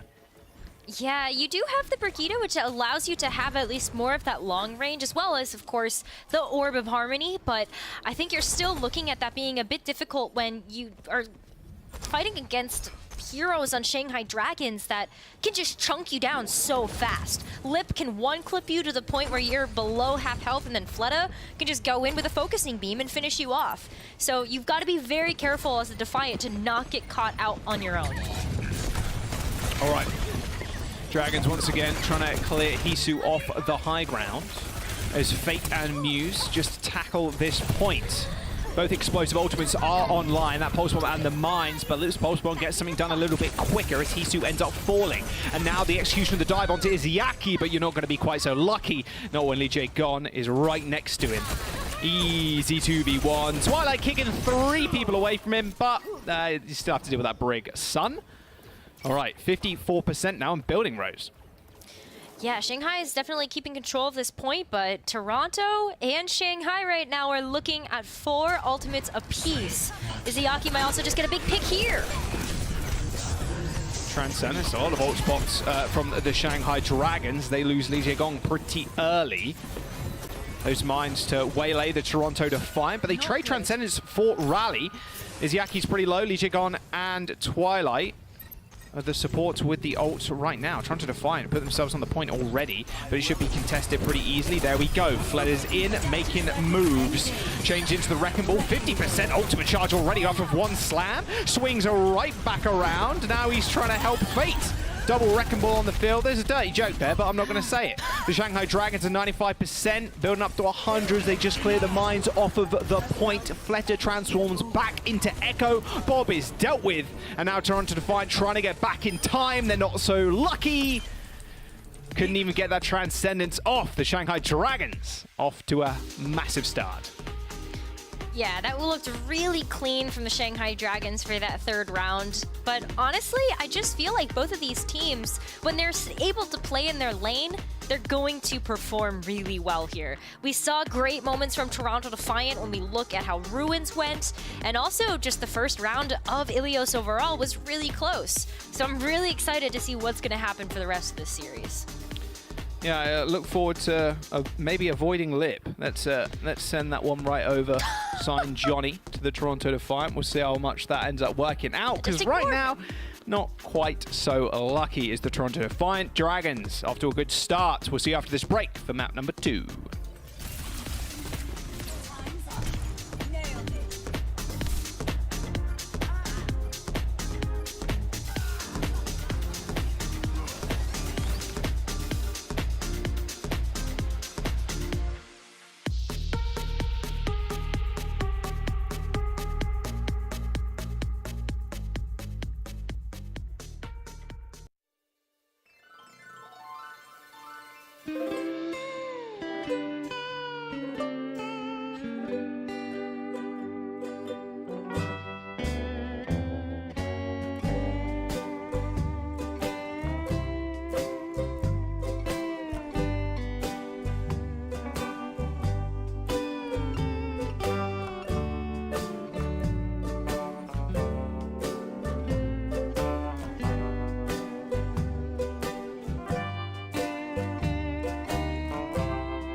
Welcome back. Toronto Defiant and the Shanghai Dragons kicking us off here in day number 1 of the mid-season madness. The first time we're seeing the East teams versus the West teams. Eichenwalde is our next map. It is loser's pick, so Toronto Defiant selected that one.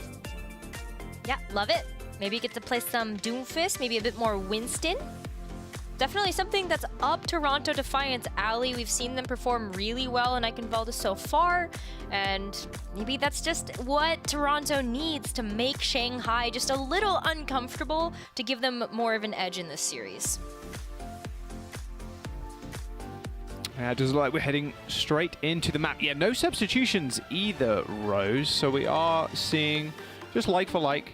I don't think there's going to be many during this series, but we can all hope and pray. Have to wait and see if any team has got some wacky strats coming out of the gate for this one. But I think like you said, Rose, it's going to be some more Doomfist for Muse. I think so. I mean, Muse didn't look bad on the Winston either or the Wrecking Ball. I think there were definitely some great moments on both of those hero picks in that first map, but I think that when you look at how Muse has been performing over the past few weeks, it's really been that Doomfist that Toronto Defiant has been super comfortable with, so I'd love to see the Doomfist here. Yeah, there you go. You got your wish. Doomfist, Yeah. Twilight on Ana, Chorong on the Zen, he's on the Ash. Okay.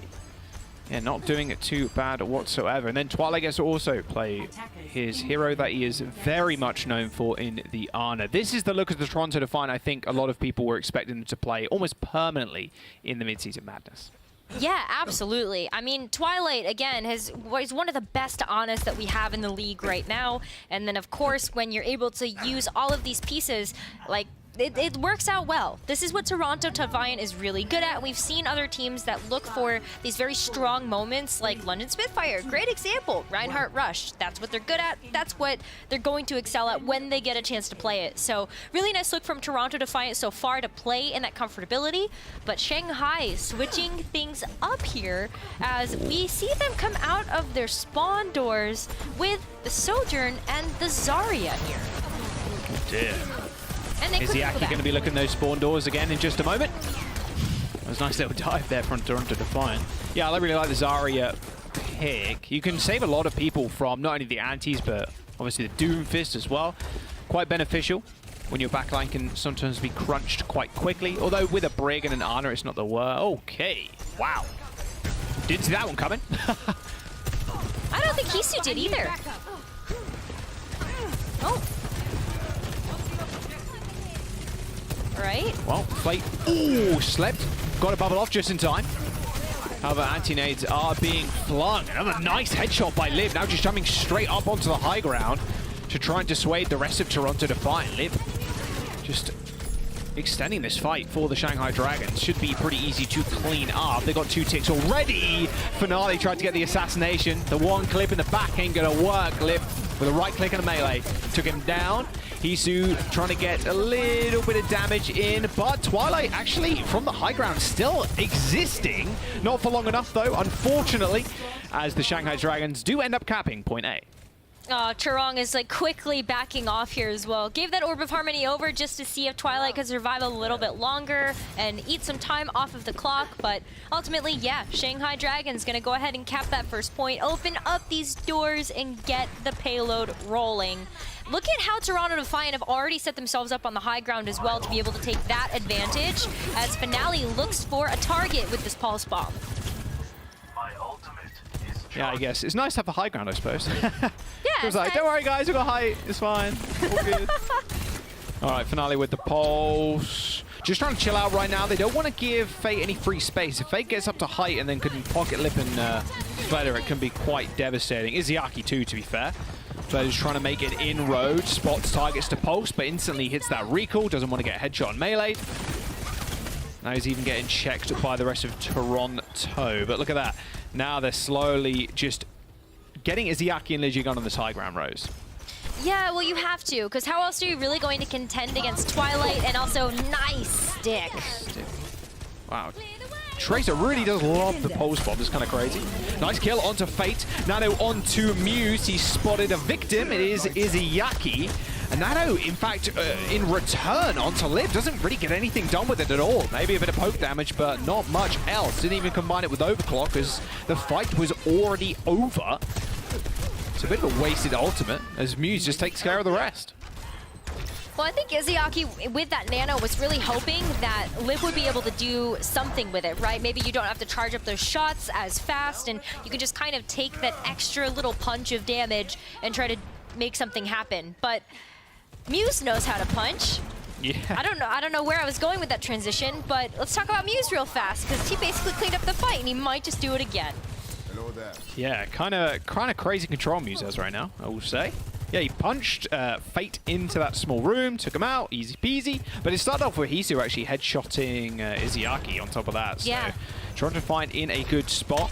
Muse looking for another engage as Meteor Strike is a get out of jail free card. And in the small rooms too, can be quite devastating. Nice little leap cancel. Now they're just chasing it down to the high ground. There is the Bob. Hisu gets dealt with, but there's still 5 people online for the Defiant. Bob putting down a ton of damage, but Lip and Fleta are going to match that and more as the Shanghai Dragons just take control of this high ground.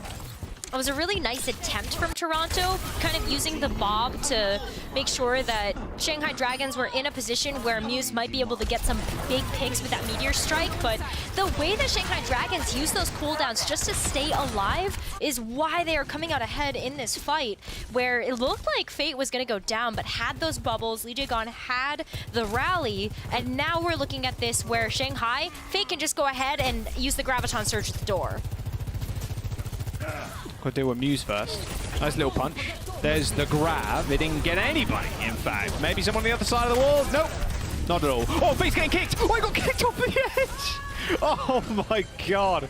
You got to be happy with yourself if you're Chorong right now. 2 pulse bombs. They do trade. Looking good, though, with Toronto Defiant on the point. And, yeah, there's those Zen buffs coming in for you. Kicking the Zarya straight off the map. Oh my god. Hey, I thought Zarya worked out, but clearly it's the Zenyatta that's working out just a little bit more there.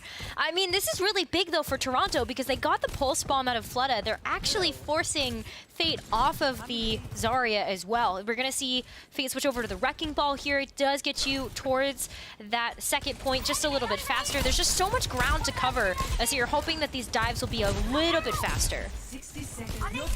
Wow, Muse's health bar disappeared in a blink of an eye just then. Straight up to the bar. Nope, decides not today. Yeah, even that's a little bit too much damage, even if you have the damage resist from the Nano. Still want to control height. The Shanghai Dragons have 40 seconds to go to put the payload in. It's so close. I guess ideally you want to be able to force it somehow, force the Toronto Defiant's positioning, but it looks like Dragons are happy with just taking high ground. Lip's got a perfect shot he could line up with the Transcendence from the Toronto Defiant, keeping everybody alive. Oh, well, but they're going to C9! There it is. Oh, what did I say? Put pressure on the payload to force the positioning of the Toronto Defiant, and that's exactly what happened. But they didn't force anything, because the Shanghai Dragons just hit him with a fat C9. Well, that's the West region for you, for those of you that are unfamiliar with how the West region operates. Sometimes they just leave the payload alone. So here we are, 3rd point, Eichenwalde. Shanghai Dragons moving towards that final destination. It very much feels like you should be used to getting C9 at this point. Not necessarily the Toronto Defiant, but the West region. But yeah. There we go. That's not new. Yeah, very, like, the last couple of weeks have just been a blur of C9s and just, I don't know, anymore. Just random games. A minute to go for the Dragons, though, Rose. Got a fair few tools, or at least a few tools coming up. Good stick. Finale with the recall. Lee Jae-gon goes down, and Shanghai Dragons cannot waste another small push. They're going to have to go again. That rally is too valuable. Absolutely. And look, you might even be able to get Izayaki up to the nano boost as well. So that's another tool in the Shanghai Dragons' back pocket. But what is this? Oh, Lee nice. Jae-gon was not alive yet. Why the pulse bomb and the mines here, Dragons? Yeah, a bit of a overinvestment. Nice bit of tech there by Muse. Puts the power block up, gets the powered up punch from the mine damage. Again, started off with one of the supports getting a pick. Toronto Defiant's Chorong. Managed to find a right click onto Fletter, and now Muse is holding super far up. Rally to start off the fight, however, the Bob is going to waylay the Dragons for just a short amount of time. I say that, he's now napping on the job. Lib does get punched into the wall as every ultimate and then some is thrown in. Twilight does end up falling down, not before wasting a lot of that overclock sent out by Lip. Muse into the back line, takes care of Izayaki, so Dragons now only have one support remaining. So do Toronto Defiant, but the healing output from that Transcendence is all too good. Chorong does fall as he comes out of the trance. As the Toronto Defiant now, health bars are dwindling as the Dragons remain in control of the point. OT is here. Spawn advantage to the Toronto Defiant is going to be good though, Rose. It's going to be good, I think, for Shanghai Dragons. Fate's working up to those mines. Just going to go ahead and throw those on the point, if they even need them. Goes down, Chorong to follow in an OT. Shanghai Dragons managed to cap that point at the very end. That looked bad when Izayaki went down, and that rally really did help him at the end of it. Not going to say that this was because Shanghai Dragons got a back cap. But I do think we would be in a very different situation if Toronto Defiant had not let that back cap happen. Yeah. We all... Yeah. Oh, man. I mean, unfortunately, we're jumping into a brief pause. I guess Toronto pondering what happened with that C9, but yeah. That's. I think that's what a lot of people were thinking over the last couple of weeks.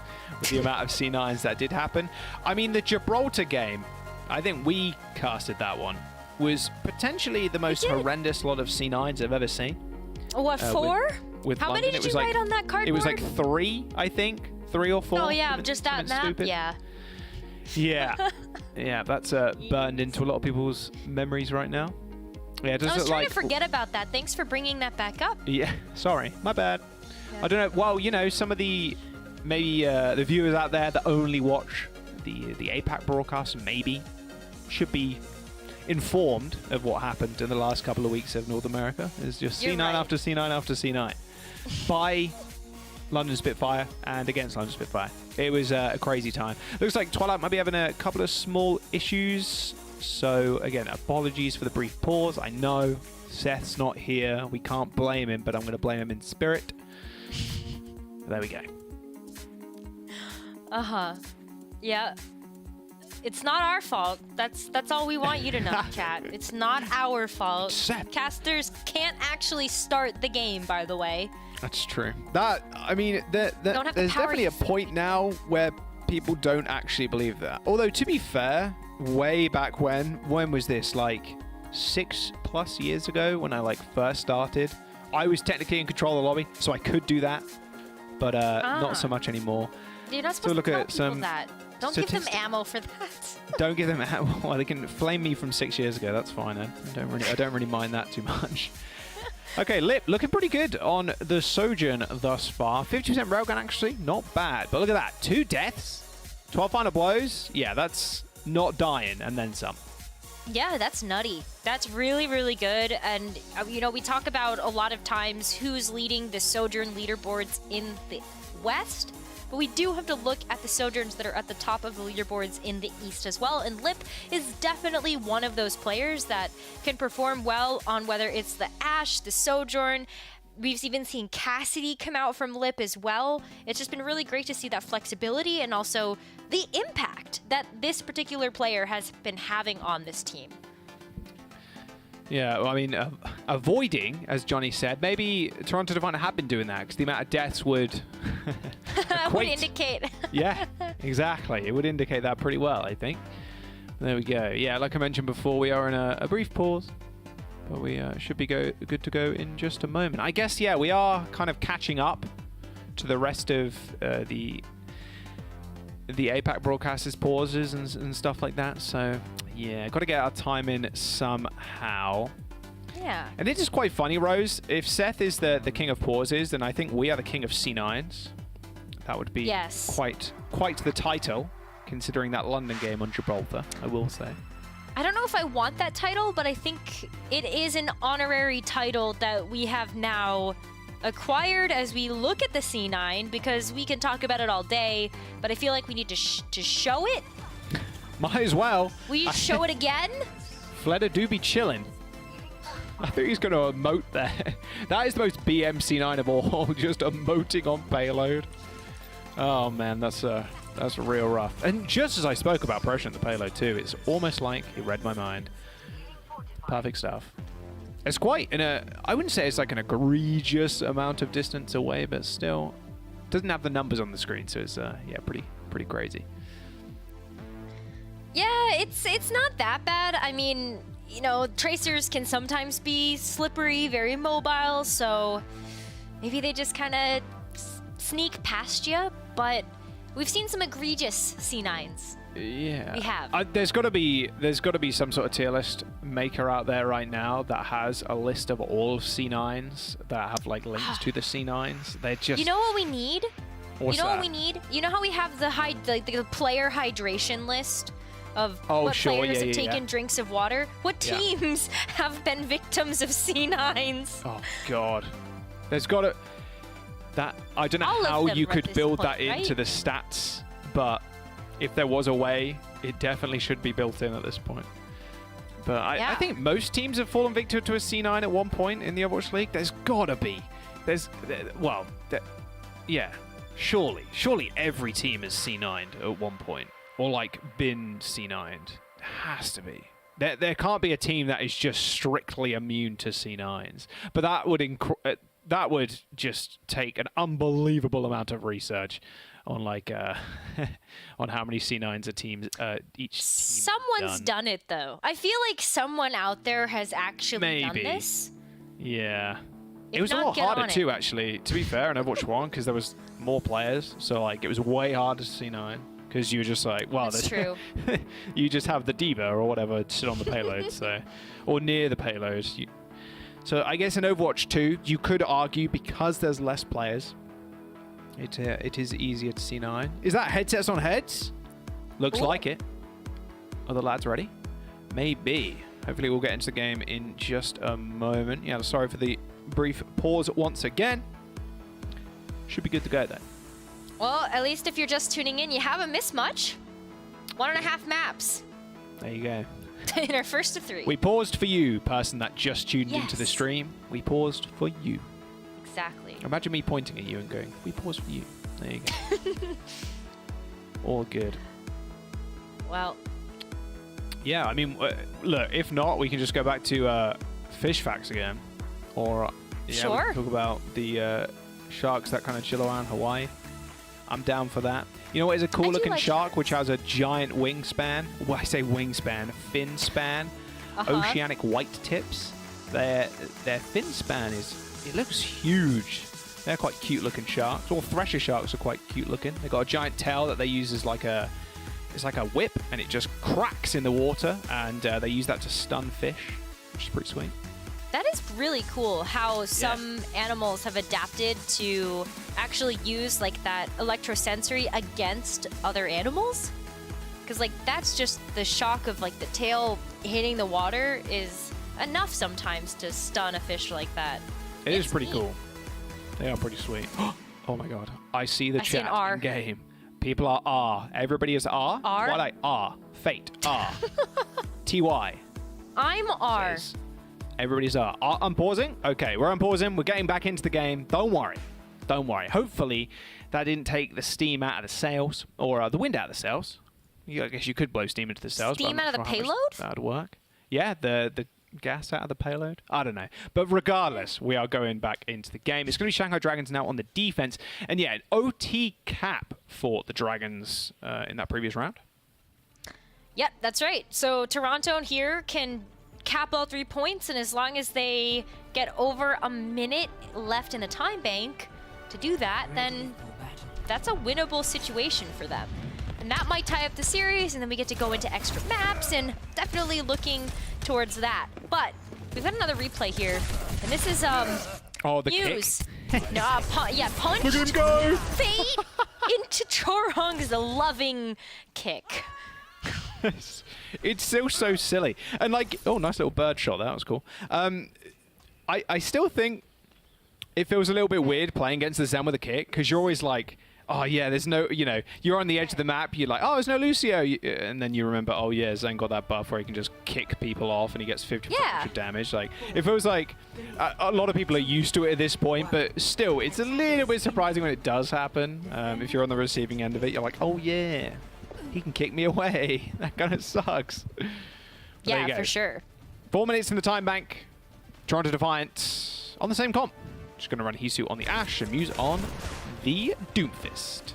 Yeah, but take a look at Shanghai Dragons' defense here. They've already switched things up a little bit. Fate's on the Winston to kick things off for this defense, and I really like that because I feel like when we see Shanghai Dragons play some of these more divey compositions on the defense, they're able to hold on really strong because basically you're waiting for cooldowns to come in and then get shots like that. Yeah, unreal shot. Nice little body block there from Lee Jae-gon protecting Izayaki, who is suffering from a little bit of burn damage. Yeah, Lip has just been on fire on this Sojourn already. Yeah, it's been looking great. I mean, Lip at this point has a lot that he can kind of charge off of. I feel like, especially when Muse is powering up to jump in, that's a really nice charge battery to kind of refresh your shots here. But Hisu also can just get some nice consistent damage in, especially if you can avoid that Winston bubble altogether. Oh, nice headshot. Can he finish it off? Oh, the choke! Oh, he's 1 HP. That would have been such a nice pick for Hisu to find, but luckily quick things on the supports from the Dragons to keep Lip alive. Couldn't quite get it onto Fleta, however, who does end up going down. Izayaki looking immortal there for a second, as Muse was nanoed straight into him. Lee Jae-gon could probably take this 1v1, but maybe not the 2v1. Muse is sub 60 HP, ends up killing Lip as the Shanghai Dragons fall over, and the Toronto Defiant will unlock the payload. Nice quick cap for them as well. So Toronto, they're also walking away with quite a bit. They didn't have to use much there at all. I mean, even Twilight chose Lucio just to try to get back a little bit faster, but ultimately going back over to the Ana because that spawn is so much closer now. But Shanghai Dragons already getting set up on that high ground, as we often see teams do. And with Lip having the overclock already, Jaws, this might be tough for Toronto Defiant to get past. Yeah, somebody pretty scary run into him, that's for sure, on the best of days. Well, they got 2 pulse bombs to kind of deal with him. Maybe Finale gets a pulse bomb on him, but quite unlikely. Just hunting for the support, I can imagine. Payload still moving. Finale setting up for a dive on the high ground. Spots both supports, lobs in the pulse. Doesn't quite get much. I think maybe that was a stick or some sort of connection, and Lee Jae-gon just managed to bash it away, so it didn't connect. There is the overclock from Lip. Muse goes so far low. And nice double headshot. Maybe go triple. Chorong in the way. Fleta takes 1 kill. Lip doesn't want to tussle with the Bob. But the Shanghai Dragons DPS cleaning up. Yeah, Lip's also just trying to pay mind over to Chorong as well. You just don't really want to be in that Zenyatta sight lines. But now at least Toronto, they've gotten a few of those heavy-hitting ultimates out of the Dragons, and they can really use this Transcendence, not reactively, but maybe more proactively to try to keep themselves in an aggressive stance to get past the Dragons and the stronghold that they have on this high ground. Yeah, maybe they can use it to... Oh, there it is. Or, okay. Okay. Get away. He do be kind of chilling, though. That's about it. Hisu dies to a headshot. Chorong with a nice kick away from onto the Winston. Does save himself for the time being. In fact, gets nanoed by Twilight to keep him in the fight. A sleep dart onto Fate, who is also a nano. Will send him to the ground for the time being. A little punch, but a Primal Rage pop for Fate is going to keep him alive and well in this fight. Still the perma pocket on Chorong to keep Toronto Defiant nice and healthy. Finale was sleeping just for a moment, but it's actually Fleta who's now sleeping with the fishes as the Toronto Defiant now try and take control of this castle. Finale forced a recall as the Meteor Strike crashes down to earth and kills Lee Jae-gon. These punches from Muse looking so good right now. Izayaki forced into the front line of Toronto, cleaned up, and the Dragons are now going to have to defend on the bridge. What a nice example, though, of how Muse's Doomfist has been so impactful for Toronto Defiant as a whole. I mean, I definitely wouldn't want to be against a Doomfist in those close corridors of that castle, but especially not against Muse. You could see how much trouble the Dragons were having, even though Izayaki actually landed asleep. But where are the Dragons now? They've got to come back in and contest here, and Fate's already gone. Yeah, so's Lee Jae gone. Another pulse bomb from Flutter. Transcendence. Hey, honestly, maybe you just die there if you're Chorong, to be honest. Like, don't even waste the Transcendence. Of course, that was like a split-second decision-making thing, but yeah, Flutter throws away the pulse bomb. Point capped for Toronto. 2 minutes and 50 seconds, Rose. You were saying they just need more than a minute and they should be good, and look at this. They might end up with more than 2 if they're lucky. Wow, I mean, they definitely could just roll through this. Twilight's getting the nano online, but Lip overclock. Yeah, okay. I spoke maybe a little bit too soon there. Yeah, Chorong and Muse end up going down. The overclock does clean up the rest. Dragons still in a nice position. They have 2 support ultimates coming up in just a moment. That's going to be good for them as long as they don't have to layer them on top of each other. Hopefully the Nano is able to get one of those bigger ultimates up online. Maybe you save it, use it to save somebody. But I'm really looking at Lee Jae-gon's rally as kind of the biggest factor in maybe winning this next team fight, especially because at this point, if you're Shanghai Dragons, you just want to stall out Toronto Defiant long enough that if they are going to cap all 3 points, they do it with no time in the bank, or less than a minute. Glad to hit that recall pretty early on in that fight. That Bob doing an unbelievable amount of work. Fleda is still behind the team, and Bob's just going to be playing doorman right now. Not much he can really do. He's going to have to wait for that Bob to disappear before he tries to enter the castle. Pulse bomb in the spawn kills Lip as Toronto Defiant with 1 minute and 30 seconds to go are ready to rock and roll. Another nano boost onto Chorong. Look at this. One-man army in the front line. Lee Jae-gon, does he stand a chance? Lucky's got a shield in front of his face and the rally's going off. So Chorong couldn't make quick work of him. In fact, it was the other way around. Lip finishing off with a headshot as soon as that nano ran out. Twilight has been sussed out. No hiding in events for you, I don't think. Although saying that, Muse says they're finding a kill onto Lee Jae-gon, and the payload is near the point. However, with the better spawns, the Shanghai Dragons do win out the fight. And now, though, Toronto Defiant doesn't really have enough left in the tank, it feels like. Unless Chorong or we see Finale maybe get a big pick, we just need this Transcendence to come online to be able to give Toronto Defiant a better fighting chance in these final moments. It's 45 seconds left, Jaws, and look at where Fleta is positioned right now to try to get a pick before Toronto even move in. Looking like he's on cams right now, just making sure he knows where everybody from Toronto Defiant is holding down. Pulse bomb, no Transcendence available for Chorong if he wants to save himself. Look, Fleta sneaking up. Target is either Twilight or Chorong here. You can't let Chorong get that Transcendence, of course. He doesn't know how close he is. Pulse available. Stick doesn't go out just yet, but Twilight is now in his sights. But Fleta had to recall so early, they might not be able to do anything. Chorong, in fact, used the Transcendence to push them forward, but Twilight is now already dead. With that Trans out the way, the Shanghai Dragons might be good for a defense. The Pulse comes out from Finale. It's going to be good for a kill, but Lee Jae-gon is there to finish up. 3 seconds to go for the Toronto Defiant, but with a team wipe, the Dragons are going to claim map number 2 and find match point. Oh my gosh, that overclock from Lip was just nasty. And that was all that Shanghai Dragons really needed in order to seal out this map. It was a close one though, Jaws. I feel like this series overall has been close. Just Shanghai Dragons getting a slight edge over the Toronto Defiant in these first 2 maps. Yeah, 3 minutes Toronto Defiant had going into that 3rd point. So the Dragons with really, really nice just ultimate usage, like not layering the support ultimates like you were saying, Rose, and then Lip coming up big with the railgun. Who else but Lip, really? Let's jump to a quick break. Do not go anywhere. Map number 3 coming up soon.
Welcome back. Tiny British man here with Rose again. We're going to Toronto as our next map, and maybe our final one. In fact, Rose, Toronto Defiant need to be able to get back in the series, and it's been a lot closer, I think, than a lot of people anticipated.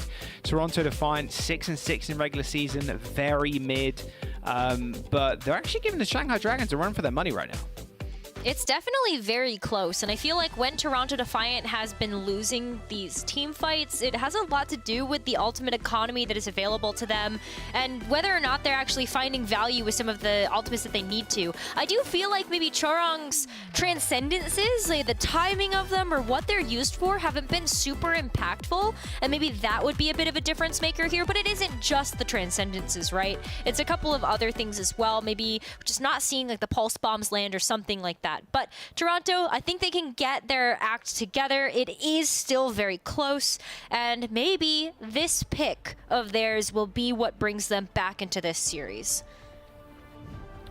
Yeah, loser's pick is always quite nice, although you don't want to be in that loser's situation, but at least then you get to pick a map that you're comfortable with and you practice on, so there is that. Bike Converter was also their pick, so maybe a 3-0 to start off their run. Well, let's not forget the C9. Let's not forget the back cap that happened there. I do think that we would be in a different situation if Toronto had not let that come through. Because if they had won that team fight, I don't think Shanghai Dragons would have had time left to be able to actually capture point 2. But neither here nor there, we are in this situation now. Yeah. So have a look at what comp they're running. Who's really surprised? Fate's back on the ball. Oh yeah. TP to height. And they're they're TP to low. They're just chilling on the low ground. Fly was already up there, I suppose, so you don't really want to tussle with that. Especially if he has a perma pocket and then Fate is ready, or Muse is ready to dive in. True. But look at the height that Lip has taken now. You're able to use that coach gun as well just to be able to get up a little bit above the rafters, and you're definitely looking at Twilight right now. And just most of Toronto Defiant to start pushing them back off of this high ground as this cart starts to round the corner. And Toronto, they're definitely making a nice quick pivot here. Yeah, they really are. And they can just kind of ignore Lip at that distance too. Oh, what a jumping shot by Hisu. 100 energy straight to the dome of Lib. Lib was like kind of ineffective at that range, and like you said, Rose, a rotation for Toronto Defiant, kind of bait slip in. Hisu starts up with the kill. Easy as you like. Yeah, now you can see Toronto kind of pivot back over to that high ground as they're looking left and right, seeing if Shanghai Dragons are coming behind them, maybe below them from the stairwell. But this is a really nice movement from them. Good rotation once again. Just a collapse. Yeah, big collapse. Izuyaki. That was an unfortunate nade miss there by Twilight. I saw that. Hit the rafters instead. Lip was also 1 HP for the majority of that fight, so couldn't even do anything with the rest. Oh, that ragdoll. Okay, well, Hisu's dead. I didn't think he expected Lip to just be ADSing around that corner, but got to expect something a little bit suspicious, especially when Lip's full HP. Chorong ends up going down to Fate, and what is quite a turn of fate is the Toronto Defiant now getting forced all the way back. Nice anti-nade onto Fate and to Fletter. Fate gets finished up, but the Shanghai Dragons still moving that payload. It's up to Muse to try and get back to it just in time. 1 meter and a half to go, but Lip finds another kill. Yeah, you see the look on Muse's face there. That should have been an easy cleanup, but the Toronto Defiant end up letting go in that payload, and Shanghai Dragons with a good first point push. Well, that was tough because Izuyaki was there to back Lip up with that Orb of Discord, so you ended up having the ability to just kind of chunk down Muse, and then, yeah, I think Ash wins that fight 9 times out of 10, especially if you're going to be hitting into the Winston Dome. But now that Shanghai Dragons have taken this high ground advantage away from Toronto as well, ooh, look at this pincer attack that Shanghai is really grabbing here. You've got the cart covered and also the high ground on the other side. Yeah, both supports just chilling up on height with the Lip. Lip almost has the bob. Feeling pretty good if you're the Shanghai Dragons right now. Toronto Defiant could jump down if they wanted to with that Primal Rage. Transcendence is going to get popped, but Lee Jae-gon was already antied, so Toronto Defiant just take it in their stride. Pulse Bomb does kill Chorong, so they trade the Brigitas, but Flutter still doing a ton of damage. Twilight dropped super low, didn't have those packs to heal him back up. The Shanghai Dragons taking this into their own hands. Finale's not done just yet. Unleashes that pulse bomb, but something we saw a little bit earlier on in the season actually kind of reminds me. Flutter's been doing it too, is these very late pulse bombs to try and turn these fights, but this time around the Dragons came up big. Yeah, absolutely. I mean, sometimes you just see players just kind of use the pulse bomb to just shore up that fight. And so I love that Florida is able to find those types of openings in order to carve out that advantage for the team. And Shanghai Dragons still have so much left in the bank to use here to cap the second point. Oh, Bob on the high ground. Nice knock up onto Twilight. Perfectly executed. Shanghai Dragons popping the rally. And with 2.5 minutes to go, the payload not too far away from that point. They just have to rely on Li Jigong for the heals. Primal Rage from Muse tore through that overhealth that came from that rally. And the Toronto Defiant are holding on. It's still a break, so they're still hard to kill.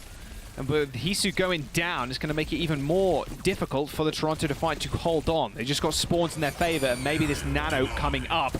Mines to block the entrance to the payload, as Fate now just starts on swinging. It's a nice little defensive countermeasure there from the Toronto Defiant, using the nano onto Muse, but look, he's just getting focused down, stuck on top of that. Discord, too much damage for him to deal with. The Shanghai Dragons taking these ultimates, the Toronto Defiant ascending out in stride, as they do enter the Foundry stage now of this map. Yeah, I mean, wow. Flood has been building up to these pulse bombs so quickly as well, and I feel like they come online at just the perfect moments to be able to make sure that these objectives can get captured. And look at the staggers! Woo. That was almost a sick body block there from Fate. It's not every day. It's not every day you see a body block on a Tracer, but you know, he ended up going down anyway, so it's all good. Look at that, though. Finale goes down with the pulse bomb. At least Hisu's able to get a bit of revenge onto Lippin. That should slow down the Shanghai Dragons just a little bit. But at this point, Shanghai Dragons, they want to make some type of eco push here. Try to get these ultimates online while also making sure that they don't fall to the Finale pulse bomb when they start moving back in. Yeah, they really need that Bob. It's been such a useful tool, just clearing high ground or just kind of touching the payload. Speaking of which, both Fate and Fled are on top of it right now, leaving their backline a little bit more vulnerable than they wish. Nijigun does fall to a whip shot of Chorong, and with 2 minutes to go, the Dragons, they don't want to do much, so yeah, there you go, Rose. There's your eco push, I suppose. And they do get the rally for their sins. Yeah, they're going to have the Pulse Bomb, the Transcendence. I think they're just going to get everything here, especially because Fate's going to build up to those mines so quickly as well. And there's the avoidance of the Pulse Bomb. Big ghost signal for Shanghai Dragons. That is now chasing Finale down, who's now 1 HP. Oh, I mean, the quad body block. You ain't going to survive that, Muse, unfortunately. The eco push worked out. The Shanghai Dragons pop almost all of their ultimates. They got a Mines coming up and the Transcendence, but it's looking like this Toronto Defiant are on their last leg. They need this rally online. 99%, there it is. Can they actually get the overhealth on Muse in time? Not quite so lucky. That shield bash sends you flying nowadays, but the rally still takes time to build up, and Muse ended up going down. The Mines to block the door. Shanghai Dragons with 1:26 on the point. I mean, that third point was just a masterclass from the Shanghai Dragons of how to body block. Like, I don't know how else to put that, but like that was so good. That was so good. Toronto Defiant couldn't even walk out of spawn. Like, it wasn't even just the mines to try to crowd control Toronto away, but the way that Fate actually used the ground pound as well to knock everybody up, bought time as well. Like, that was just so cool. That was so cool to watch. Yeah, the body block from Fate onto Finale went down eventually.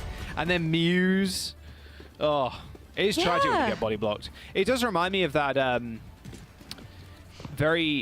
it's not too much of an old clip, but FRD, Mr. Fried, getting staggered as Diva and just like perma body blocked. Oh, yeah. Oh, no. His face in the cam and he's just chewing gum. I'm like, that potentially the longest stagger that has ever happened ever. Like look at it. Just kind of reminds me of that. It's just a very sad moment.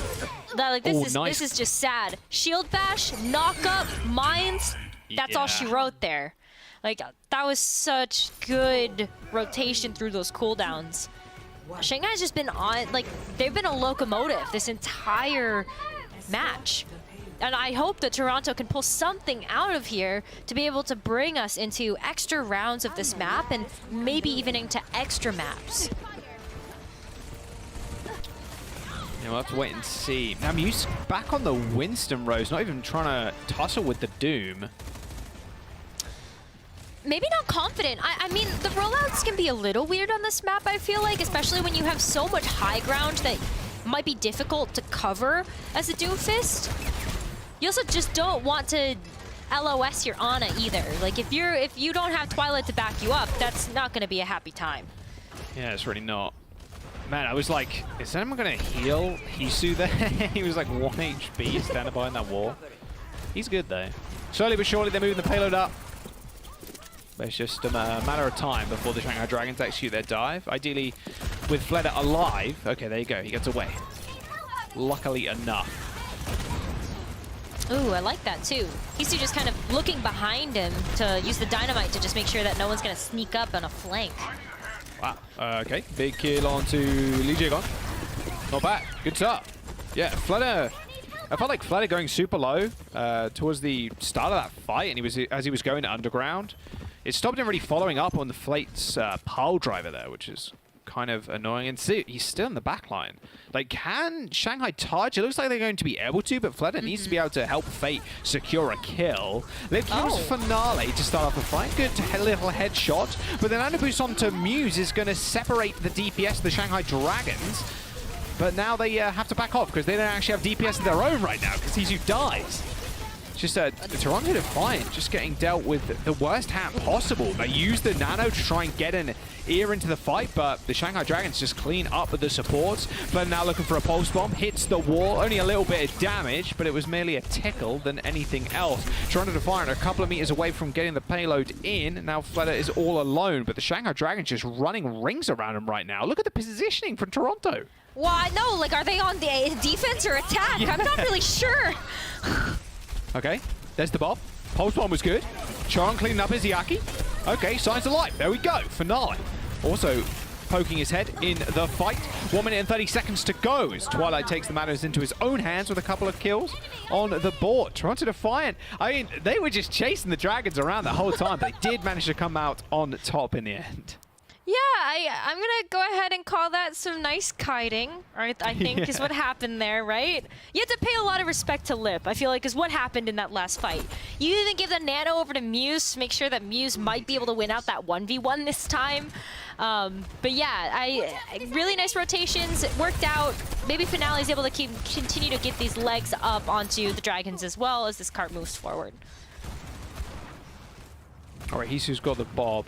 Will be Coach gone up at the high ground, put that Bob on height, so it kind of denies the space. Might be the play, but I have to see. Just one's taken off angle right now, but yeah. Headshot, couple of little body shots, easy as you like, and now it's Lip on the ground. Now it's sending that back to height. Hasn't got Coach Gun, so it's a go time for Muse. And the rest of the Toronto Defiant. Nano and the Rally were popped by Toronto, and a forcing of the Transcendent by Muse. Not the worst thing in the world, but not having support ultimates for this next fight might be a little bit of a pain in the side for Toronto. However, with Lee Jae-gon going down and Hisu potentially on high ground at this point, they might be good. Good stick by Fleder. Kills Muse, but still the rest of his team go down. Yeah, I think Toronto's okay with that. I mean, Muse can just kind of jump back to point here. Or just roll back, I guess, as he switches over to the Wrecking Ball and Bob comes out. Ooh, that was a nice little boot, but he's still sitting in the doorway, so he should be good. Still doing a little bit of damage, but most of it's avoided. Speaking of Bobs, there's another one. Almost tanked the pulse bomb there. Get down, Mr. President. Wasn't quite quick enough, unfortunately. But Bob on the point is going to be a pain for Toronto to deal with. And the Shanghai Dragons still in control. I know, but that bought time for Toronto to come back because that Bob wasn't really an LOS of anybody from Toronto when they could just back up.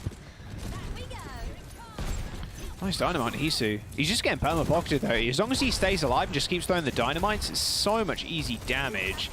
He's 55% towards another Bob. We might see a 4-Bob fight, heroes. I don't want to call it too early, as Lee Jae-gon does die and Fate is put to sleep. If you trade brick for brick, the Shanghai Dragons, I'll take that for them anytime.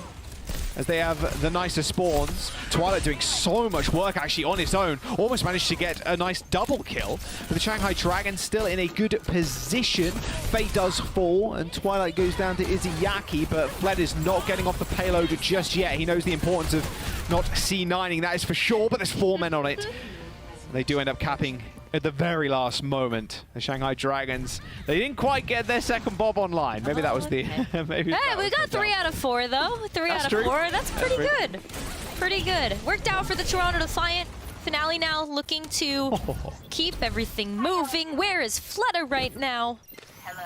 Gotta watch behind you. You see that? Finale dodged the post bomb from Fleta and then sprayed the red X on the wall. Yeah. Fleta didn't see it, but we saw it. Finale. You're good. Hisu does end up going down. Rally pop from the Dragon. Seems like a pretty easy cleanup. Finale with the pulse bomb in close quarters. Only finds chip damage. That overhealth doing a lot of work for Dragons in that tight corridor.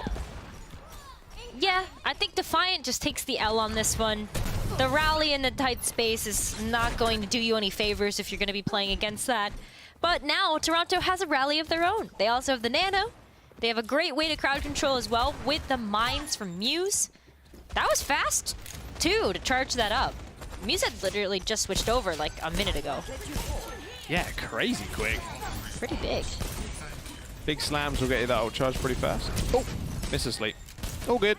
He was pretty quick. All right, no Bob v Bob. It's Lib's Bob. Oh my god!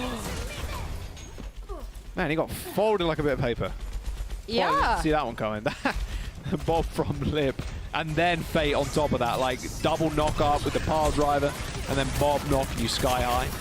So unfortunately, Toronto Defiant did use their rally to start off that engagement, and yeah, not much else really came of that. So they've only got that nano boost for this last fight. 50 seconds to go, Rose. Well, yeah, I mean, look at how much they've been able to get out of the Dragons, though. The rally, that fight just a little bit ago, the Transcendence, and we also just got the Pulse Bomb out of the Dragons. Toronto's okay with this. They're walking in with 3 more ultimates here. Even though, yeah, Twilight died while Zhurong was using the rally, Toronto still have ult economy here, and they've got the advantage if they use these smartly. OT is approaching. Pulse bomb on the ground. Only gets a couple of mine kills, not necessarily a kill on the enemy. Unfortunately, Zhurong is dead.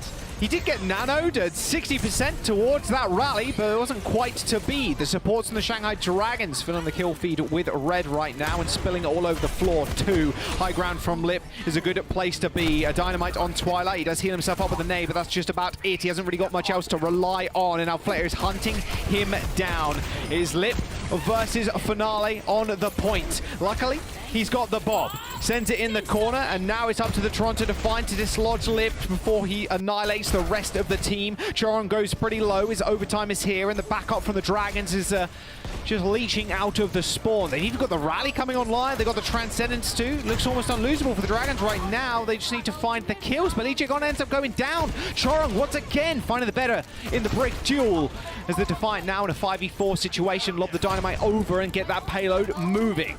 Oh, but we're starting to look at that territory where who's going to get those support ultimates online second? And are they going to have the sustain? You got a touch.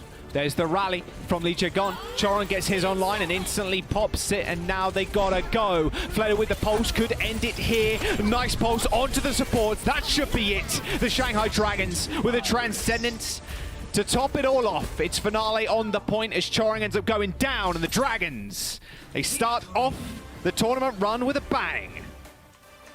Whew! Oh my goodness. Shanghai Dragons, I feel like just throughout the course of this series got better and better. You know, I love the way that they're able to adjust and adapt in any type of situation. And they're coming into this tournament very hungry. That's for sure. Yeah, they're hungry for gold, like the mythological dragons, I suppose. I mean, it feels like that series and the way you put that sums up Shanghai's run in the regular season too. They start off a little bit cold, but then coming up pretty big. Still a good look from the Toronto Defiant though. A team that I think a lot of people pegged is not doing super well against the Shanghai Dragons, still gave them the runaround a lot of that time. Absolutely. I mean, especially just even not on just the Doomfist. I think that was what was really impressive about the way that Toronto Defiant played is, you know, at the beginning of the series, we kind of prefaced this match as Toronto has looked best on this Doomfist composition. But the fact that they were also able to show us different compositional moments and still perform well bodes really well for them for the rest of this tournament. Yeah, looking super good. We'll see what they can do in the lower bracket run, but the Shanghai Dragons do end up advancing, and the player of the match for this series is gonna be a Lip. It wasn't a flatter deadlift, it was a Lip deadlift in Eichenwalde. His Sojourn looking so good still. I mean, what can't this guy do? Yeah, it's definitely easier to count the things that he can't do on one hand than the things that he can, because that's a lot of things, that's for sure. I mean, look at this. Like, the way that Lip was able to clutch out these final moments on Eichenwalde with the overclock active and just really performing on the Sojourn, or the Ashe. I mean, Ashe is just such a standout hero for Lip, and it shows, whether it was from Bob finding value from just having point presence or using it to be able to zone the rest of the members of Toronto Defiant off. It's great to see how Lip is able to adjust based on the situation. Hell yeah, almost 10 final blows per 10, almost 12k damage per 10. Yeah, pretty insane right now. And yeah, we talk about the Bob being the sixth person on the team, but it does a whole lot of work. Like, it's harder for you to touch the point. Like, yeah, you can discord it, you can burn it down with a Zen, but if you're building up Bobs like routinely, and you definitely expect Lip to be doing that, and he did just that in the series just gone, it's just so much value, like an unbelievable amount, especially on not only obviously the push, I was gonna say push, but like escort maps and hybrid maps, but like on Control we saw it too. The amount of times Lip just put a Bob on the point, and then you don't really have to worry for at least a few seconds, and then it gives your team a lot of space and time to maybe execute a dive. Absolutely. I mean, hey, we saw Bob cap the point on Control. Exactly. So what more can you ask for? Well, maybe another game. We got Philadelphia Fusion and the Hangzhou Spark coming up after the break, but we're gonna take a quick breather and we're gonna head over to the desk after this. We'll see you in a sec. The Overwatch League is brought to you by the University of Hawaii at Manoa. Go to takemetomanoa.org today.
Welcome to Game Break, everybody. I'm here joined now by Lip from Shanghai Dragons. Lip, congratulations on the win. Before we get started, because this is my first time talking to you this season, how are you feeling right now? 자, 일단 오늘 승리 너무 축하드리고 인터뷰 시작하기 전에 아무래도 이제 1년 만에 제가 봤을 때 립 선수와 오랜만에 이야기를 나누게 됐는데 좀 오늘 소감 한 말씀 부탁드릴게요. 어떠신가요? 일단 오늘 이제 5월 달에는 이제 동서부끼리 그 경기를 하지 못하고 이번 달 들어서 이제 이번 연도 처음으로 이제 동서부끼리 경기를 하게 됐는데 일단 안 지고 이겨서 다행이라고 생각하고 이제 앞으로 더 많은 서부 팀들이랑 경기를 할 수 있게 되어서 더 재미있을 것 같아요. All right. I mean, in the previous tournament, which was the kickoff clash, we didn't really have the time to go East versus West. But this tournament currently is the first iteration of the East versus West. So first of all, I think I'm very thankful and happy that we got the win today, and I'm very excited for the next matches that are about to come up because we're going to have a lot more of these East versus West matches. Talking about the East versus West, Lip, I do want to ask today. Of course, like you said, it was the first time that we were seeing that sort of battle. And you guys did come on top, but I do feel like Toronto, despite the 3-0 loss, 0-3 loss for them, they did put up a really good fight. What were your thoughts on your first opponent, the Toronto Defiant? 일단 첫 번째 질문 방금 말씀하셨다시피 립 선수가 어떻게 보면 동서부의 첫 번째 경기였는데 3대 0으로 오늘 이기셨지만 제가 봤을 땐 토론토가 그래도 굉장히 좋은 모습을 좀 보여줬다고 생각을 합니다. 립 선수가 보시기에 오늘 토론토의 경기, 토론토 좀 어떤 팀이었나요? 일단 제가 듣기에는 그래도 토론토가 이제 지금 서부에서는 그래도 그렇게 막 강한 팀이라는 인식이 저는 아직 잘 안 박혀 있어서 그래도 이제 방심하지 않고 대회를 치렀는데 그래도 멤버가 좋은 거답게 그래도 조금 힘들었던 것 같아요. I mean, I did hear from people around me that saying that Toronto Defiants in the West weren't really a strong team, but we didn't really think about that going into today's match.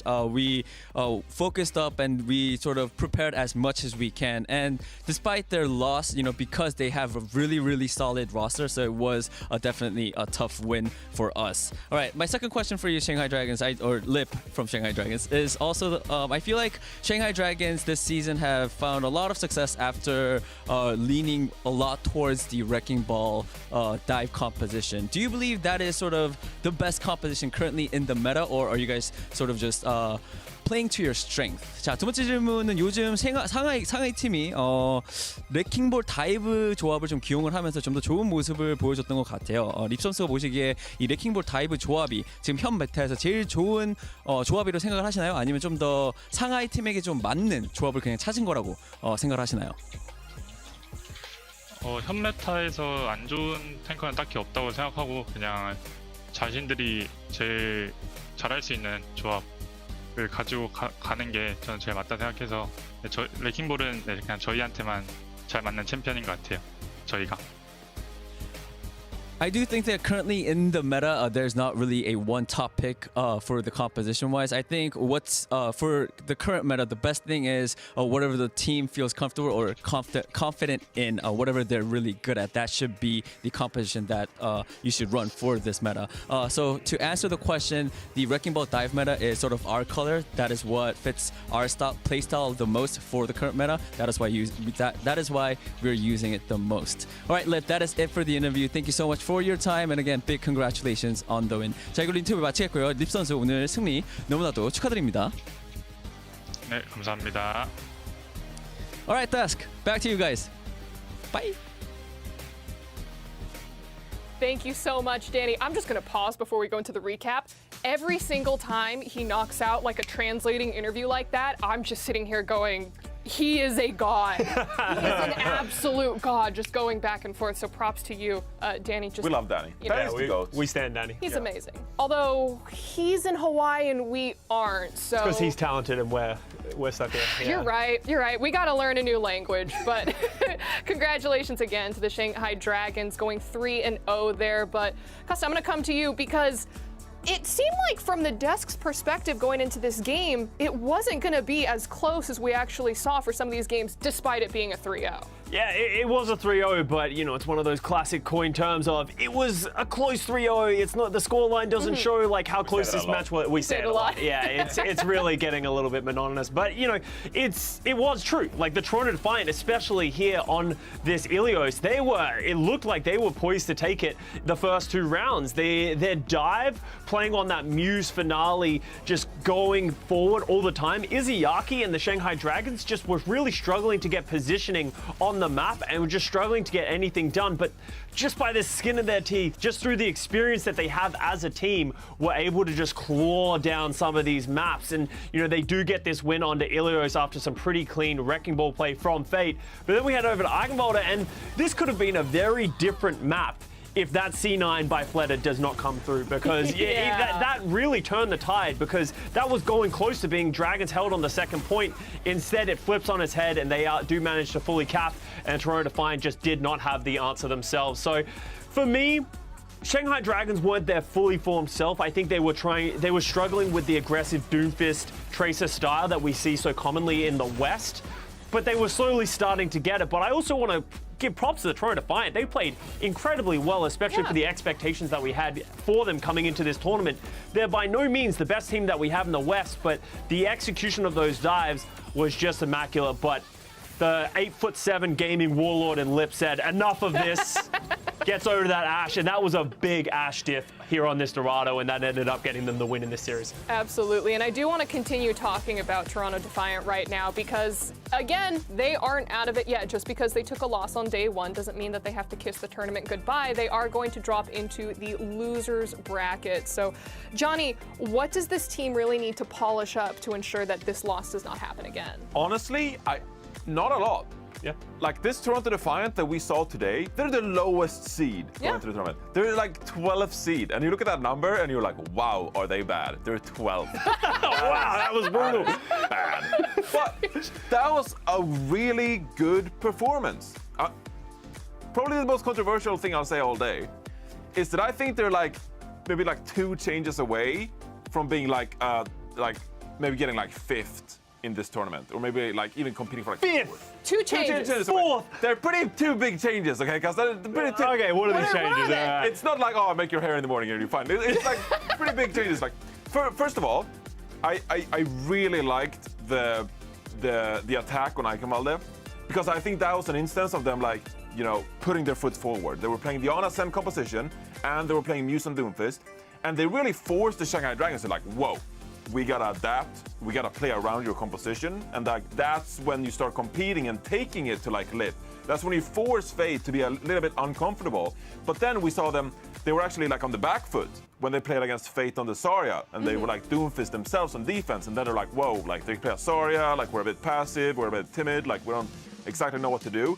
See, if I was the Toronto Defiant and I re-watched this series, unlike a lot of matches, I wouldn't look at what we're doing wrong and how we can fix it. I would look at what did we do right and how can we keep doing that. And I think you'll see a lot of aggression coming in from them, setting the tempo, like Costa mentioned, the dives coming in from Finale and Muse at times, really good, and just like completely shut down the Shanghai Dragons backline before the fight even started. Yeah. And then, I mean, the second thing, they can't really fix themselves, so we're just like, Lip was just like really good at times. But Lip just like got picks, and I was like, oh, well, I guess we'll lose. That's what I wanted to question. I was like, how do you fix the problem that Hisu just got heavily outpaced in the hit scandal? Like, that was, in my opinion, the crux of the issue of if Hisu had had a better performance. Is this cope? It's not that bad. It's bad. Okay, just hide, play around the corners a little bit more, like don't get picked as much. Yeah. But, like, Hisu had some moments. There was like a 2v4. Finale and Hisu had like a 2v4 on point B Dorado attack to cap it out, and I was like, wow!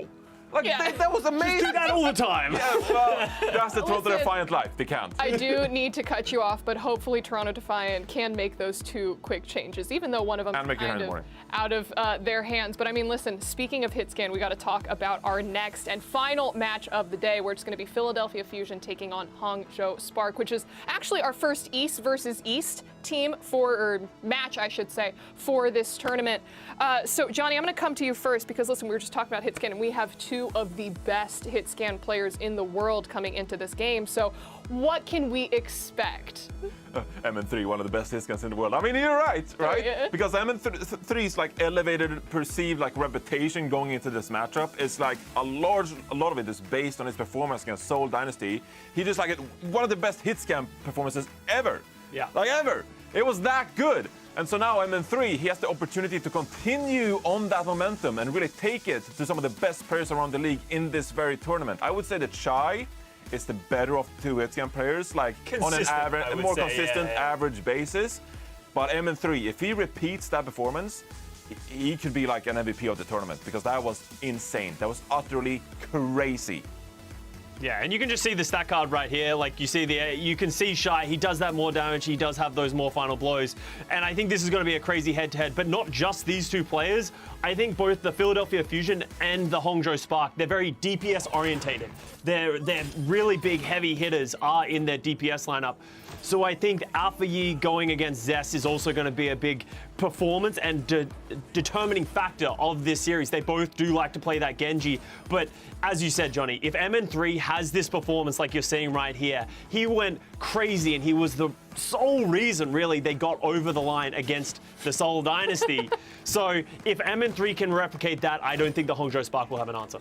Definitely not. And we're looking at the MN3 highlights right now, and I think we have a couple from Shy coming up in just a second. This is just nuts. Yeah, He's just it's all reaction at this point, and it just impresses me because Hitscan players over the years, you know, when I was a player, it was like people were getting a critical hit accuracy of like 15%, and everyone was like, oh, that's pretty good. But now these guys, 30% critical hit accuracy on the Widowmaker, on the Ashe, they just do so much consistent damage, and they are like, if you can have that performance, people are going to be able to do that. And Shy's been doing it. I said this last year.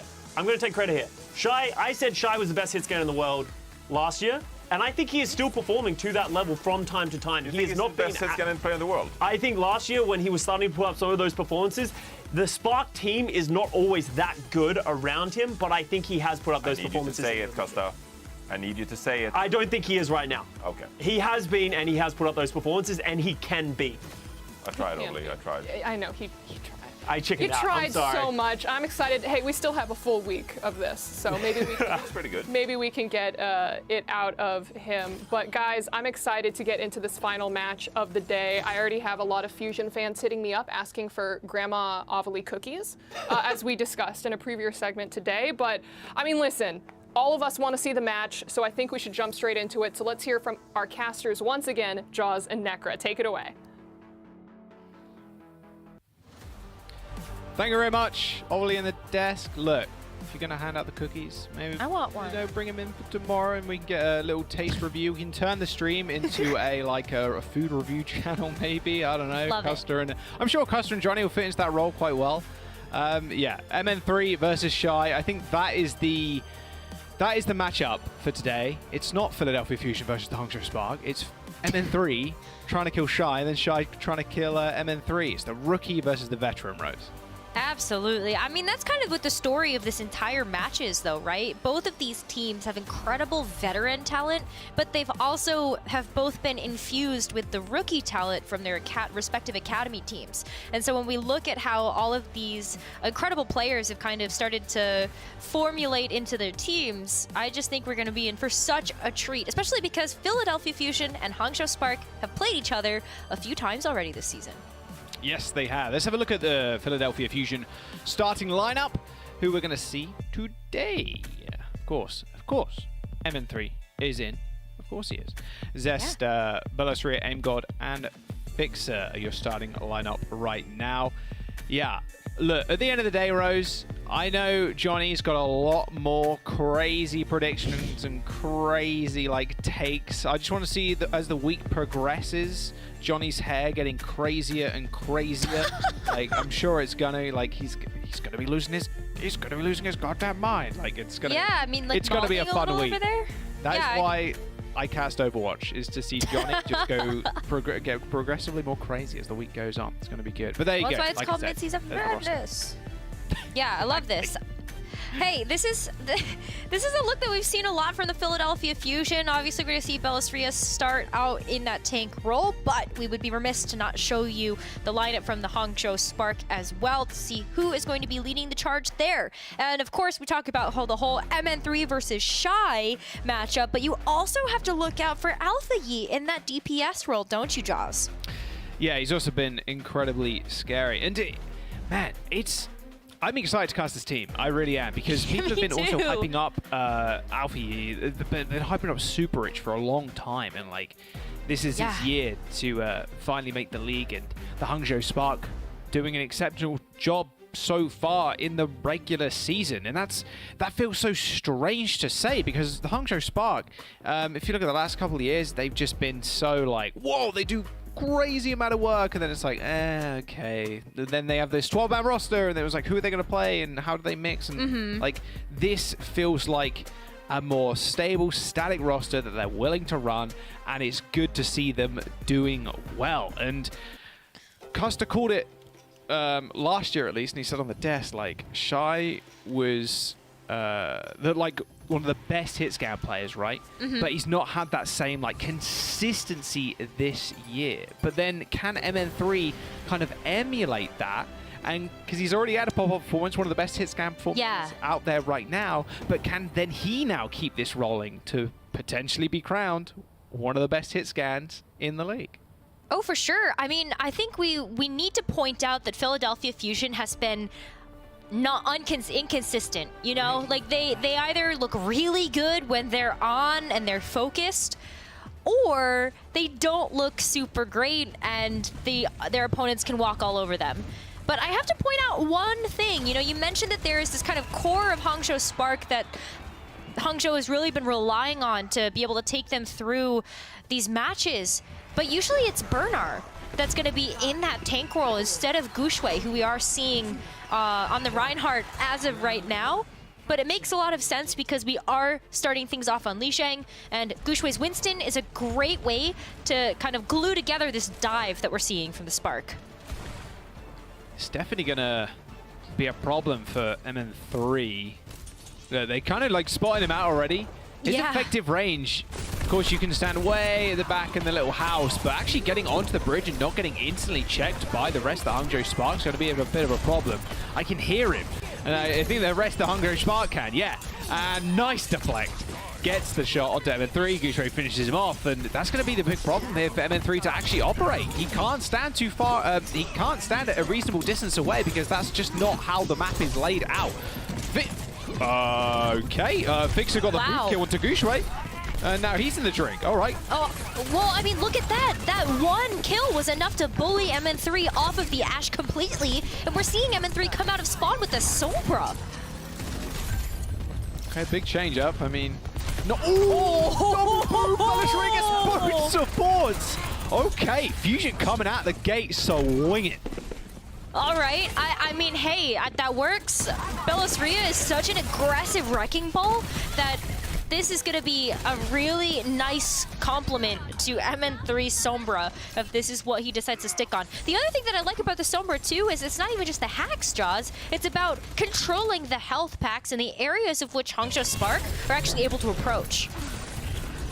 Yeah, if you can hack that mega health pack there, that is a large amount of their health pool disappearing from the supports. Nice boop onto Gushue. Denying the space right now is Bellisria with those mines, but Fixer dies to a pulse bomb. Alfie got nanoed on the point, didn't earn himself a blade, but pressure on the point is what Hangzhou Spark need right now. Bellisria is not really doing much damage to the back line of the Spark because he's the one that's having to contest. Good pick off from Aim God, or Jacked God, depending on if he follows Instagram or not. He takes down Shy, receives a little cookie. The blade's going to get popped. MN3 standing all the way at the back. And yep, the naked blade doesn't do all too much.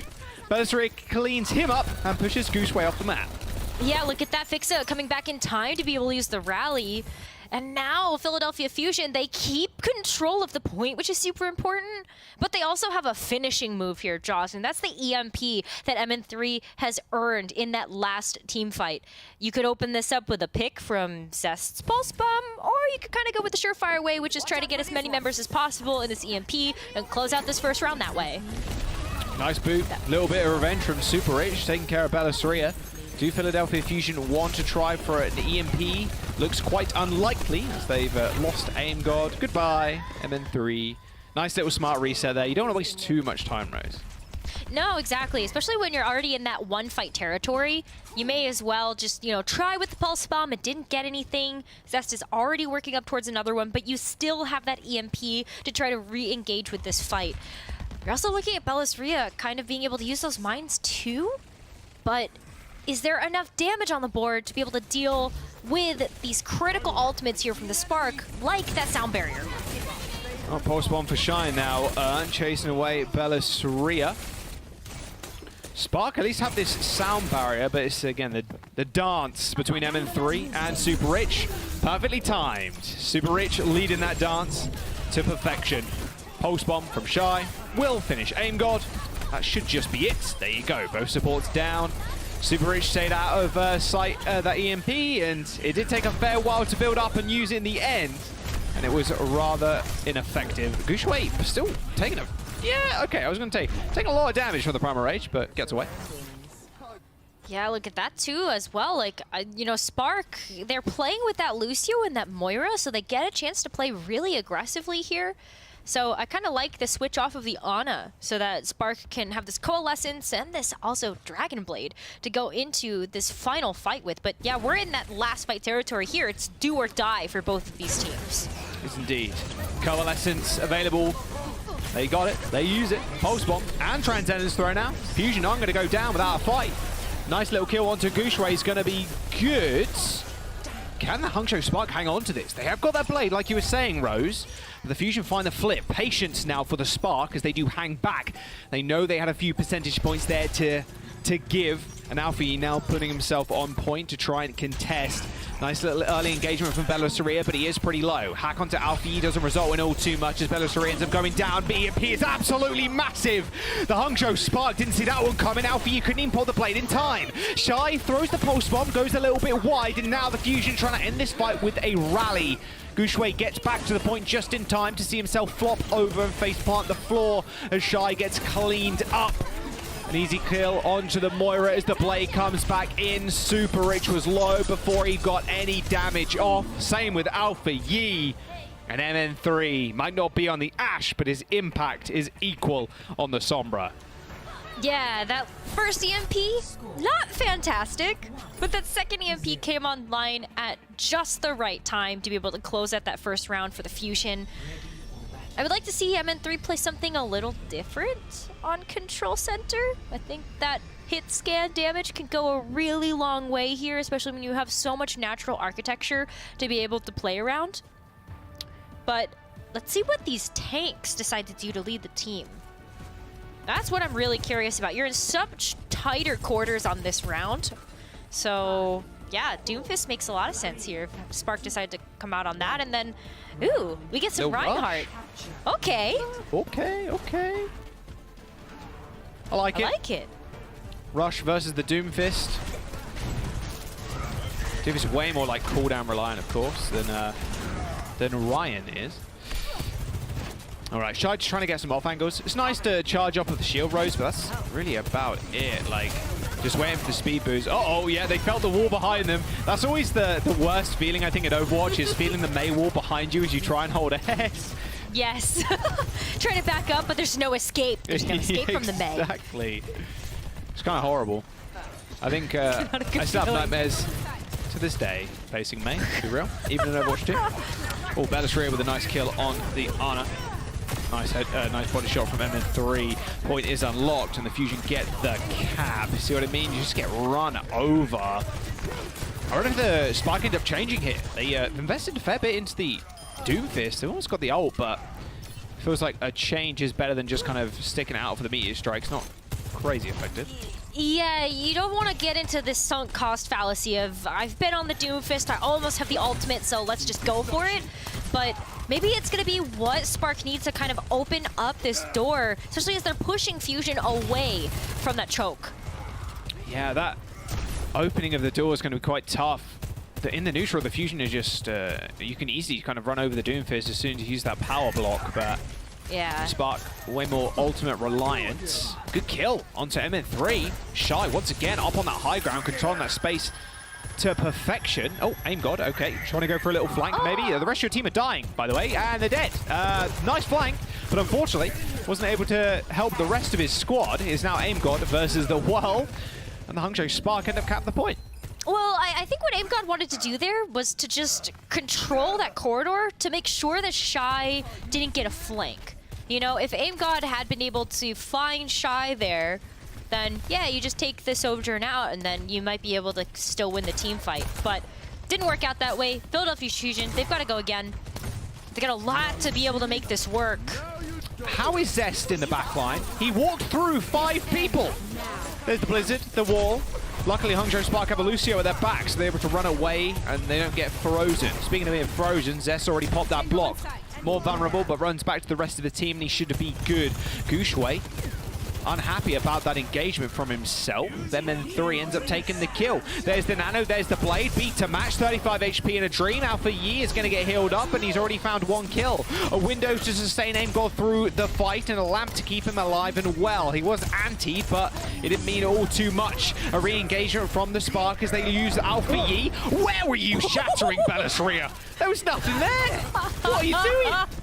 Okay, well, maybe... headset the wrong way round, maybe.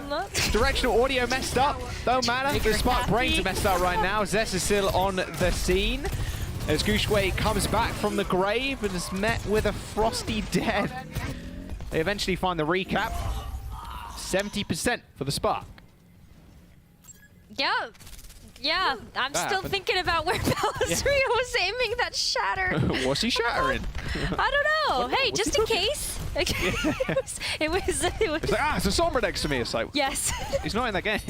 Fortunately, didn't tab fast enough. It's fine. Well, you know, the good thing here for the Fusion is that they're going to have another Blizzard online that will help to be able to control the Spark and where they decide to engage. But look at the flank that they're taking. This high ground for Shy. Man. Yeah, Shy's been kind of dominant up here thus far, but with the rest of the Fusion just backing up to help the rest of the team, should be fine now. Well, there you go. Backing up, not quite so much. 93% in building for the Fusion. Just stall time now for Zest. Does he have block? Not sure he does. No, he does not. Still they get OT. Spark have 70% now. How that fight went so off Hilter for the Fusion. Like, they got so split there. Now, Philadelphia Fusion have one more chance to come back. Spark are going to have a full 5 ultimates here. MN3 just switched over to the Cassidy. Feels like this is a start of a bad joke here for the Philadelphia Fusion. But let's see if they can make something happen with this Blizzard and this Shatter. I mean, the Spark... Oh, Zest trying to do it again. He's trying to go for the big flank. He's going to make it before the rest of his team die. I don't think so. Alpha E receives the nanos. 5% towards that Blade. There's the Blizzard. They find the pick onto Ana. And the Alpha E with a nice little ghost dash straight to the front line again. Double kill for the Genji. A nice little reset. Can't get on the Lucio just in time. Fixer's got fancy footwork, but is it enough to put him on the point? Aim God is dead, but MN3 comes back on the legs. Fixer falls, no healing, but that's a healing station from MN3. The Soldier versus the World, that's about it. OT ticking down as the Spark are in control on what was a good start from the Fusion. Slips away from them. Control center belongs to the Spark. We'll go to round 3 on control.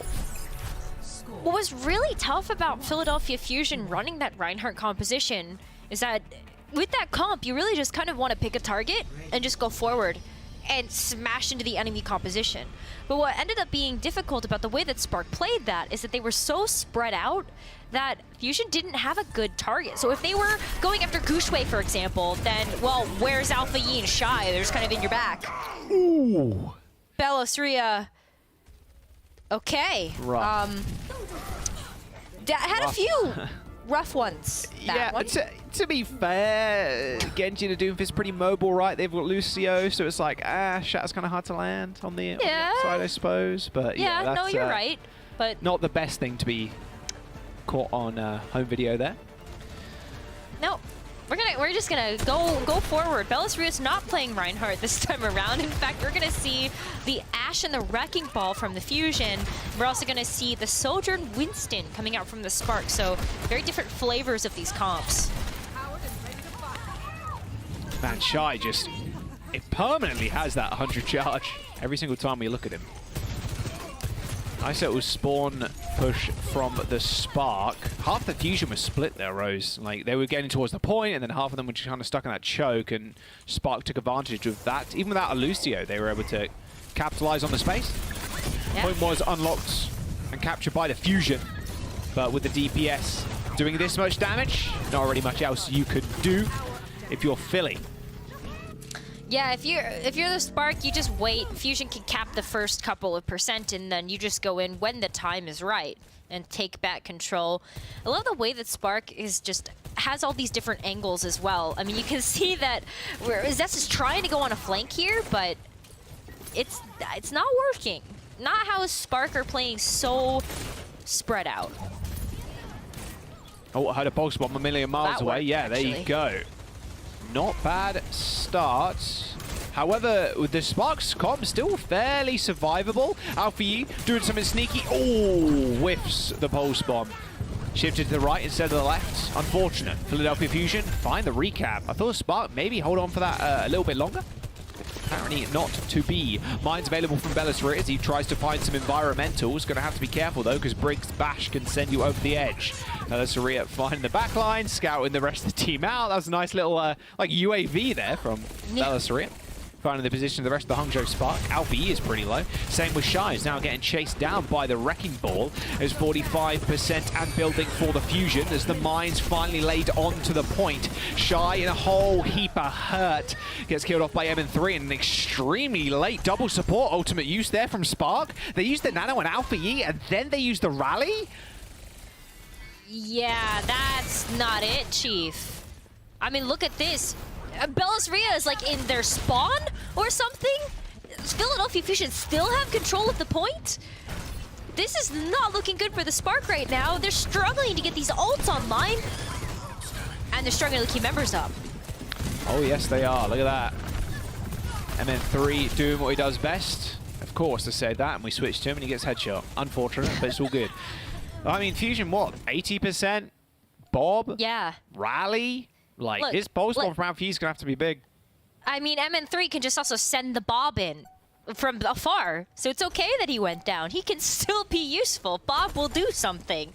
But Spark, I mean, they just haven't been able to find any value so far because of how fast of a pace Fusion has been setting these fights. There's the Rally. The point is being contested by only a single Alpha Yi. He needs help. Someone send him help. Pulse bomb goes wide. Philadelphia Fusion holding onto the bomb, but not for long. MN3 takes care of his super rich. The bomb taking a little bit of a nap, but it should wake up and get a little bit of damage down. Somehow, in amongst the chaos, the Spark end up capping the point. Now it's up to Bellisria, Zest, and MN3 to try and find a little something, but with their supports dead, that might be little to nothing. Bellisria still trying to push people off the map and get some value, but the Hangzhou Spark end up coming out on top. They will indeed, finally getting something done and getting more percentage on the board. But what are they really going to have to follow this up? We saw the unfortunate use of the Rally and the Nano. So Irony will be able to get at least the Nano back online. But I feels like everybody else on the Spark is just too far away for that Nano to really help top something off that's going to be really impactful. Like Alpha, you might not hit the pulse. Nicely. Oh no, not Already quite luckily enough to get the Nano off. Yeah, not a good start. Oh, they do trade, but you trade for Zest. Bellisria's got the mines. A lot of HP still. Can't believe Ball has 700 HP. It's kind of wacky. Funny and wacky. A little wacky, a little weird. Hangzhou Spark still have control of the point though, but let's see what Bellisria is able to get done with these mines. Yeah, he's going to need to summon Rose because overtime is here. Spark have 99%. Double support ultimate available from the Spark now. And they've even got the Rally to back them up. AimGod needs to survive. He gets this transport to force an unopportune time. Could be bad news bears. Rally is up. Over health be stacking. Zest trying to be clapping, but it ain't gonna work. There's too much healing on the side of the Spark, and that overhealth was too much for Zest to chew through. He's got the pulse bomb, and the Philadelphia Fusion have found the flip, but not for long as the Spark, every single one of their members is on the point already. Zest had no recall, and Alfie just chases him up. Belisariya is back, but not for long, and the Spark will claim map number 1. Wow, look at that. This was so scrappy. I mean, this is what we were expecting coming out from this series, right, Jaws? These two teams have been going at it this entire season so far. And I love that Spark is coming out guns ablaze, especially when Gushue was playing in the lineup today, too. Haven't seen much of him yet. Oh, man. Belisariya showing the play of the game, the double boop off on the supports. An incredibly close game. It looked like Philadelphia Fusion had that one in the bag. It was like 99%. They had good ults coming in, but fortunately that one go. Spark off to a good start though. 2-1 on control as we jump into the break. We'll see you on the other side.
What's up, Famalams? We are back. Hangzhou Spark versus the Philadelphia Fusion. Icon Valda is our next map. And we're going back to something that's a little bit more familiar, Rose. We have Bernard coming back in. Yeah, we haven't seen Guangzhou at all, really recently. Not really. But comes in, wins a map, easy game. Yeah, absolutely. I mean, maybe that was just the secret weapon of the Spark, right? Play just one map of the entirety of the Midseason Madness qualifiers and then come out guns blazing on this first map of this series. And definitely seemed like it caught Philadelphia Fusion by surprise, especially when Guangzhou is so good with those main tank roles.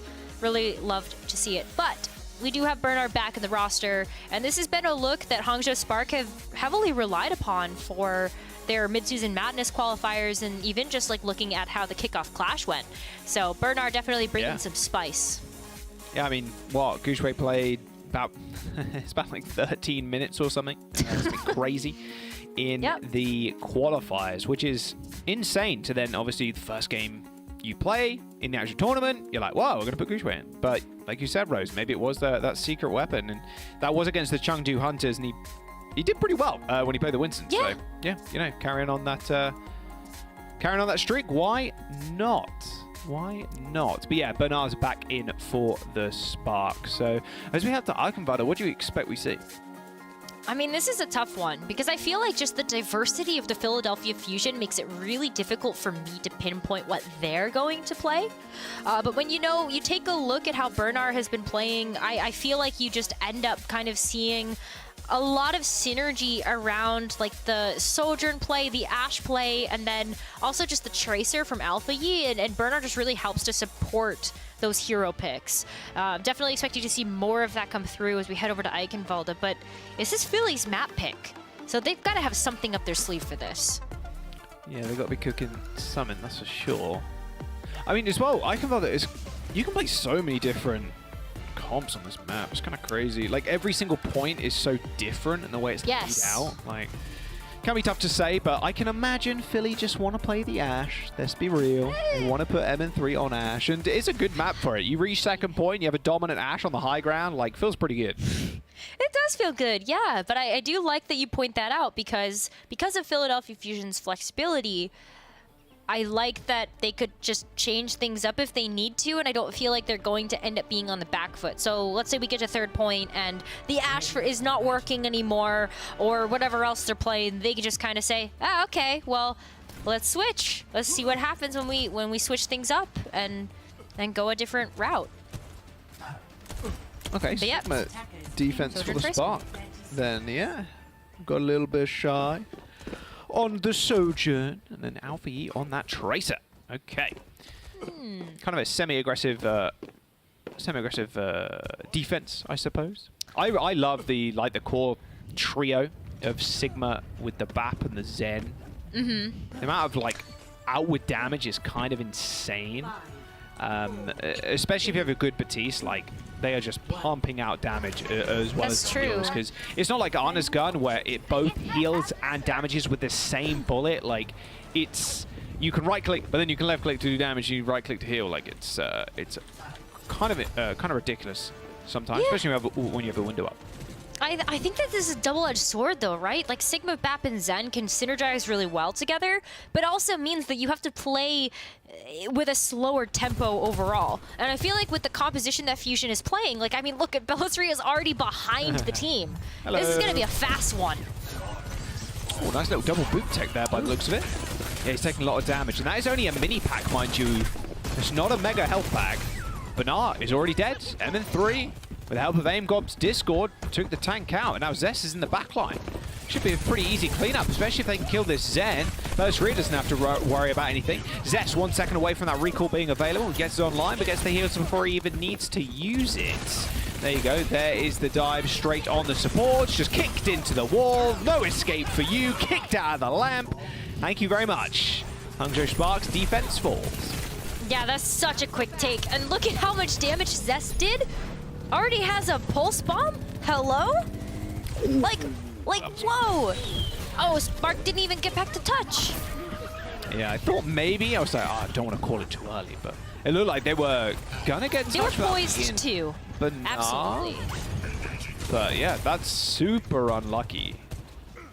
Yeah, that definitely doesn't feel good. And now Spark is in this bad position where they had to fall back, but they're not really set up the way that they would want to. I mean, look at how isolated Bernard is on the Sigma, just kind of down in the lower parts of the castle. Don't like that. Almost Zest almost hitting the one clip there. Yeah, should be chased out. Yeah, goodbye, goodbye. No more escape routes. It's kind of annoying about the disruptor shot. You just like put it on a doorway. Anybody that's trying to escape a fight or anything, they just can't go. It's very frustrating. What's even more frustrating is losing your Zen that early. That's a nice right click from AimGod. A recall, no pulse bomb attempted by Alpha Yi. As the window from Super Rich to try and see them back in this fight. A rock through the window is going to be good enough to kill MN3. I'm not sure how much damage that is, but I can imagine it's a lot. Nice pulse bomb from Alpha Yi. However, it connects with a shield, so it does get a stick, but nothing of anything. As Fixer tried to return to sender, but didn't quite get it. I mean, the Fusion still moving this payload, Rose. Yeah, at some point, Spark's going to have to drop down onto the payload and try to contest, but... Wow, look at Shy. Unable to get any overclock shots off. There was a Transcendence right in front of his face. Fixer was also trying to bash him out the way. Was enough for them to end the fight. Forcing the Transcendence like that, it's just go time for Bernard. Use the Flux straight after Trance, and then you're good to go. Yeah, it was a nice call and response there, but it was very expensive. I mean, that's a lot of ultimates to throw at trying to contest this point. Bellisria is still in your back line. Does anybody know? Do they know? Oh, they gotta know. Someone's about to go off the bridge. That's all I have to say. Look at that. They don't know. Oh. You go. Oh, that was close. Wow. Bernard's thankful for the tank passive there. So you get booped as much. You do be floating though, so maybe Sigma should just step over the ball, don't they? Oh, couldn't even get a pile driver there. Wow, Bellisria's health bar almost evaporated. Yeah, that was, maybe Bellisria shouldn't do that. I don't feel like that's been working. But maybe it's enough of a distraction. I mean, AimGod just found a nice pick. Again, he picks up another support. Last fight was the Zen, now the Bab. Like, you don't want to be in a position where you're just losing supports like this super early on. Payload's being moved in the meantime. Shy sitting on the high ground. Aim's pretty clean, but it still needs to build up the charge on the railgun to make any meaningful damage. Now going straight to melee mode. Hello, goodbye. Nice headshot, and the melee will finish off the MN3, but it's very scrappy, which has been the tale of this entire series so far, Rose. Yeah, it just doesn't feel like... Yeah, I mean, the action just hasn't stopped. I feel like neither team has really taken the time to reset. And I'd love to see Philadelphia Fusion just try to approach this final stretch of this objective as a full team of 5. Like, Bellisria has been trying to do some fancy stuff. And the fancy footwork kind of helps, but it hasn't been as impactful as Fusion really needs to get this card to its destination and also try to reach that 3rd checkpoint. So no C9? Go W. Maybe Zest? Oh no, look at that. Alpha Yi is playing so far back. He's like, no, no, no. We watched Fleta earlier on. We ain't letting that happen again. Oh, no way. All right.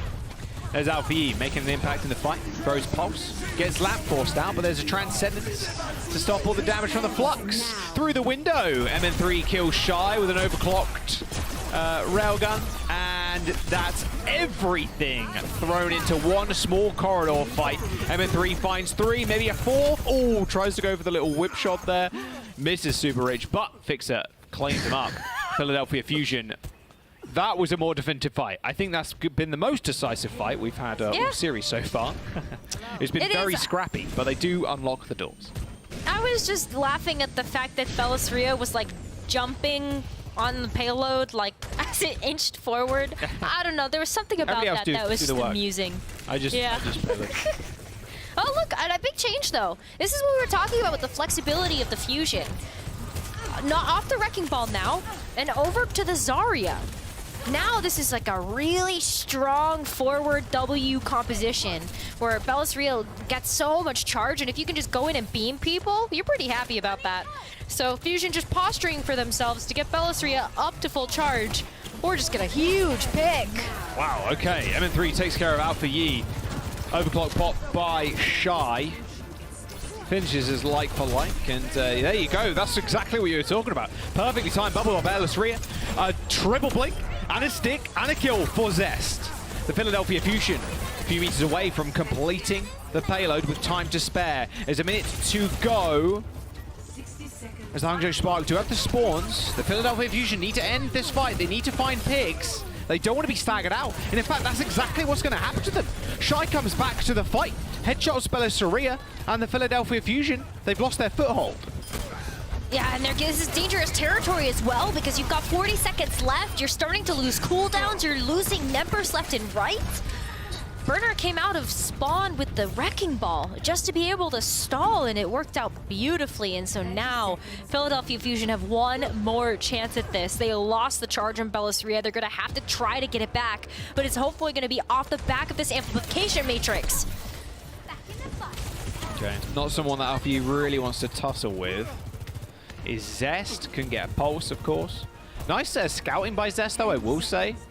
Just going up there. Normally you wouldn't, but you just got to make sure someone's not chilling.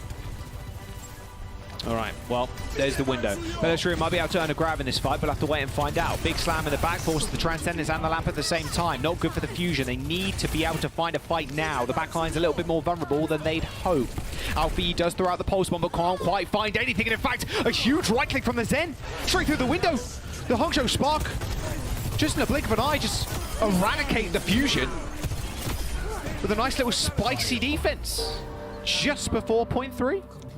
Really well played by the Spark, absolutely. I mean, I think Fusion gave it their best shot, but ultimately couldn't get the ultimates that they wanted online fast enough to be able to just really push that cart over the edge. I mean, look at how they had to approach Spark's defense on second point, Jaws. They had to throw 4 ultimates into a tiny room to play tiny Overwatch just to be able to capture that second point. It was a lot of investment. They just didn't have that same type of investment for that third. Yeah, if Bellisria got that grab online, I feel like it would have been such a different story, but it started out with a giant slam from the Spark, and then as soon as that happened, you use Trans and you use Lamp at the same time. Like in those split-second circumstances, you know, the comms are wild. Like, they're going out of control. Absolutely. But it's not really something that, you know, like, I'm going to use Lamp, you know, I'll use Trans. It's just kind of a, well, we're right next to overtime. We need to find kills. We can't get off the payload. And it just so happens they overlaid him. The Lamp is just so crucial, especially around those corners. Like, it can be so valuable for Bellisria to stay alive, to grab, and obviously the Transcendence too, right, to help the rest of the team stay alive. It just kind of fell apart as soon as those abilities came out.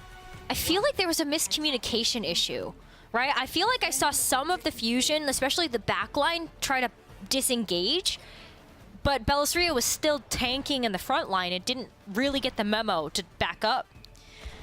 So yeah, I think that alongside just the over investment of those cooldowns made it very difficult for Fusion to actually get what they wanted, which was that third point capture.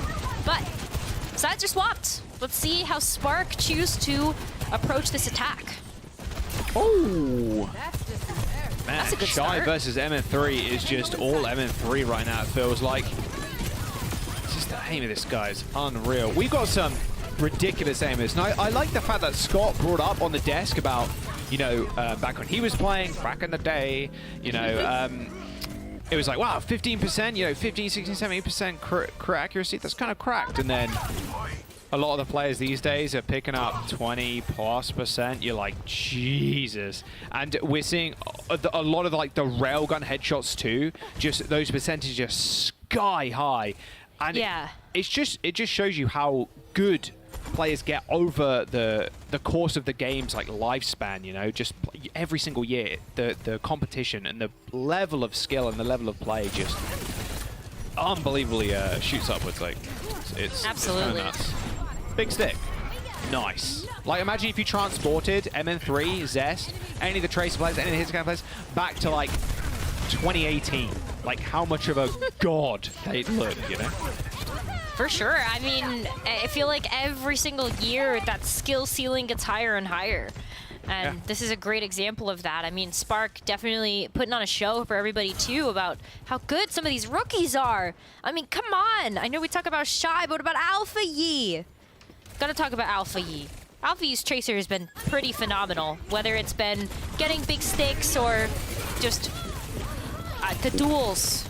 Yeah, he's very much a jeweler. Unfortunately, though, Rose, I knew that was going to happen. You were like, Alfie's great, and then he just died. Of course it was going to happen. I mean, let's be real. I was going off on the tangent, and all of a sudden I see Philadelphia Fusion lighting up the kill feed, and I go, well, there's no turning back on this now. Yeah, I don't want to back out now because I've already gone too far. So exactly. Oh, there you go. Anyway, the Spark, look, they got a lot of ultimates coming into the castle side. I mean, ideally, you want to put Alfie or someone on the payload to push round, go for that flux, maybe. We'll see. What about those ant matrices, though? Ambitious.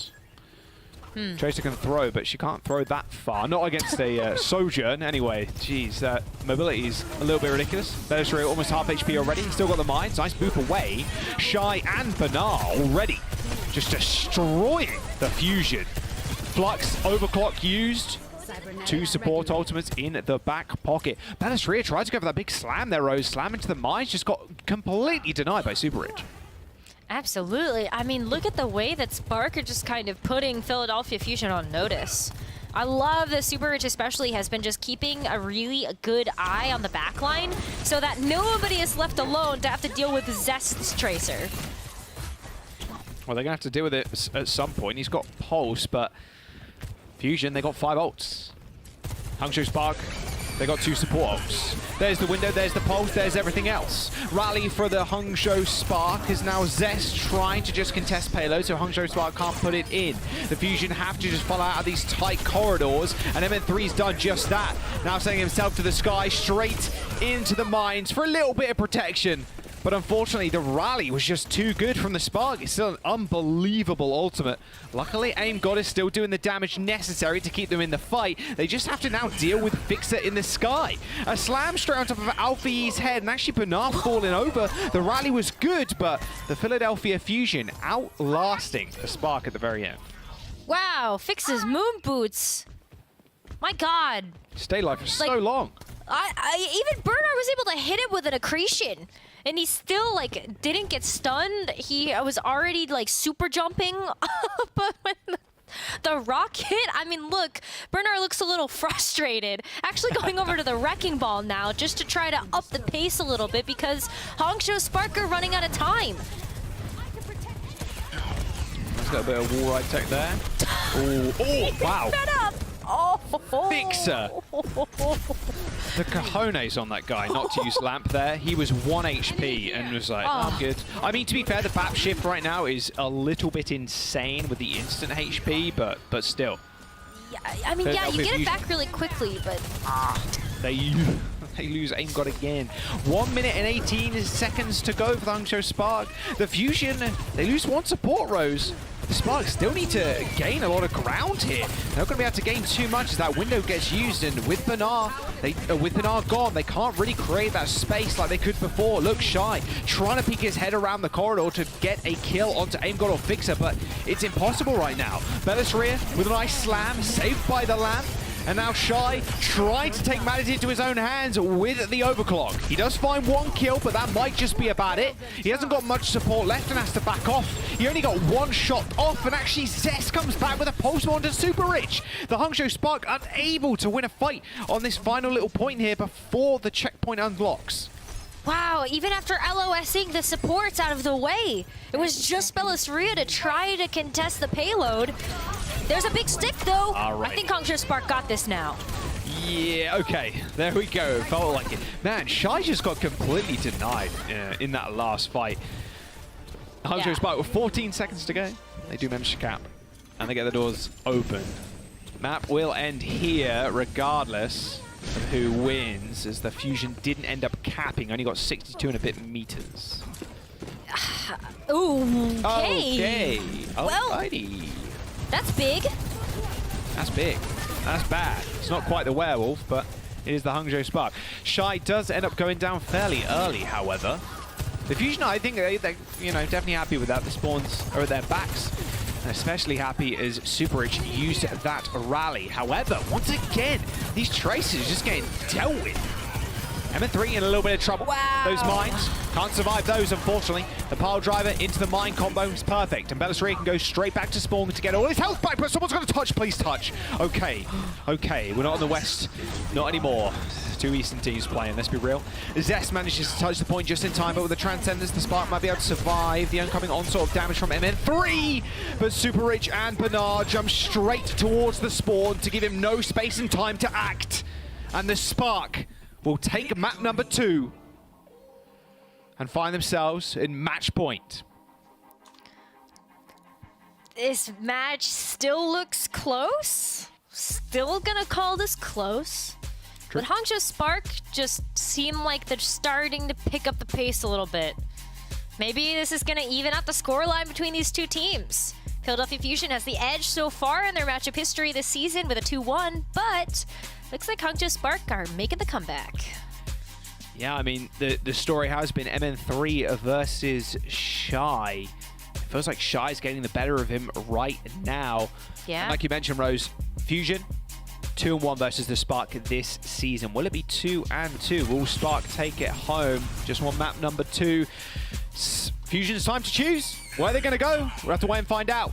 See you in a bit.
Welcome back.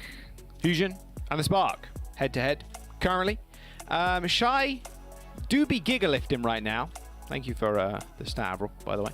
Yes. 22 final blows for Shy versus MN3's 11, which is the highest on the Fusion. Yeah. I said it at the very end, but I didn't realize how big the gap was currently. Shy looking mighty clean, facing off against the rookie. Yeah, I mean, hey, you saw on the eye test that Shy was kind of diffing MN3, and I love that we've got the stat to back that up. Definitely feels like it's playing into Spark's favor right now, and now Philly trying to get some leg in this, get some stay in this game. You know what? My point is that Philly has picked Circuit Royale, and they have some subs. We've got Carpe and Fury coming into the roster. Yeah, so it does mean we get to see MN3 Widows. That's also That's true. Fantastic. That little replay package that we had at the very top of this game, just MN3 clicking on everybody's heads. And when you're on fire with the Widow, or just like any hit scan, there's like no shot you can miss, you know? You just... Yeah. It's just in your veins at that point. It feels so clean, but can he actually get that feeling back? Can he just continue his Widowmaker performance from the other day? Of course, it's different day, different server, different, you know, different team you're facing up against. But like, if you get on a hot streak as Widow, it feels so good. And maybe that's what they need to come back in this series, Rose. Yeah, well, I mean, the other thing that I'm thinking about is that MN3 is a rookie. You know, yes, we've seen some incredible performances from the Fusion so far, but I hope that MN3 isn't getting into his own head about the performance so far and kind of Shy doing more damage and having a bit more of an impact. We've seen Philadelphia Fusion on Circuit Royale, and the big match that everybody is probably thinking about right now, we're going to talk about, is the Philadelphia Fusion versus Seoul Dynasty match, which was one of the final matches for the Midseason Madness qualifiers. On Circuit Royale, we did see MN3, Carpe, and Fury in the lineup, and it was that Widowmaker, that Sojourn, and that Sigma. So hopefully this is enough to be able to deal with what the Spark are going to be coming out with, but I would still be a little concerned knowing that Bernard is so good at these off-tanks. Yeah, it's still pretty scary, and you're on the back foot. Yeah. We have the veterans, of course, Fury and Carpe coming in, so... And AimGod, to be fair. Yep. AimGod's a veteran at this point. Yeah, absolutely. I mean, this is what we were looking at for these rosters playing together. We've got mix of veterans, mix of rookie talents, and sometimes it is those veterans that hold the glue of the team together, just to keep their heads on straight and focused for the matches ahead. But Philadelphia Fusion, really hope they're not destined for second place again. Gotta win this match, keep themselves in the game here on Circuit Royale. That is the tiniest mug of all time. Super. Wait, what is that? Is that an espresso cup? I think it might be an espresso one, yeah. That is the tiniest mug. Nice. That's nowhere near the Sato 2L. That's super rich tea. That's super rich tea. Actually, that kind of makes sense. Probably an espresso though. Maybe. Yeah, the rookies versus the veterans. I mean, look, if there's one map you can do it on and get that hot streak going, it is Circuit Royale with the Widowmaker. So we'll see if MN3 can stand up. And I was just thinking about it too, with this kind of rookie and the veteran kind of debate. You can kind of see in the stats from Eichenwald that I spoke about at the very top. 22 to 11 final blows. 68% railgun accuracy, 16 railgun kills, way less deaths. Like Shy right now, gigalifting the Hangzhou Spark on that map. And like I said, if you're on with that hit scan, Rose, you just carry that through the series and it can just carry your entire team. If Shy, I don't think he's going to slow down just yet. I don't think so either. I mean, you got to remember that this is a team effort, right? Like, yes, your DPS, if they're really good, can carry you, but only so far. You also have to give some credit to the rest of the Spark for being able to support this type of solo hero play coming out from Shy. And also just, you know, the positioning of the team as a whole to make sure that Shy can really put in the legwork here. But yeah, these are, these stats are staggering, Jaws.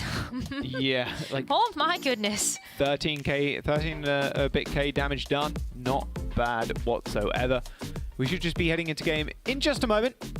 Looks like we're just waiting for the teams to ready up. And one of them's ready, but we're just waiting for the other one now. So should be all good to go. Yeah, I was just thinking too, Bernard specifically, he was around contenders at the time that was like the Sparkle era, the Doha era, Goats, like, and then Doom Goats and Element Mystic, etc. Like, he grew up and he was playing Fusion Uni at the time, and he grew up with a lot of the players that are now in the league at like the top of their game, and he ended up joining the London Spitfire for 2020 and just didn't really find anything at all on that team. That was 2019 to 2020. That was the weird year for London Spitfire, and they didn't do hot at all. And it's good to see him now showing what he can do on this big stage against a team like the Philadelphia Fusion, against Seoul Dynasty, Shanghai Dragons, etc. throughout the regular season, because I think he's always been a player with exceptional talent, and it's showing right here, right now. Yeah, Shai's putting in a lot of the legwork and a lot of the deadlift in there, but I don't think you can count Bernard out of that lifting, especially with the way the Hangzhou Spark have been playing over the last few weeks, Rose. I agree. I wholeheartedly agree here. I mean, we see this in some of the Western teams too. Your DPS, they can be good, but it's not usually enough to be able to carry a team, and I think this is another great example of that, where Bernard's, Sigma, whatever it is that he's really going to be coming out of the gates with, is plenty to make sure that the rest of the Spark feel supported to be able to do their best work. Bernard is going to be sticking at Sigma for this defense, and Shai on the Widowmaker to duel it out once again with MN3. Yeah, I'm always curious what Widow goes for the grapple shot there. You'll see if it's a little bit more of a passive Widow or an offensive one. Oh! Okay. We started off. This is what I'm saying. You get the moves, you get the blood in your veins pumping when you're on that hit scan. That can just roll through and carry you through some games. Like Widowmaker play, we've seen MN3 do it once. We might see him do it again right here to keep him in. And there's another kill. Just stick it on MN3 permanently. Just perma look at MN3, because he is going to be lighting this one up. Shai and Alfie dead super early. Look at the push now from the Fusion. Should be easy on this first corner. Another kill. Make that 3 for MN3 already. Carpe eventually picks up one. Even tracking Alfie through the skies. Grapple up. There he is. If he hit that, I would have crushed my headset. I would have thrown it on the floor. Yeah, I mean, wow. Philadelphia Fusion wins those, hands down. Spark couldn't even, hold a candle to whatever was happening over there. I mean, now MN3 gets to get set up. You're gonna get sights on us so fast. Look at how much MN3 is outpacing Shai right now. Oh my gosh, Shai can't even walk out of spawn! God, that was nasty. And this is it too. This Widow, mind game they got going on. When you've got a couple of kills up against the enemy Widowmaker, they're going to be way more scared to actually peek you, go for the grapple shots on you, yeah. Because the enemy Widowmaker's just, they're online. Yes, they're ready to are. go. And now MN3 is such a massive advantage with the sights too. Big flux from around the corner. Super Rich got lifted up. Didn't have the lamp, got killed in the air anyway. And now Fury is just plowing through the rest of the team. Yeah, I mean, oh my gosh. Oh, stop it. MN3. What a roll so far the Fusion have. Look at how much confidence MN3 is playing with right now. Sparker's so scared. I would be too. I am scared. I'm scared for Spark. 5 minutes and 20 seconds. Yeah. Up to point 2. That is insane. And they've already gotten high ground. What more can you ask for? Oh my gosh. Yeah, nuts. I mean, Fury gets really low there. You see the Immortality Field able to keep him alive. But MN3 is still on the hunt for somebody's head. They can just wait out these sites, though. Yeah, you don't have to peek all this. Good. Fury can just hide behind a shield. They know where the Zen is, but yeah, you ain't peeking that. Nope. You see that? Amcot's like tempting fate there. Yeah. To be fair, if you make a shot there and your Widow jumps around the corner as well at the same time, like it can be quite an easy duel for MN3. He's low. Please heal. Thank you. Let's see. Like the Widow mine just to check the flank.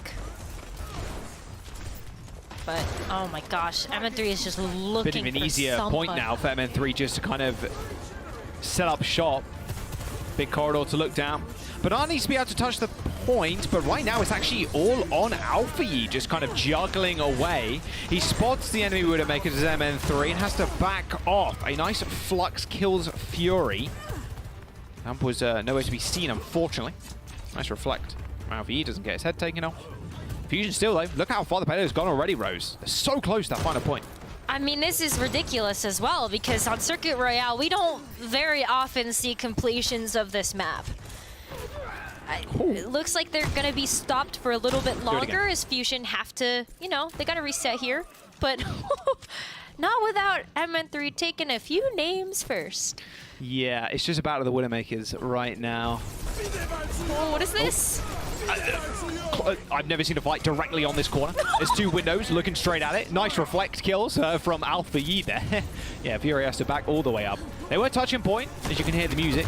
MN3, does he get the shot? No, he doesn't. Alpha Yi's right behind him. Not sure how MN3 ended up there. Was feeling himself just a little bit, I think, Rose. Oh, yeah, why not? Well, I'll just put myself in the middle of the team. We'll see what happens. Hey, I don't blame him. I mean, maybe you get the attention turned back towards you if you're on cart. I mean, Fusion were trying to play on the super weird corner by the pool, and now they're back as a full team. Another use of the sight lines, though, here for MN3 just to try to grab some amount of a pick. What a bold peek there from Shy. Luckily, he took a body shot. It wasn't a headshot.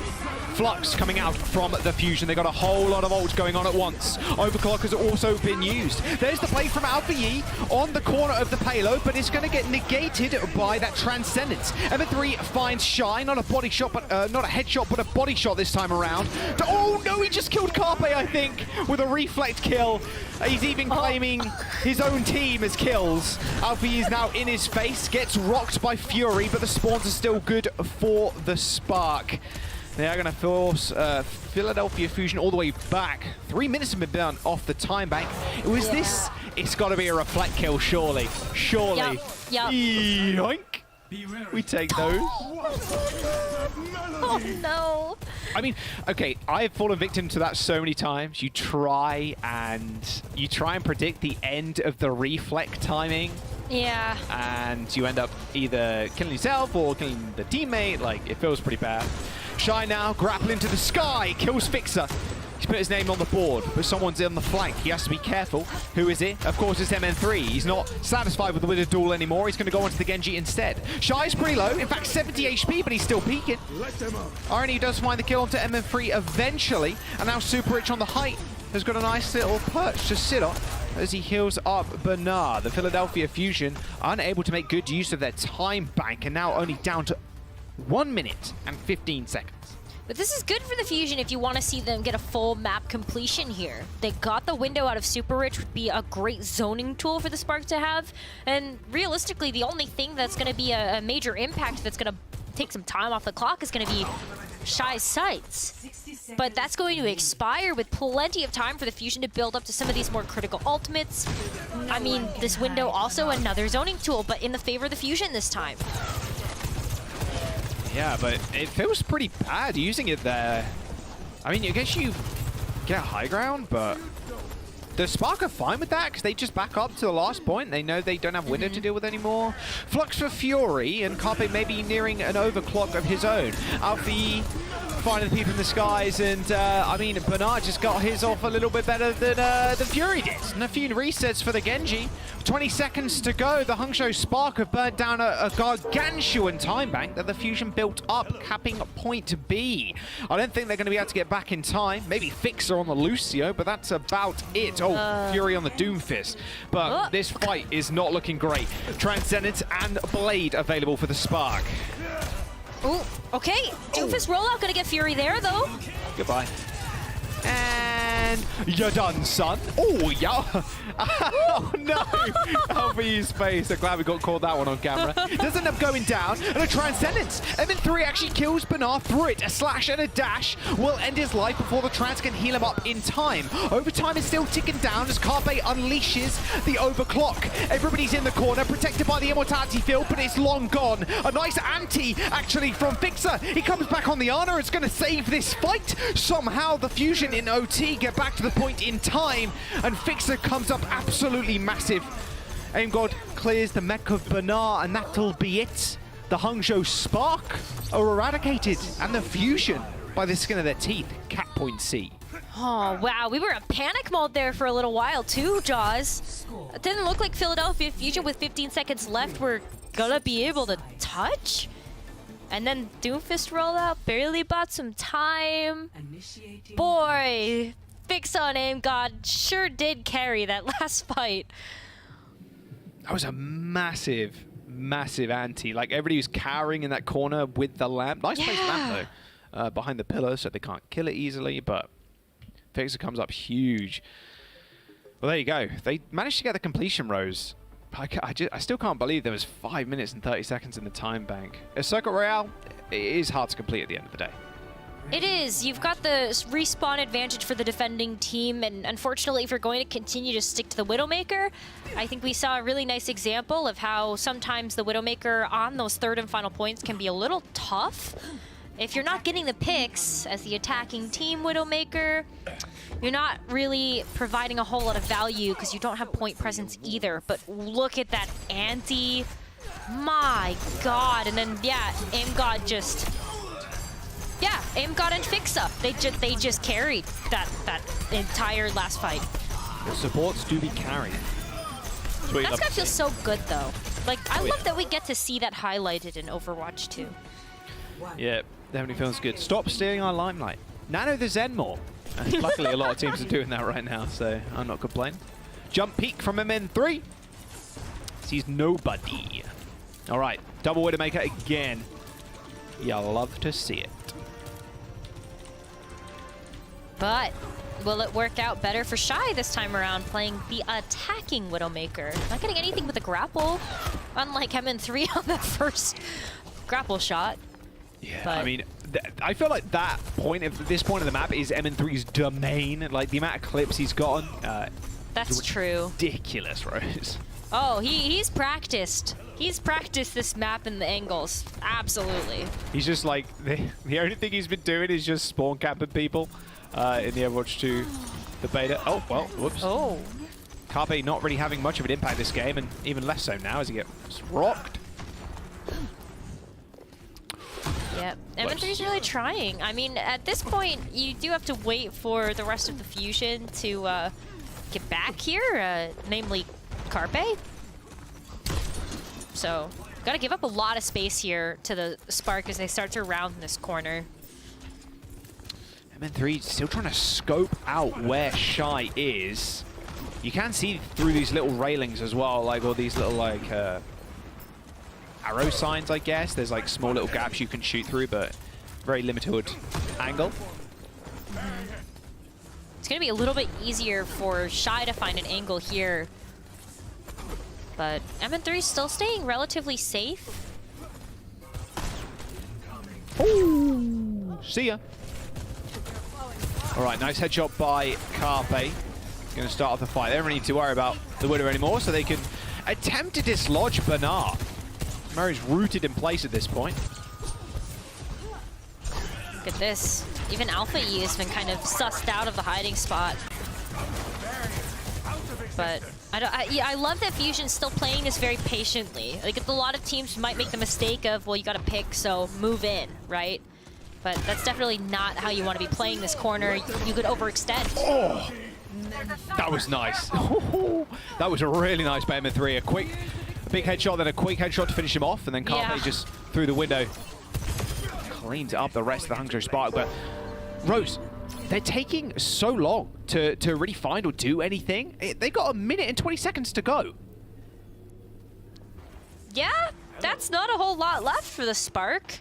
They don't have a whole lot more distance to cover to be able to capture this first point, but Yeah, that time bank is certainly starting to run out. I mean, Shy hasn't even worked up to the ultimate yet. And Alpha Yi barely getting there with the Dragon Blade. You're really, as a Spark, waiting for these ultimates to come online, and then you've got to kind of use everything here. Good start. All right, very good start with MN3 dying.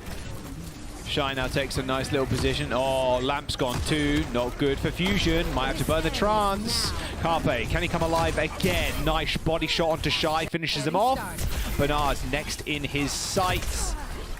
Nothing much else. He has 100 charge and an extremely low Alpha Yi dives in with a blade. There's a Transcendence used by Aim God. He's just slashing at air right now. And it's MN3 with the sights. Fixes end up going down first for the Fusion. As Alpha Yi, in fact, finds a triple kill. Maybe a quad. No, not quite. You see, what? He just said in his headset?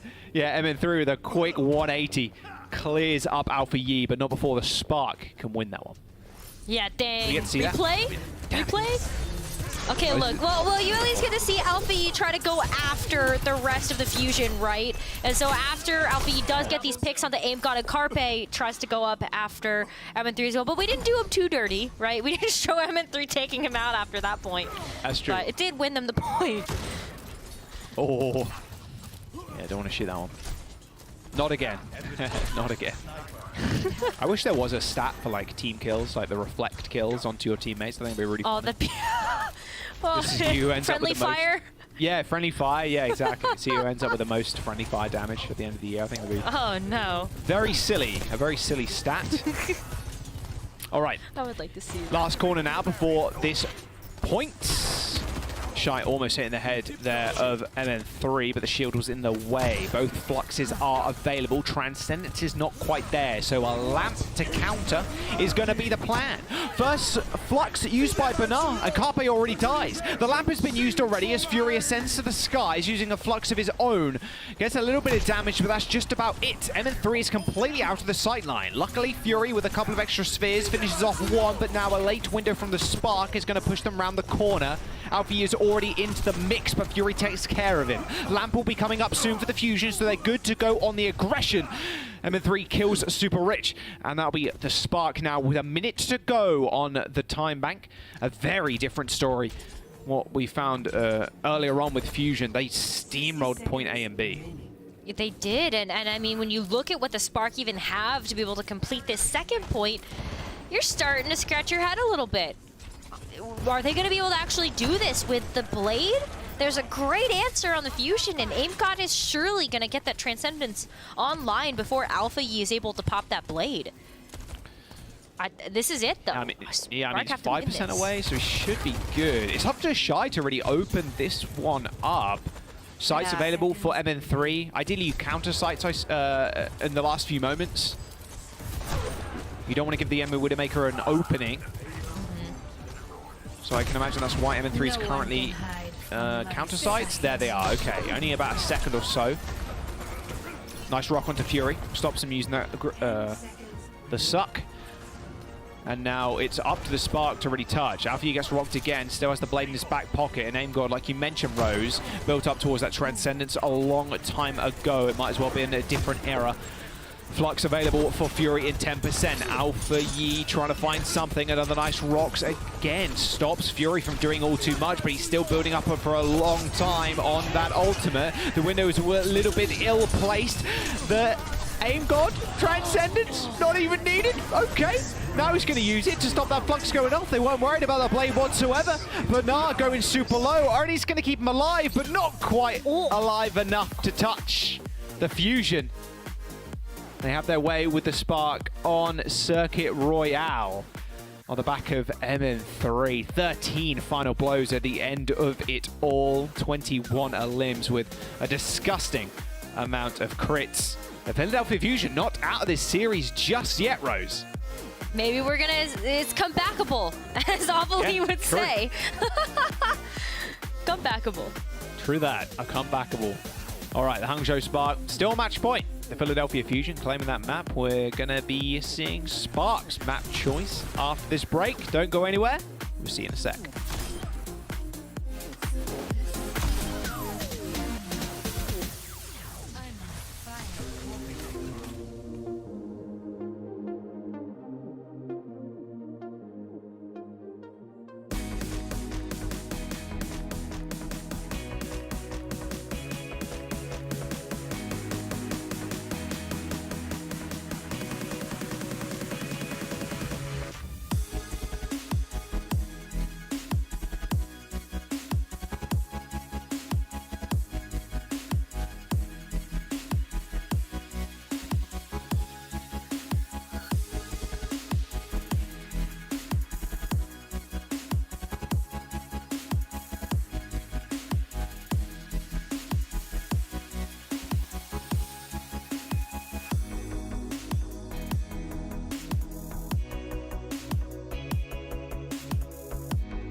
Yep, welcome back.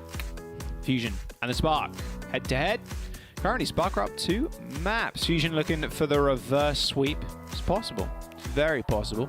On what was a stellar performance on Circuit Royale. We're going to Colosseo as our next map, but we're not seeing the same roster as we did on Circuit Royale. Surprise, surprise. Fury stepping back, Bellisria back in, as well as Zest in for Carpe Rose. Yep. I mean, I feel like this was going to be the lineup regardless of what push map we went to, but for Hangzhou, I think they had one choice, and it was just not New Queen Street. That's it. Like they were picking map. They just can't pick New Queen Street. Don't give MN3 Ash sightlines. Because Fusion will run with that. You know they will. Oh yeah. If they had their map pick, yeah, 1000% they're going to New Queen Street. That's for sure. Colosseo, a little bit of a different beast. I mean, you can see we can see the rush here. We've seen that a little bit already, but yeah, a lot more of this dive, I can imagine, just with MN3 sitting at the back. And you can still play the Ash, to be fair. But the long sight lines, especially when they have dive, they run at you, and you're going to die. You just got to be careful of that. Yeah, you die against the dive. Is that right? You die against the dive. Well, the thing is, it's only like one track, right? With the That's robot. true, it's true. So you get a few good shots, but the robot also provides like a substantial amount of cover when you're in that corridor. And there's a lot less of like a small off angle for the Widow to find kills on the supports. It's very much just like a tunnel, which is sometimes good, but sometimes kind of bad. For the Ash, is a lot better, to be fair, with the Dynamites. So it's probably what Fusion are going to stray towards, I can imagine. For sure. But we'll see. We will see. We will see. Yeah, we're back to the starting lineup means we're probably not going to see this like double hit scan.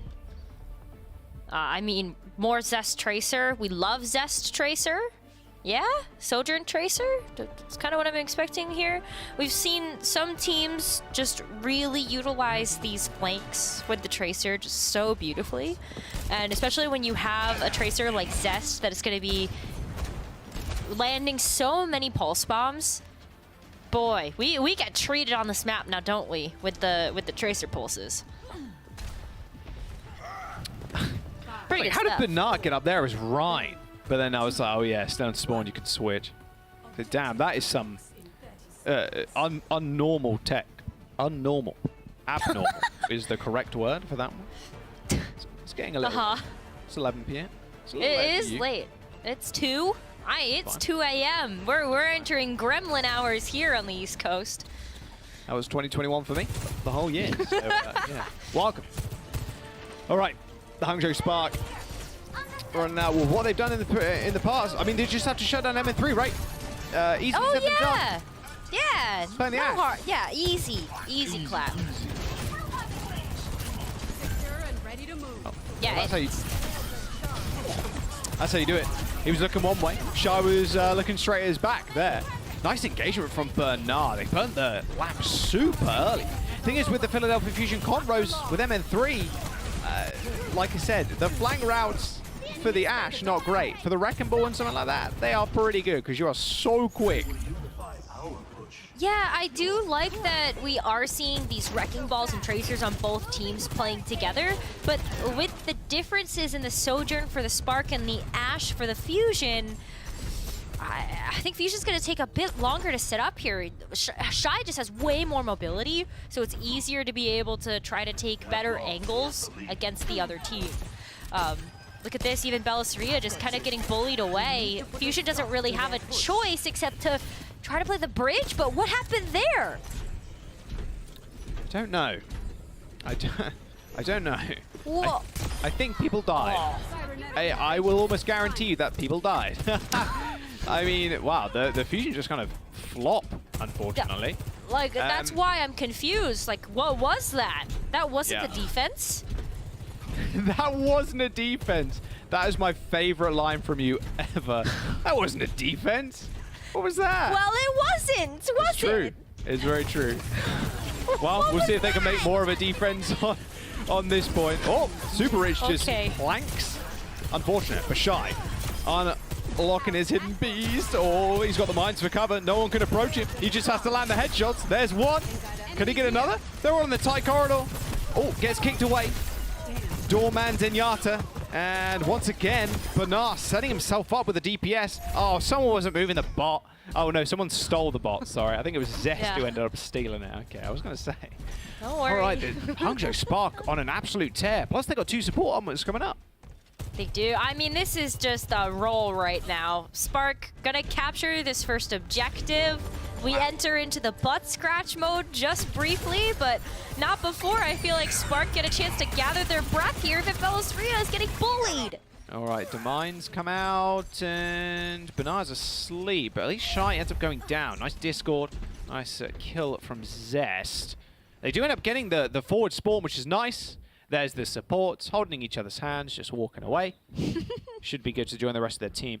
That they will end up losing that forward spawn as soon as that bot does enter the middle of the map. So that's a little bit unfortunate, but they're still 65 meters off your first push, and you burn a lot of time down. Not bad. Yeah, but now we're looking at Philadelphia just being able to do some stuff with this nano. Oh, they nanoed the bomb. He's nanoed. Look at him go. He kills Shy. Oh, yes. I don't think that now was supposed to go on the bomb, but it ended up working out. The pulse bomb gets thrown in by Alpha Yi to find a semblance of this fight, but nothing comes of it. There you go. That's what you get when you nano the Bob. An easy win. I've got a good feeling that was supposed to go on MN3. Not sure it was supposed to go on Bob, but whatever. It was cool. We don't see a nano Bob every day of the week, so... It's okay. I mean, Bob's an Omnic too, right? If you're going to give the nano over to Zenyatta, then, you know, Bob needs a little love also. That is true. Just a thought. Ooh. Nice 180 pulse there from Zesh. Very nice work. MN3 does end up going down, however. Philadelphia Fusion still in control of the bot, edging it slowly forwards, but a nice right click from Shy will end the life of both supports. 41 meters to, we'll call it 66 for the Spark, as the bot makes his long trudge back. I feel like Sojourn being able to chase a wrecking ball feels just unnatural to me.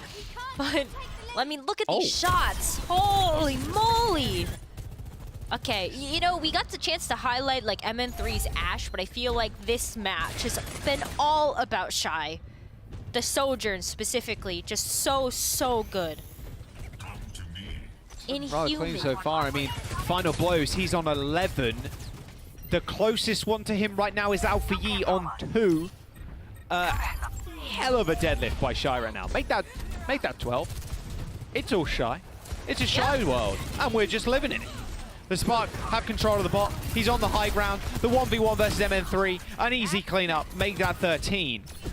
The Philadelphia Fusion, as a combined total, currently have 12, and Shy has 13 final blows. So, yeah, not the best. They unlock their the checkpoint once again. The Philadelphia Fusion struggling to find too much. However, they're fighting in the courtyard right now, way far away from the robot.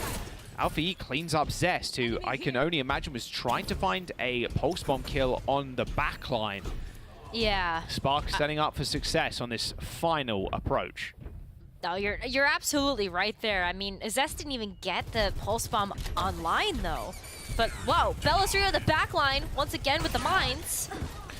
Earnings going pretty low. Super ends up dying to the pulse bomb. Can Alfie turn this fight around with the pulse bomb of his own? No, he cannot. The bot is in no one's control currently, but still the Hangzhou Spark with 100 meters on the board. Shy, unfortunately, didn't have a say in that fight. It's still 74% rail accuracy right now. That's unheard of. He's looking That's smart. unheard of. Like, you're lucky, I feel like, sometimes when you see a stat and you go 50%. That's pretty good. But 74? Might be some more now. MN3 goes down. He's looking for blood. Almost a collapse. Didn't quite line up correctly. A nano onto Ingot, who uses Transcendence. Slayer and the support ultimates to a whole new level. He gets a little orb off, but that's about it.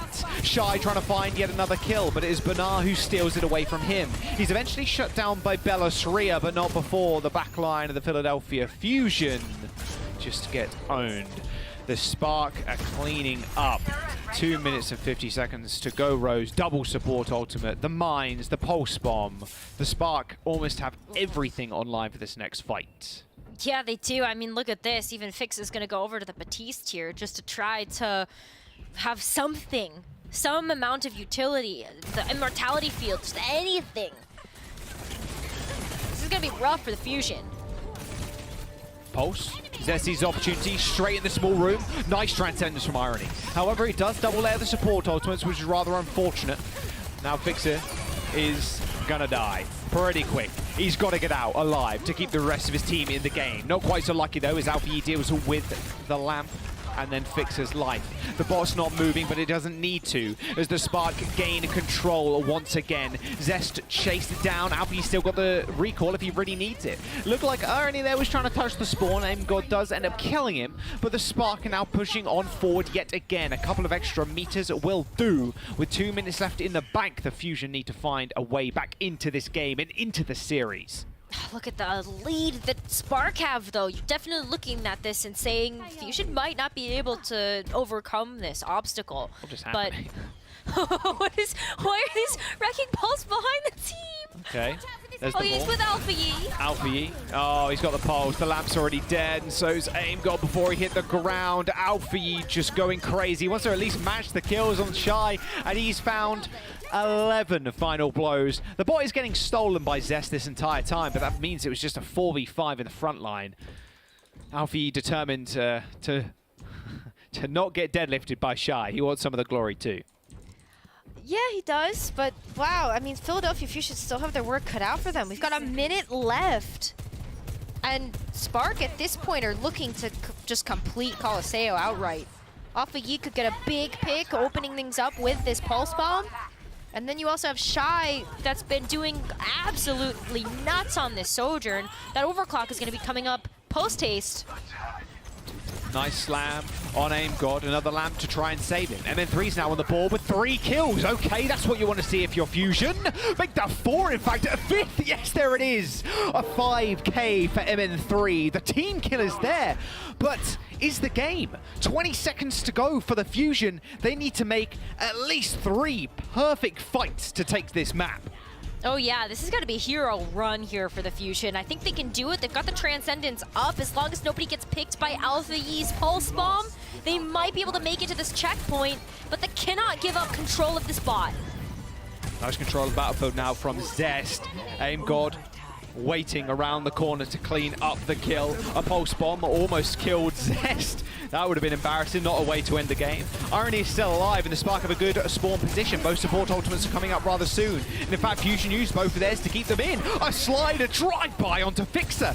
Shy is demolishing the Fusion right now. A Transcendence online for the Spark. I'm not sure they're going to need even to use it, to be honest with you. Overtime is here. It's ticking down, and the Spark 3-1 the Fusion on the day 1 of the mid-season madness.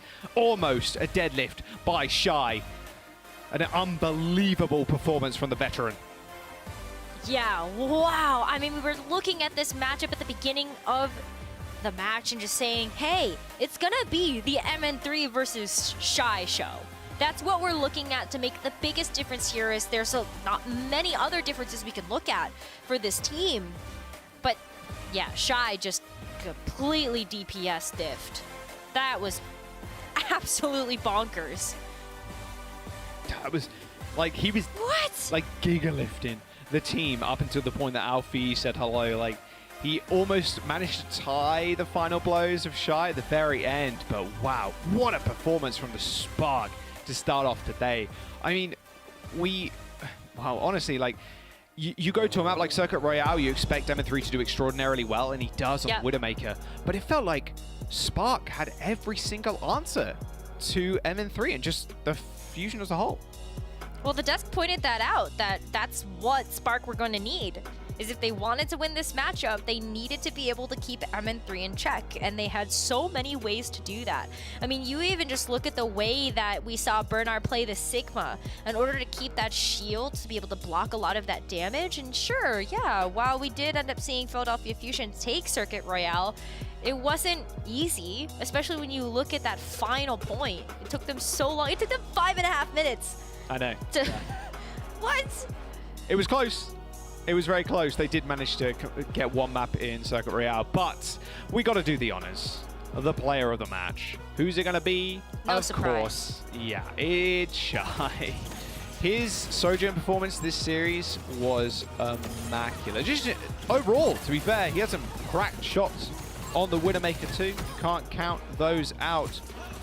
He looked great throughout the entirety of it. And if they can keep up this performance, the Spark, they're going to go pretty far. They absolutely can. I mean, it was the entire team that really set up Shy for success. Like, look, Bernard sets him up, Shy knocks him down.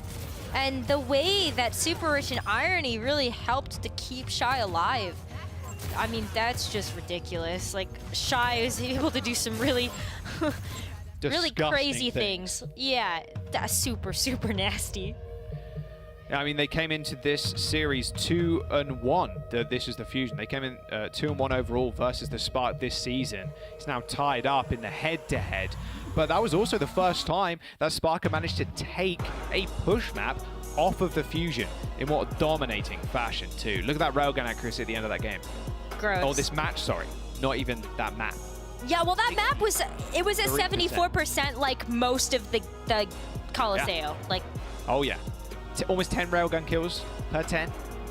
13 limbs per 10. What can't Shy do?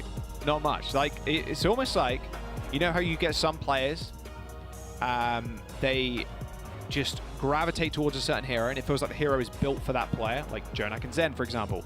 Yep. Sojourn for Shy, maybe. Like, it's almost the perfect hero for him. I think so too. I mean, just the way that Shy is able to use that mobility, it's very obvious that he understands all the map architecture as well to be able to take some nice flanks and get those sweet angles. Huh, what a treat. I love the East region. That was so cool. I mean, well, we aren't done just yet. We're going to take a quick break. We've got something spicy lined up straight after it. We'll see you in a bit.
Welcome to the Watchpoint Post Show, everybody. I'm here joined now by Alpha Yi from Hangzhou Spark. Alpha Yi, congratulations on the win. Now, 3-1 victory for the Hangzhou Spark. Great way to start off the tournament for you guys. How'd you guys get the win against the Philadelphia Fusion? 자, 일단 오늘 승리 너무 축하드리면서 토너먼트 첫 경기 3대1로 승리를 하셨습니다. 굉장히 좋은 모습으로 토너먼트 첫 경기를 시작을 하셨는데요. 오늘 승리, 필표랑의 경기를 좀 어떻게 해서 승리를 거두시게 된 거라고 생각하시나요? 저희가 이제 스크림을 할 때 뭔가 이제 뭔가 피지컬보다는 약간 합을 엄청 중요시 연습해가지고 이제 포커싱이라든가 이렇게 상대 딜라인을 무는 그런 플레이를 좀 많이 연습해서 뭔가 잘 먹혔던 것 같아요. I think in our scrims and our practices, we didn't really focus on our individual plays. We focused more on our team synergy and just focusing on a certain target as a team or really attacking the backline together as a team. And I think those sort of plans really helped us out in today's match against the Philadelphia Fusion. All right, second question. I've asked this a lot of times to the Western teams, but to the East teams I actually haven't. So this is my question to you. Is there? I mean, today's match was another East versus East, but in the matches moving forward, I'm sure we're gonna see a lot more East versus West. So Alpha E, is there a team from the West that you really want to beat in the tournament, and why? 두 번째 질문은 이제 오늘 경기는 동부 대 동부로 어떻게 보면 좀 항상 해왔던 팀들과의 경기였지만은 이제 앞으로 미래에는 좀 더 동부 대 서부 좀 이런 경기가 좀 많을 거라고 생각을 합니다. 알파이 선수 개인적으로 좀 이 팀 지금 서부 쪽에서 이 팀만은 꼭 이기고 싶다라는 팀이 있다면 그리고 이유 부탁드릴게요. 저는 이제 댈러스 퓨어를 만나서 이기고 싶어요. 이게 제가 같은 팀이었던 사람들이 2명 있어가지고 좀 적팀으로 한 번 더 해보고 싶은 마음 그리고 이기고 싶은 마음이 있어가지고 댈러스 퓨어인 것 같아요. Team from the West, Dallas Fuel. Mainly because I have two friends in that team, two ex-teammates in the Dallas Fuel that I was with previously. So it would be nice to see them as opponents, and it would be really nice to beat them in this tournament cycle. All right, Alpha E, that is it for the interview. Thank you so much for your time, and again, big congratulations on today's win. 자, 이걸로 인터뷰 마치겠습니다. 알파이 선수 오늘 시간 내주셔서 너무 감사드리고 승리 다시 한번 너무나 축하드립니다. 네, 감사합니다. All right, thank you. Alvin, back to you.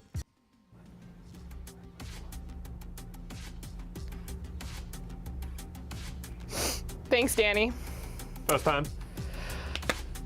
I thought that they could pull off the reverse sweep. What happened? I was so confident in the Fusion coming into the day. Yeah. I tried to warn you. We did try and tell you that this is what it's like. Hey, you predicted them too. I know, but as I said, I'm a veteran at this point. I'm used to being let down by the Philadelphia Fusion. I'm just trying to support, a newcomer. Can I just say something?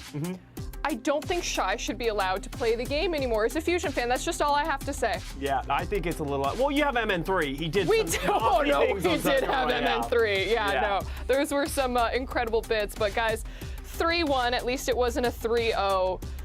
Help me out here. Where did Fusion go wrong? Don't laugh! Don't laugh that hard, Johnny! Don't laugh that hard! It's a loaded question because we could get. Do you want to go back to the franchise or the whole thing or just this match? Oh, well, let's just focus here on this match from the Philadelphia Fusion. It felt like they were in control for parts of this match. Yes. And especially on this Lijiang Tower, everything was looking good. It felt like they were having their moments. And then for me, one of the big standout things, especially when they're playing this dive, is Belis Ria is just going walkabout. Belis Ria is just existing in the backline of the opposition team, which is great to have those flank opportunities, but it didn't feel like he was having enough impact on the game. So his dive alongside with Zest just wasn't getting that sort of support and that sort of effectiveness, and that made it really hard for MN3 to maneuver around the map and contest Shy, who, as you said, just went absolutely crazy. So, which was a problem here for the Philadelphia Fusion. They did get it back here on Circle Royale with some great individual heroics from MN3, but they only just clinched out this map. Oh yeah, and I believe, Johnny, I think that you were actually the only one who had predicted Spark from the predictions. Don't quote me on that, but I think that you were there. Okay. Well, so then you predicted this from the beginning. So what made you so confident in predicting that? Bias. Look, I haven't been invited to barbecue from the Hangzhou Spark, but hopefully I will in the future. I've heard it's really good.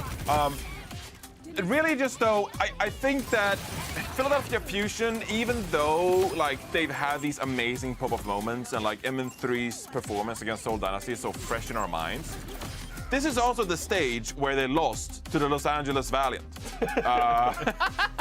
This is also the stage where they lost to the Chengdu Hunters. I do think that they beat Guangzhou Charge, just from the top of my head. But like, nice one. They've been inconsistent. Like, they have lost to some of these weaker teams. And so, yeah, they had that great win against the Seoul Dynasty, but it was also like double push week, and they're good at push. We heard how you don't want to play them on New Queen Street because they're so good on that map.